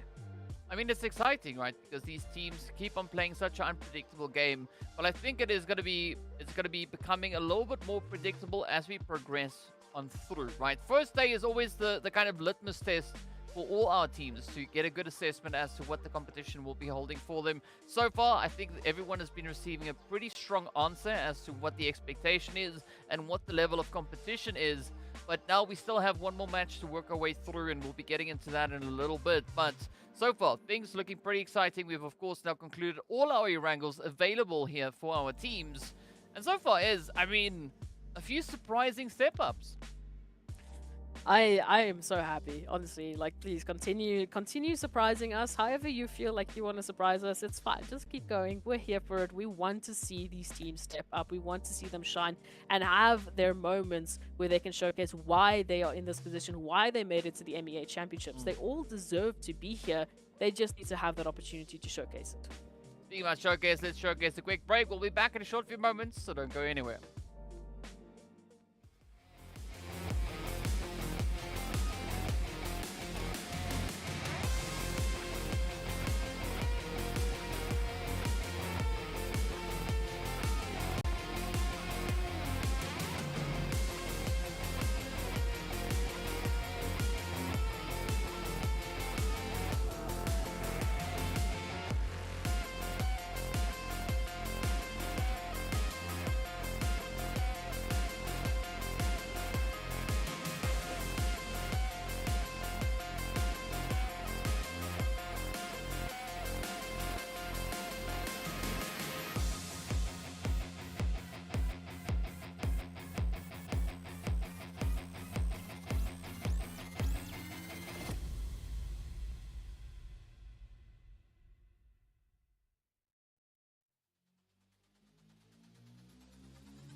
Welcome back, everyone. We're getting ready to move into our very last match of the day. We are going to be heading into Miramar. Now, before we get there, let's take a look back at the amazing, amazing Erangel that we just had come through. Can't say with the fan again. Every time I see it, it just sparks a little bit of a chuckle to come through. But again, not the most insane zone that these teams had to deal with here, but just the way that it has been played out. Such a difficult and demanding approach. Look, it's been a tough day for our teams in general in terms of the zones that they have had to deal with. The vast majority have suffered in terms of those crazy rotations and just pushing to try and get themselves into just the zone in general, not even into a position where they can actually take fights, but just into the zone. So now that we get to switch into a match where they finally have that breathing room, they finally have that ability to showcase all of these amazing strategies that they've been just keeping at bay, we start to see a different story. We start to see a different side of many of the teams. I mean, again, the World of Battle, they stepped up into a different plane from what we've seen in these last 4 matches. So it was almost as if we were watching a completely different team, but it's the team that we know. It's the World of Battle that we know and expect. So all I'm going to say is that it is the first day. It is the first 5 matches of the MEA Championship. We still have plenty more to go. We can see from that map performance that for many of the teams, it is not at all what they were expecting, considering the damage, the pure damage that they were dishing out. But hey, we still have to wait and see how they are going to turn this one around into the last match. Yeah, we're definitely going to have to take a look at that indeed. But, well, we are taking a look at now, for this point at least, it's going to be, well, our map performance coming through with regards to, I believe this is the Erangel, if I'm not mistaken. And, I mean, Virtual Gaming Squad doing quite a bit of work with regards to the aggression that they've been able to show here. And, I mean, the results speak for themselves. They've been able to get 23 eliminations just on Erangel itself. So they've been really grinding their butts off with all the damage and that elimination count as well. Very interesting. And again, as we continue, we start to get closer and closer to what we would expect is their default performance into these Erangel matches. And what's so important to highlight is, as we've said, there's 3 Erangels every single day. That is completely, exactly half of the matches, half of the opportunities that they have to get themselves those PMGC slots are on Erangel. So the teams that are leading the charge on Erangel, the teams that are finding their groove on Erangel are likely going to be those teams fighting for those 4 top slots. So we're going to keep an eye on that as we go through these matches. But of course, as we know, that was the last Erangel of the day. It's time for the Dusty Dunes. Oh, yes. Indeed, indeed, indeed. We've only seen one team get themselves a winner chicken dinner on this match. Of course, it is Quest. But, well, there's a reason for that, because we've only had one Miramar being played so far. So I'm curious to see who's going to be the team to step up and reign supreme right here. Is it going to be some of our usual suspects? Could it maybe be a surprise? Right, I'm hoping for the surprise, because I want to see the teams, you know, really bring in the upsets as best they possibly can. Absolutely. I mean, the upset we just witnessed now was incredible to witness, but it can't stop there. It can't just be a one shot on Erangel and then they go quiet again. I want to see more of every single one of these teams. Every single one of them deserves these spots. Like we said, we just need to figure out who our top 4 contenders are and who are going to be the teams to challenge all the rest from the rest of the world in those PMGC slots. So moving up into this one, definitely going to be keeping our eye on Quest Esports. Like you said, only team to actually get a winner chicken dinner so far today, because it's only our second Miramar of the day. But also, once again, Vision Esports. They gave me a question mark on our previous Miramar, but again, it could have been a case of that positioning with that zone going all the way east. Now, again, an opportunity for them to have a semi-normal zone and showcase something else. Well, definitely a semi-normal zone indeed. I think the teams are going to be quite happy about this one, not having to put on not having to wax up the surfboards, because there's not going to be all too much water to worry about. Instead, the teams can really focus on playing out those strategies. And I think this is a good spread, because, I mean, San Martin already receiving a decent amount of love. You can see Hacienda del Patron also getting a little bit of focus being brought to it as well.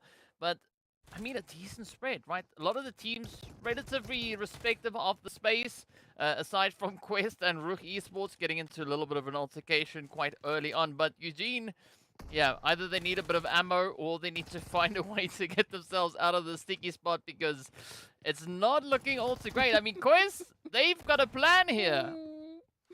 They've also got the better. I mean, it was a pistol. That's all that they had to fight against the shoddy, against the SMG, against the numbers. I mean, come on.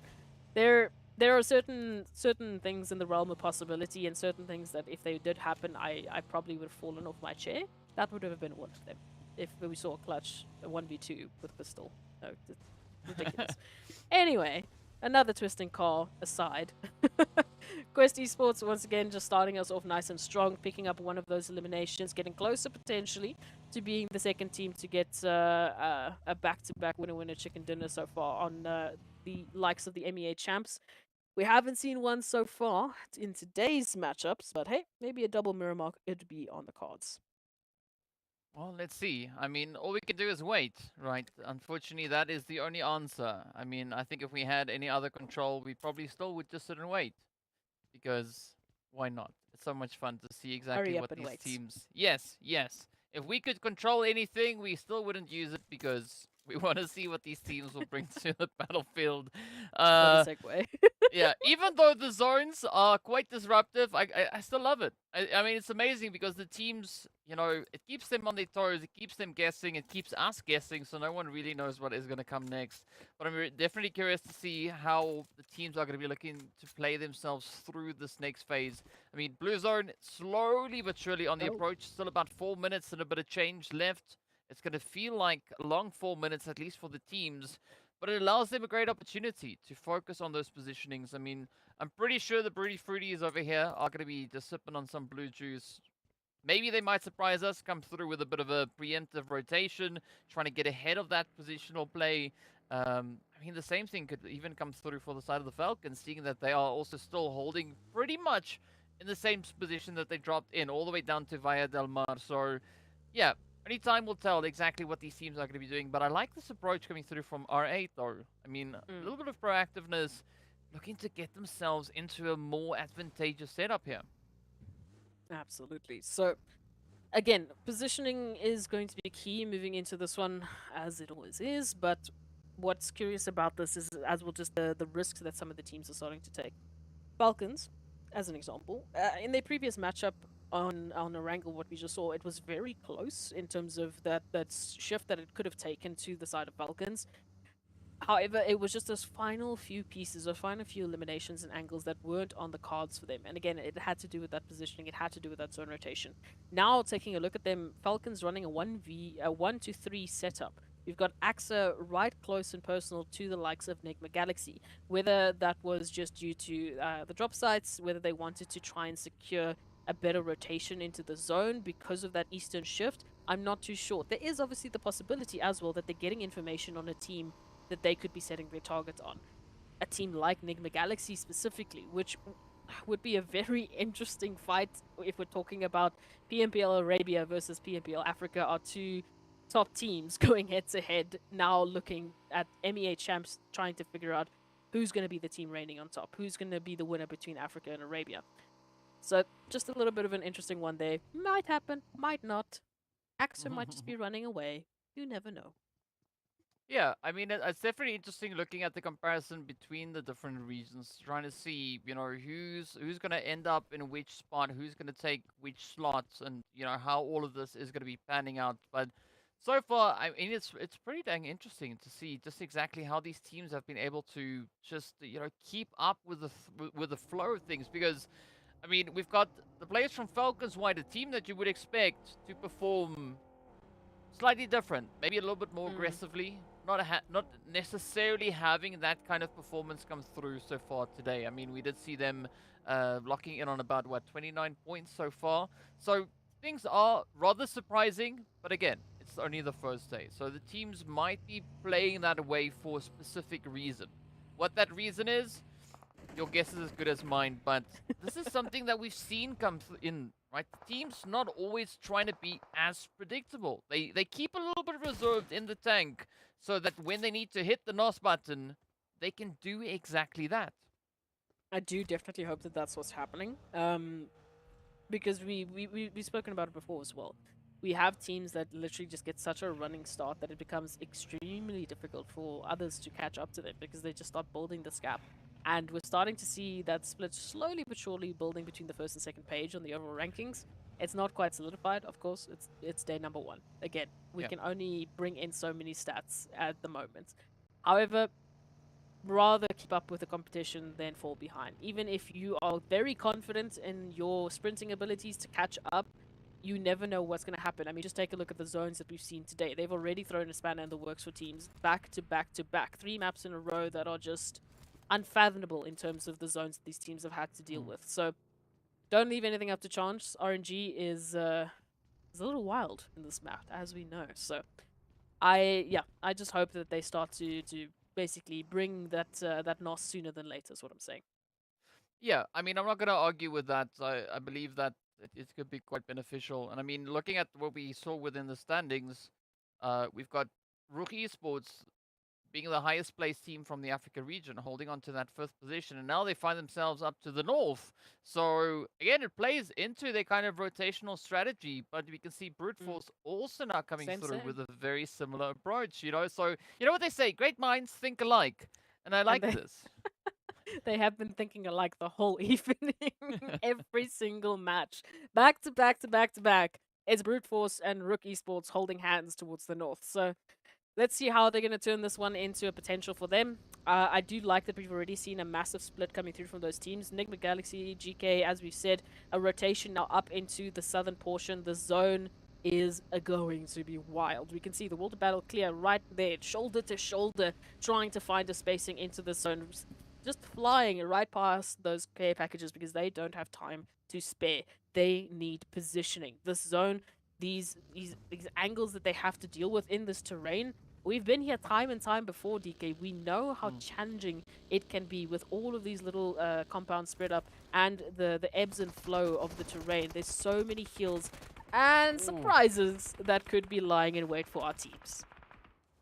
Well, definitely a good surprise coming through here from the side of World of Battle. But I actually gotta say, I'm quite appreciative of what the World of Battle are looking to do here. I mean, I honestly think that the World of Battle are going to be looking to finish much stronger in this MEA Championship than they did in comparison to the previous one.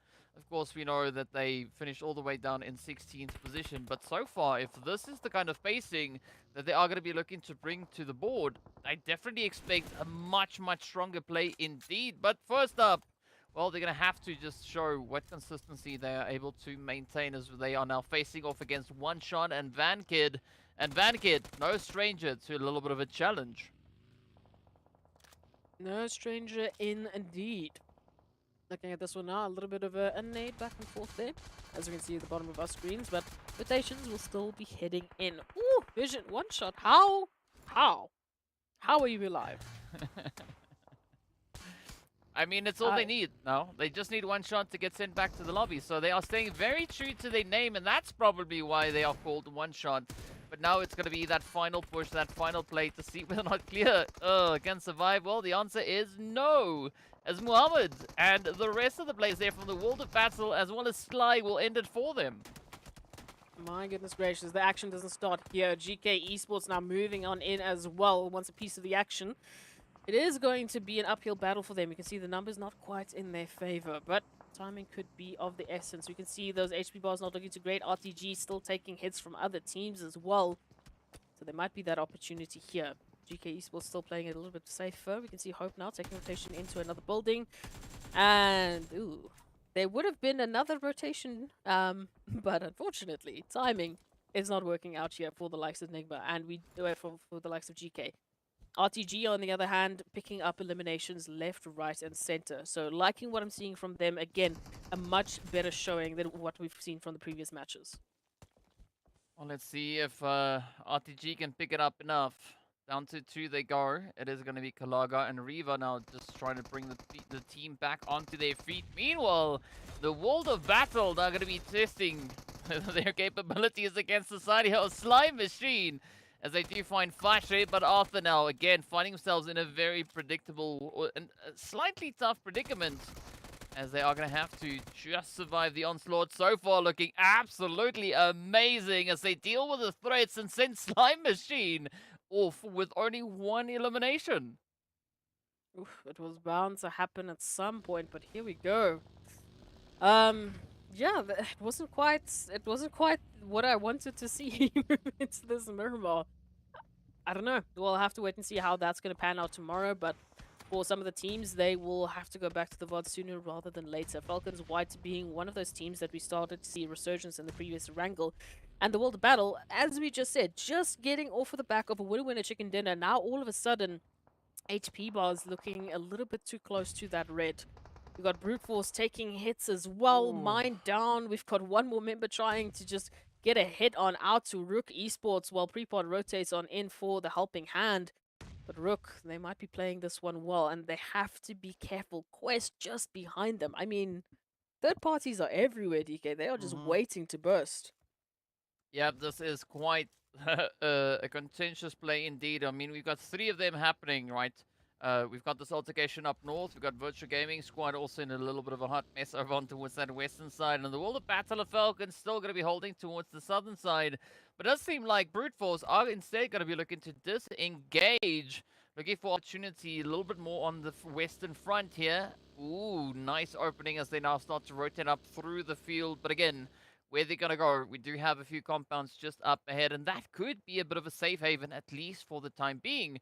Meanwhile, over in towards the Hacienda del Patron, things are not looking boring whatsoever, right? It is going to be a Virtual Gaming Squad and R8 getting ready for a bit of that showdown. And of course, our other contentious point that we have there, the World of Battle and Falcons. But Falcons, surprisingly, coming through with a 2-2 split, trying to potentially divide and maybe even conquer the World of Battle.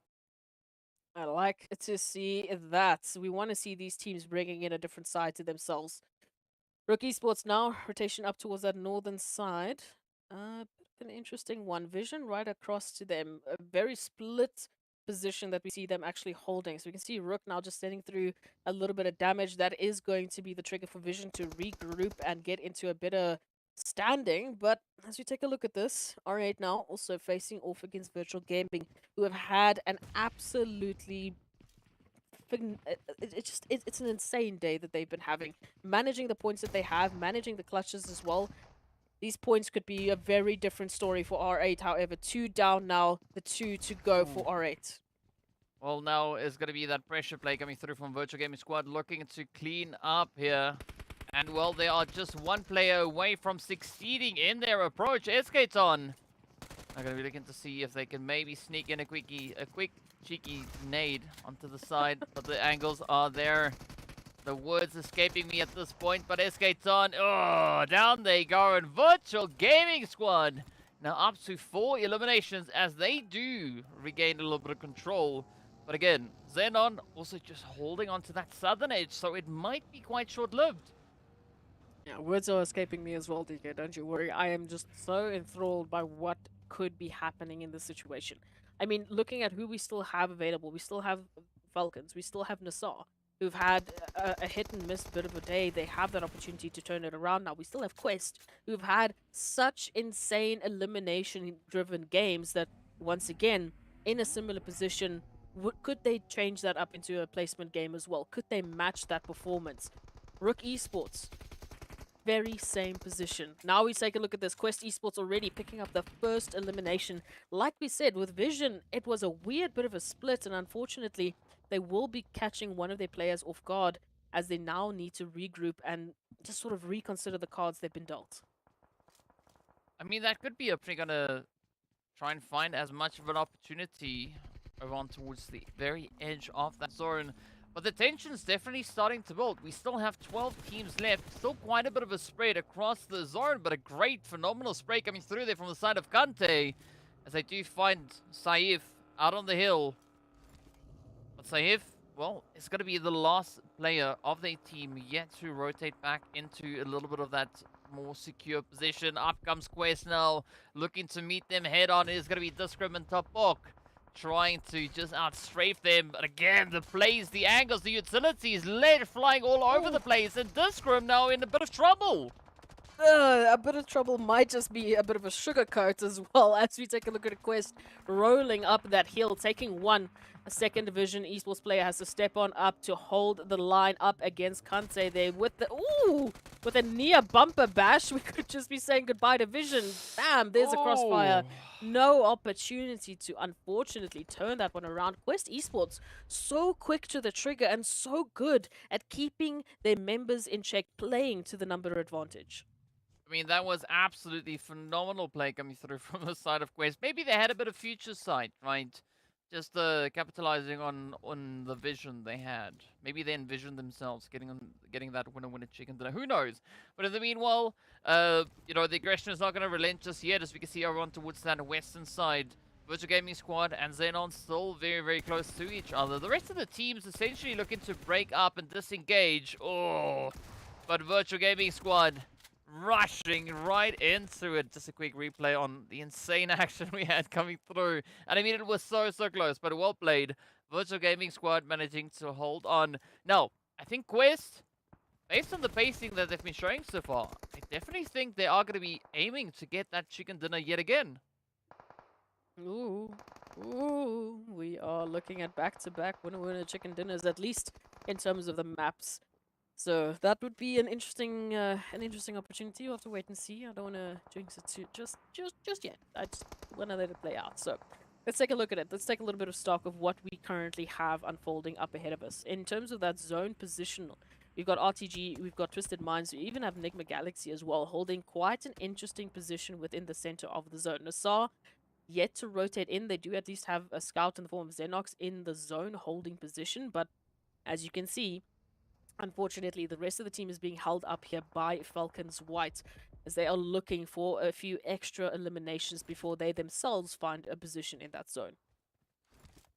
Well, speaking about zone, we also did say goodbye to the players there from RUKH Esports as they got taken on down. Brute Force just holding up so aggressively, but now still quite a bit of a challenge lies ahead for the side of the Falcons as they are trying to play their hand, moving through from the southern side. That knock leaking into Teak. But are they going to be able to bounce up the hill and get the plays? The blue zone is definitely going to be applying quite a bit of pressure onto them. But NASR looking so confident right here. Will we see the play going the way that NASR hopes it to be?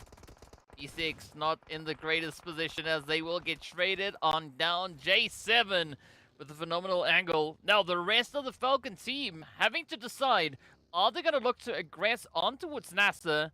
Or they're going to try and somehow find themselves a little bit of safety back in towards that zone is.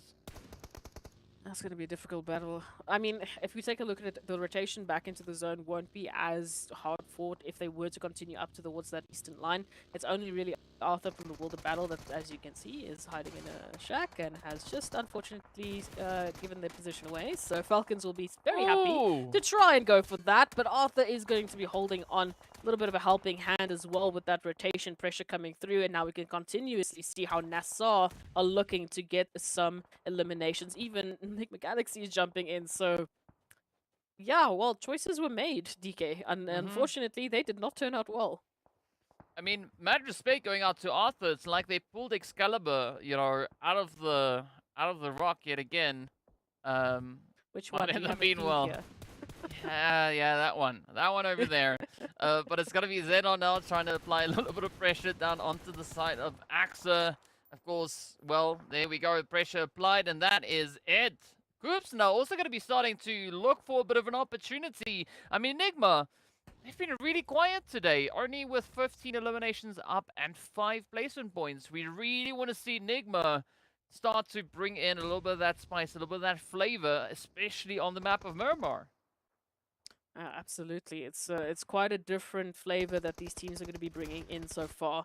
You can already see XENON also still keeping up their presence, but now against the likes of Virtual Gaming. As we said, we've had a fantastic day, and all of a sudden, with one final bullet, we see coming through. XENON have to bow on out, unfortunately.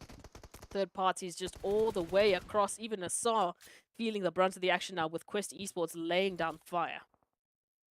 Well, a very unfortunate ton of events coming through there for XENON. But now, NASR looking pretty good. 6 eliminations to their name.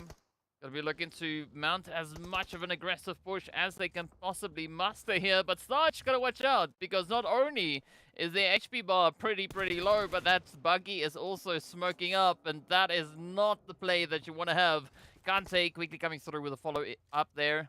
Does secure themselves the elimination. And now Quest, ooh, definitely gonna be reaching in, trying to find everything they can as NASR are now being pressured, right? Blue zone is going to be closing in very slowly though, but now we get to see exactly what the angle is, right? What the thought process is coming through for the side of Quest. Are they absolutely determined to end the run for NASR, or maybe just looking to bully them onto the edge of zone?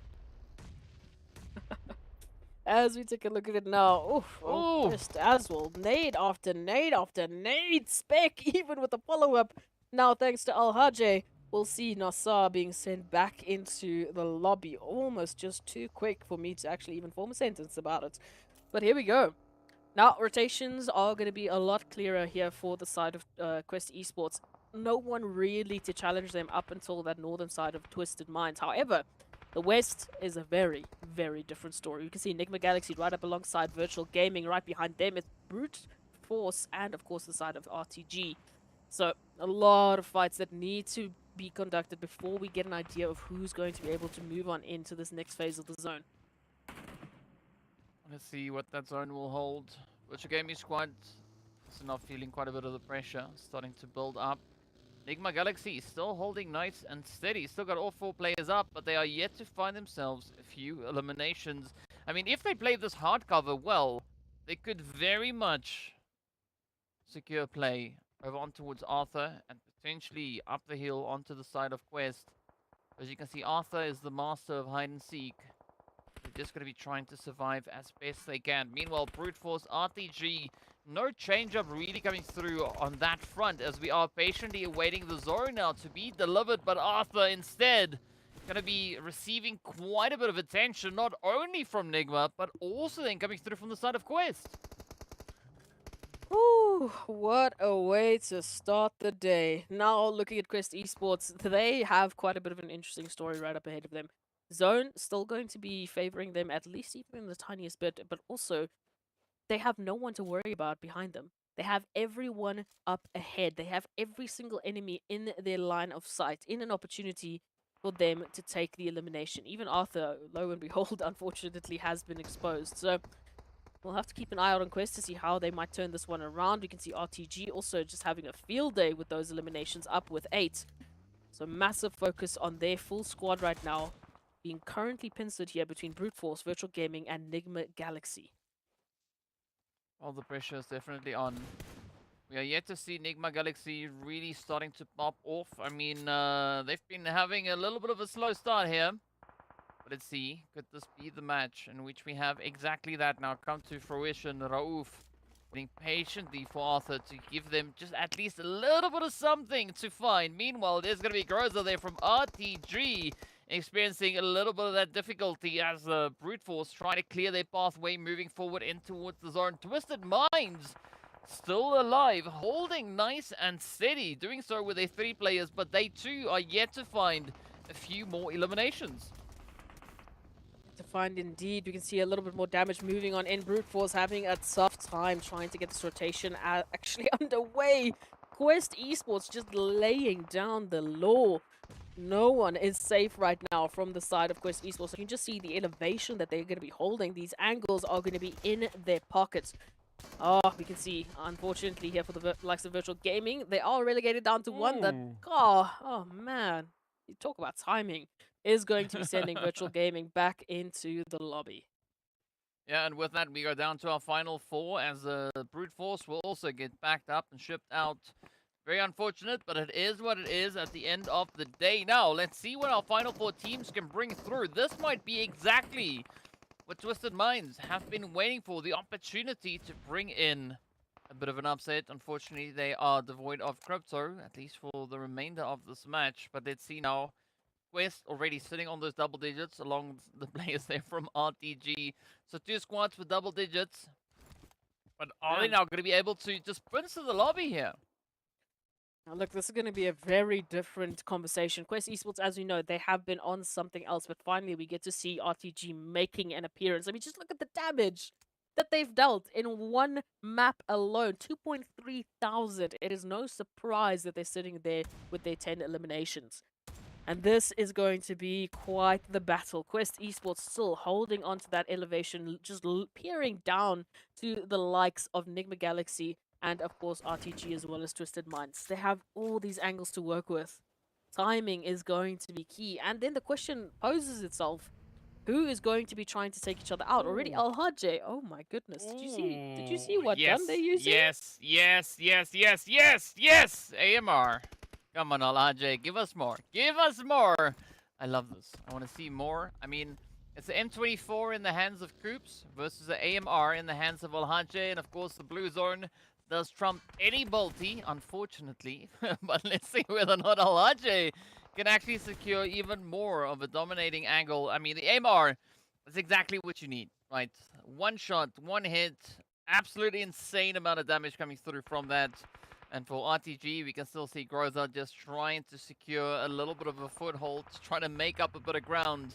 But it does seem like Evo Station, the rest of Twisted, very well aware of Groza's position, and now they're just waiting for the opportunity to find that final nail into the coffin, at least for RTG. Oh, RTG, I mean, they've done so well up until this point, managing to get those 10 eliminations, and now just out in the open, exposed, and unfortunately alone. Fahidan will get that final nail in the coffin as we turn our attention here towards Twisted Minds and, of course, the likes of NIGMA Galaxy. Finally, an opportunity for them to also have a shot at that winner-winner chicken dinner. But again, similar situation.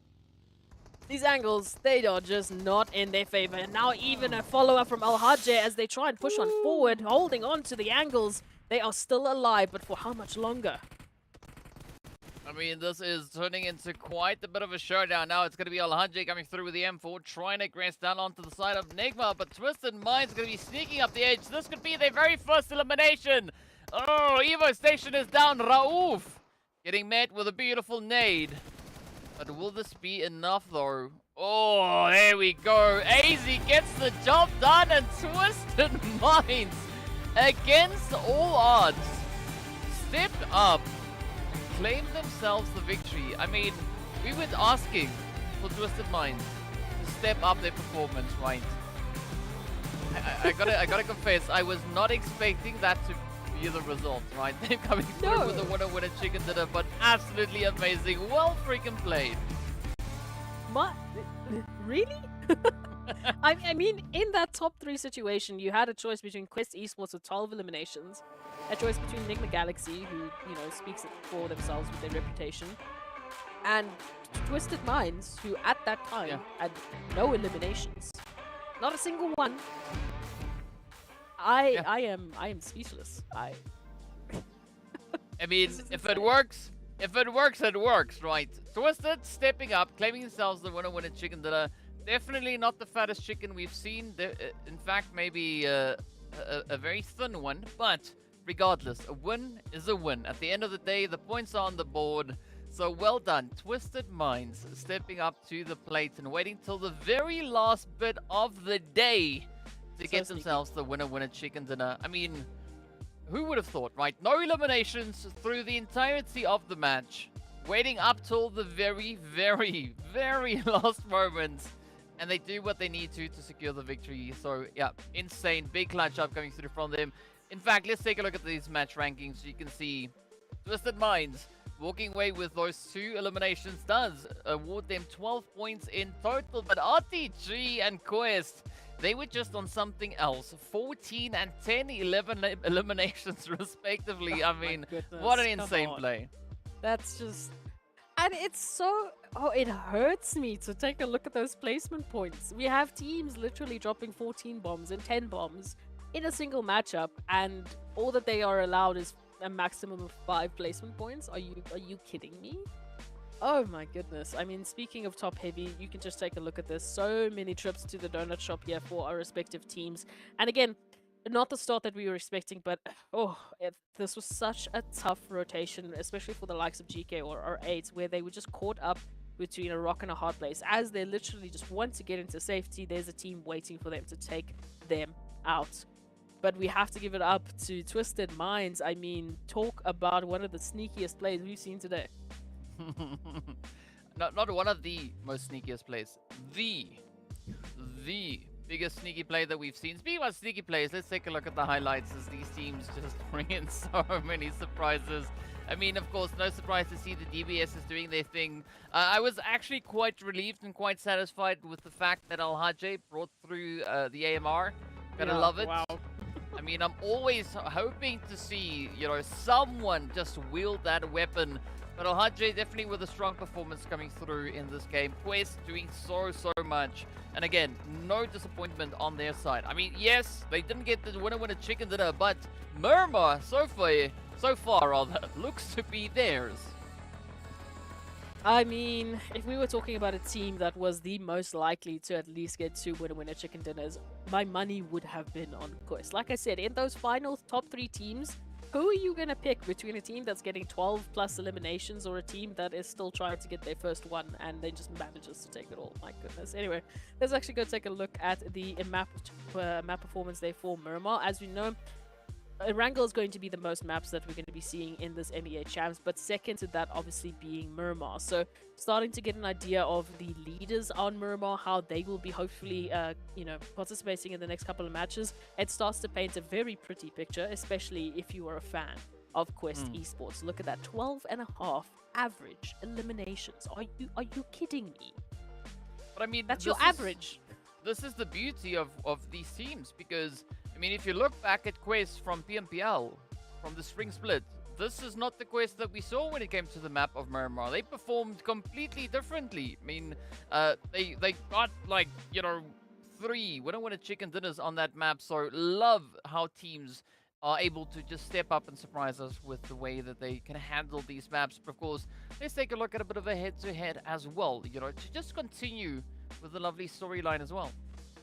Yeah, as we mentioned, I mean, just a massive comparison here between our elimination leaders, that of course being Quest Esports and Road to Glory. Also just a nice little bit of a highlight, 12 assists each. I mean, that's an interesting lineup that I wasn't quite expecting. But yeah, just looking at the damage numbers, you can see how close it is. I mean, 2.6k to the 2.4k, the 14 eliminations to the 10 eliminations. I mean, when you have heavy hitters like this on a map like Miramar, especially towards the end of those frantic moments, how else are you supposed to get a word in edgewise? It again, just it proves how insane it is that Twisted Minds was able to steal the winner chicken dinner from those 2 teams. It's insane. Again, it's not something that we would have expected at any point to come through from Twisted Minds, especially looking at the way that they've been playing through, you know, the other part of the day. So, I mean, we're up for these surprises, we're up for these plays, these challenges to come through. Speaking of which, let's take a look and see who our MVP for the day is. Ooh, I mean, can you even guess? Everyone just had such a legendary day, but we're gonna give it up to the Broody Fruities, DK. So I give it to you. Announce this wonderful MVP. It's Ado. It's Ado. Who else? You know, Ado coming through with the MVP clutch up for the day. 12 with regards to damage. And of course, 13 amazing eliminations as well. So this is definitely a good performance coming through from the side here of the Brute Force squad. And looking at Ado bringing in 13 eliminations, that does put up about a third of the team's overall eliminations that we saw come through in just today. These numbers are starting to make me go dizzy. But yes, absolutely. What an incredible showing that we've seen so far today. But we also have to give it up to at least one team that have just brought in a performance like no other. And that is, of course, today's winners. So let's take a look at who really has been bringing in the action. Of course, on the first matchup, it's no surprise that we start to talk about RUKH Esports. And as a highlight, one of the teams, not only to start us off with a performance, but they started us off with our highest elimination match. Yeah, I mean, that is exactly what we love to see, right? These teams coming through with just phenomenal plays. Looking at the tally, right, with regards to those elims, as you said, 12 looking pretty hot and spicy. Then we went down to 11, 5, 8, and 2. Now, what this tells me is that you could definitely see the team starting to wake up, right? Yeah. Really coming into their own, feeling a lot more comfortable out on the battlefield. And of course, well, the Broody Fruities felt the most comfortable as they end the day on a lovely, luscious 61 points with the most placement points, sitting on 26, well ahead of the competition. And this is exactly what we love to see come on the first day. But of course, the big upset is I want to see all of this change tomorrow. I want to see the teams that are not on this page be on this page. Yeah, and you can see the consistency in terms of that placement to elimination combination. Again, we've had the likes of Quest Esports who just get eliminations after eliminations, nearly 40 eliminations in a single day, but the placements just aren't quite there just yet to at least rival the likes of Brute Force. I mean, 4 points away, it's not too far off. As we take a look at the rest of the team, we start to, again, I'm going to go back to this, Twisted Minds. Sitting currently in 14th position with that winner chicken dinner. The only team on the second page that has gotten that winner chicken dinner, and what a steal, man. What a steal. But looking into tomorrow's games, I absolutely agree with you. I want all of this to change. Or every single team needs to be gunning for as good of a position as they possibly can to get themselves into that safety net potential. Yeah, and of course, we have seen quite a bit of movement coming through with regards to that leaderboard as we've been progressing through the day. And even just this last match, we did see the World of Battle also then secured all the way up into 7th place. And based on the performance they brought in this last game, actually awarded them a beautiful 3-slot jump up. So a very monstrous play. And while we're talking about monsters, we got to give a big shout out to Monster Energy, our official energy drink partner for the PUBG Mobile Pro League, as well as the championship. So big thank you, much love going out to Monster Energy. Now, speaking about energy, right, we've seen the teams really looking to utilize as much of that as they've been pushing through the day. I mean, Quest definitely being the team that has been able to be the most aggressive, walking away as we saw with 39 eliminations. Now, very impressive showing coming through on their end. But again, the big question comes is, how are these teams going to translate the performances on day 1 into what day 2 could potentially be holding for us? That is going to be the question. And for those who think they have the answers, please do make sure that you reach out to us on our social medias and let us know what you're thinking about the MEA champs, how things have been unfolding. I saw the chat was going absolutely ham with those comparisons to what it could happen, how these teams could potentially be performing in the PMGC once they get their slots. So please let us know your thoughts on the various platforms with the hashtag PMPL MEA champ. Well, of course, looking forward to all the feedback coming through. Indeed, I mean, a very exciting day. But as we know, it is but only the start. We have 3 more days and 18 more matches for these teams to prove themselves, to see who are going to be the teams walking away with those MEA slots up in towards the PMGC. So a lot of excitement just around the bend. And speaking about bends, well, we're going to have to say goodbye for now. Not that there's any correlation between buy and bends, but I guess it works, right? So on that bombshell, we are going to have to love and leave you. Hope to see you all back again tomorrow. Same time, same place, even more insane PUBG Mobile action. And of course, until then, stay fresh, stay frosty, and we'll see you all later.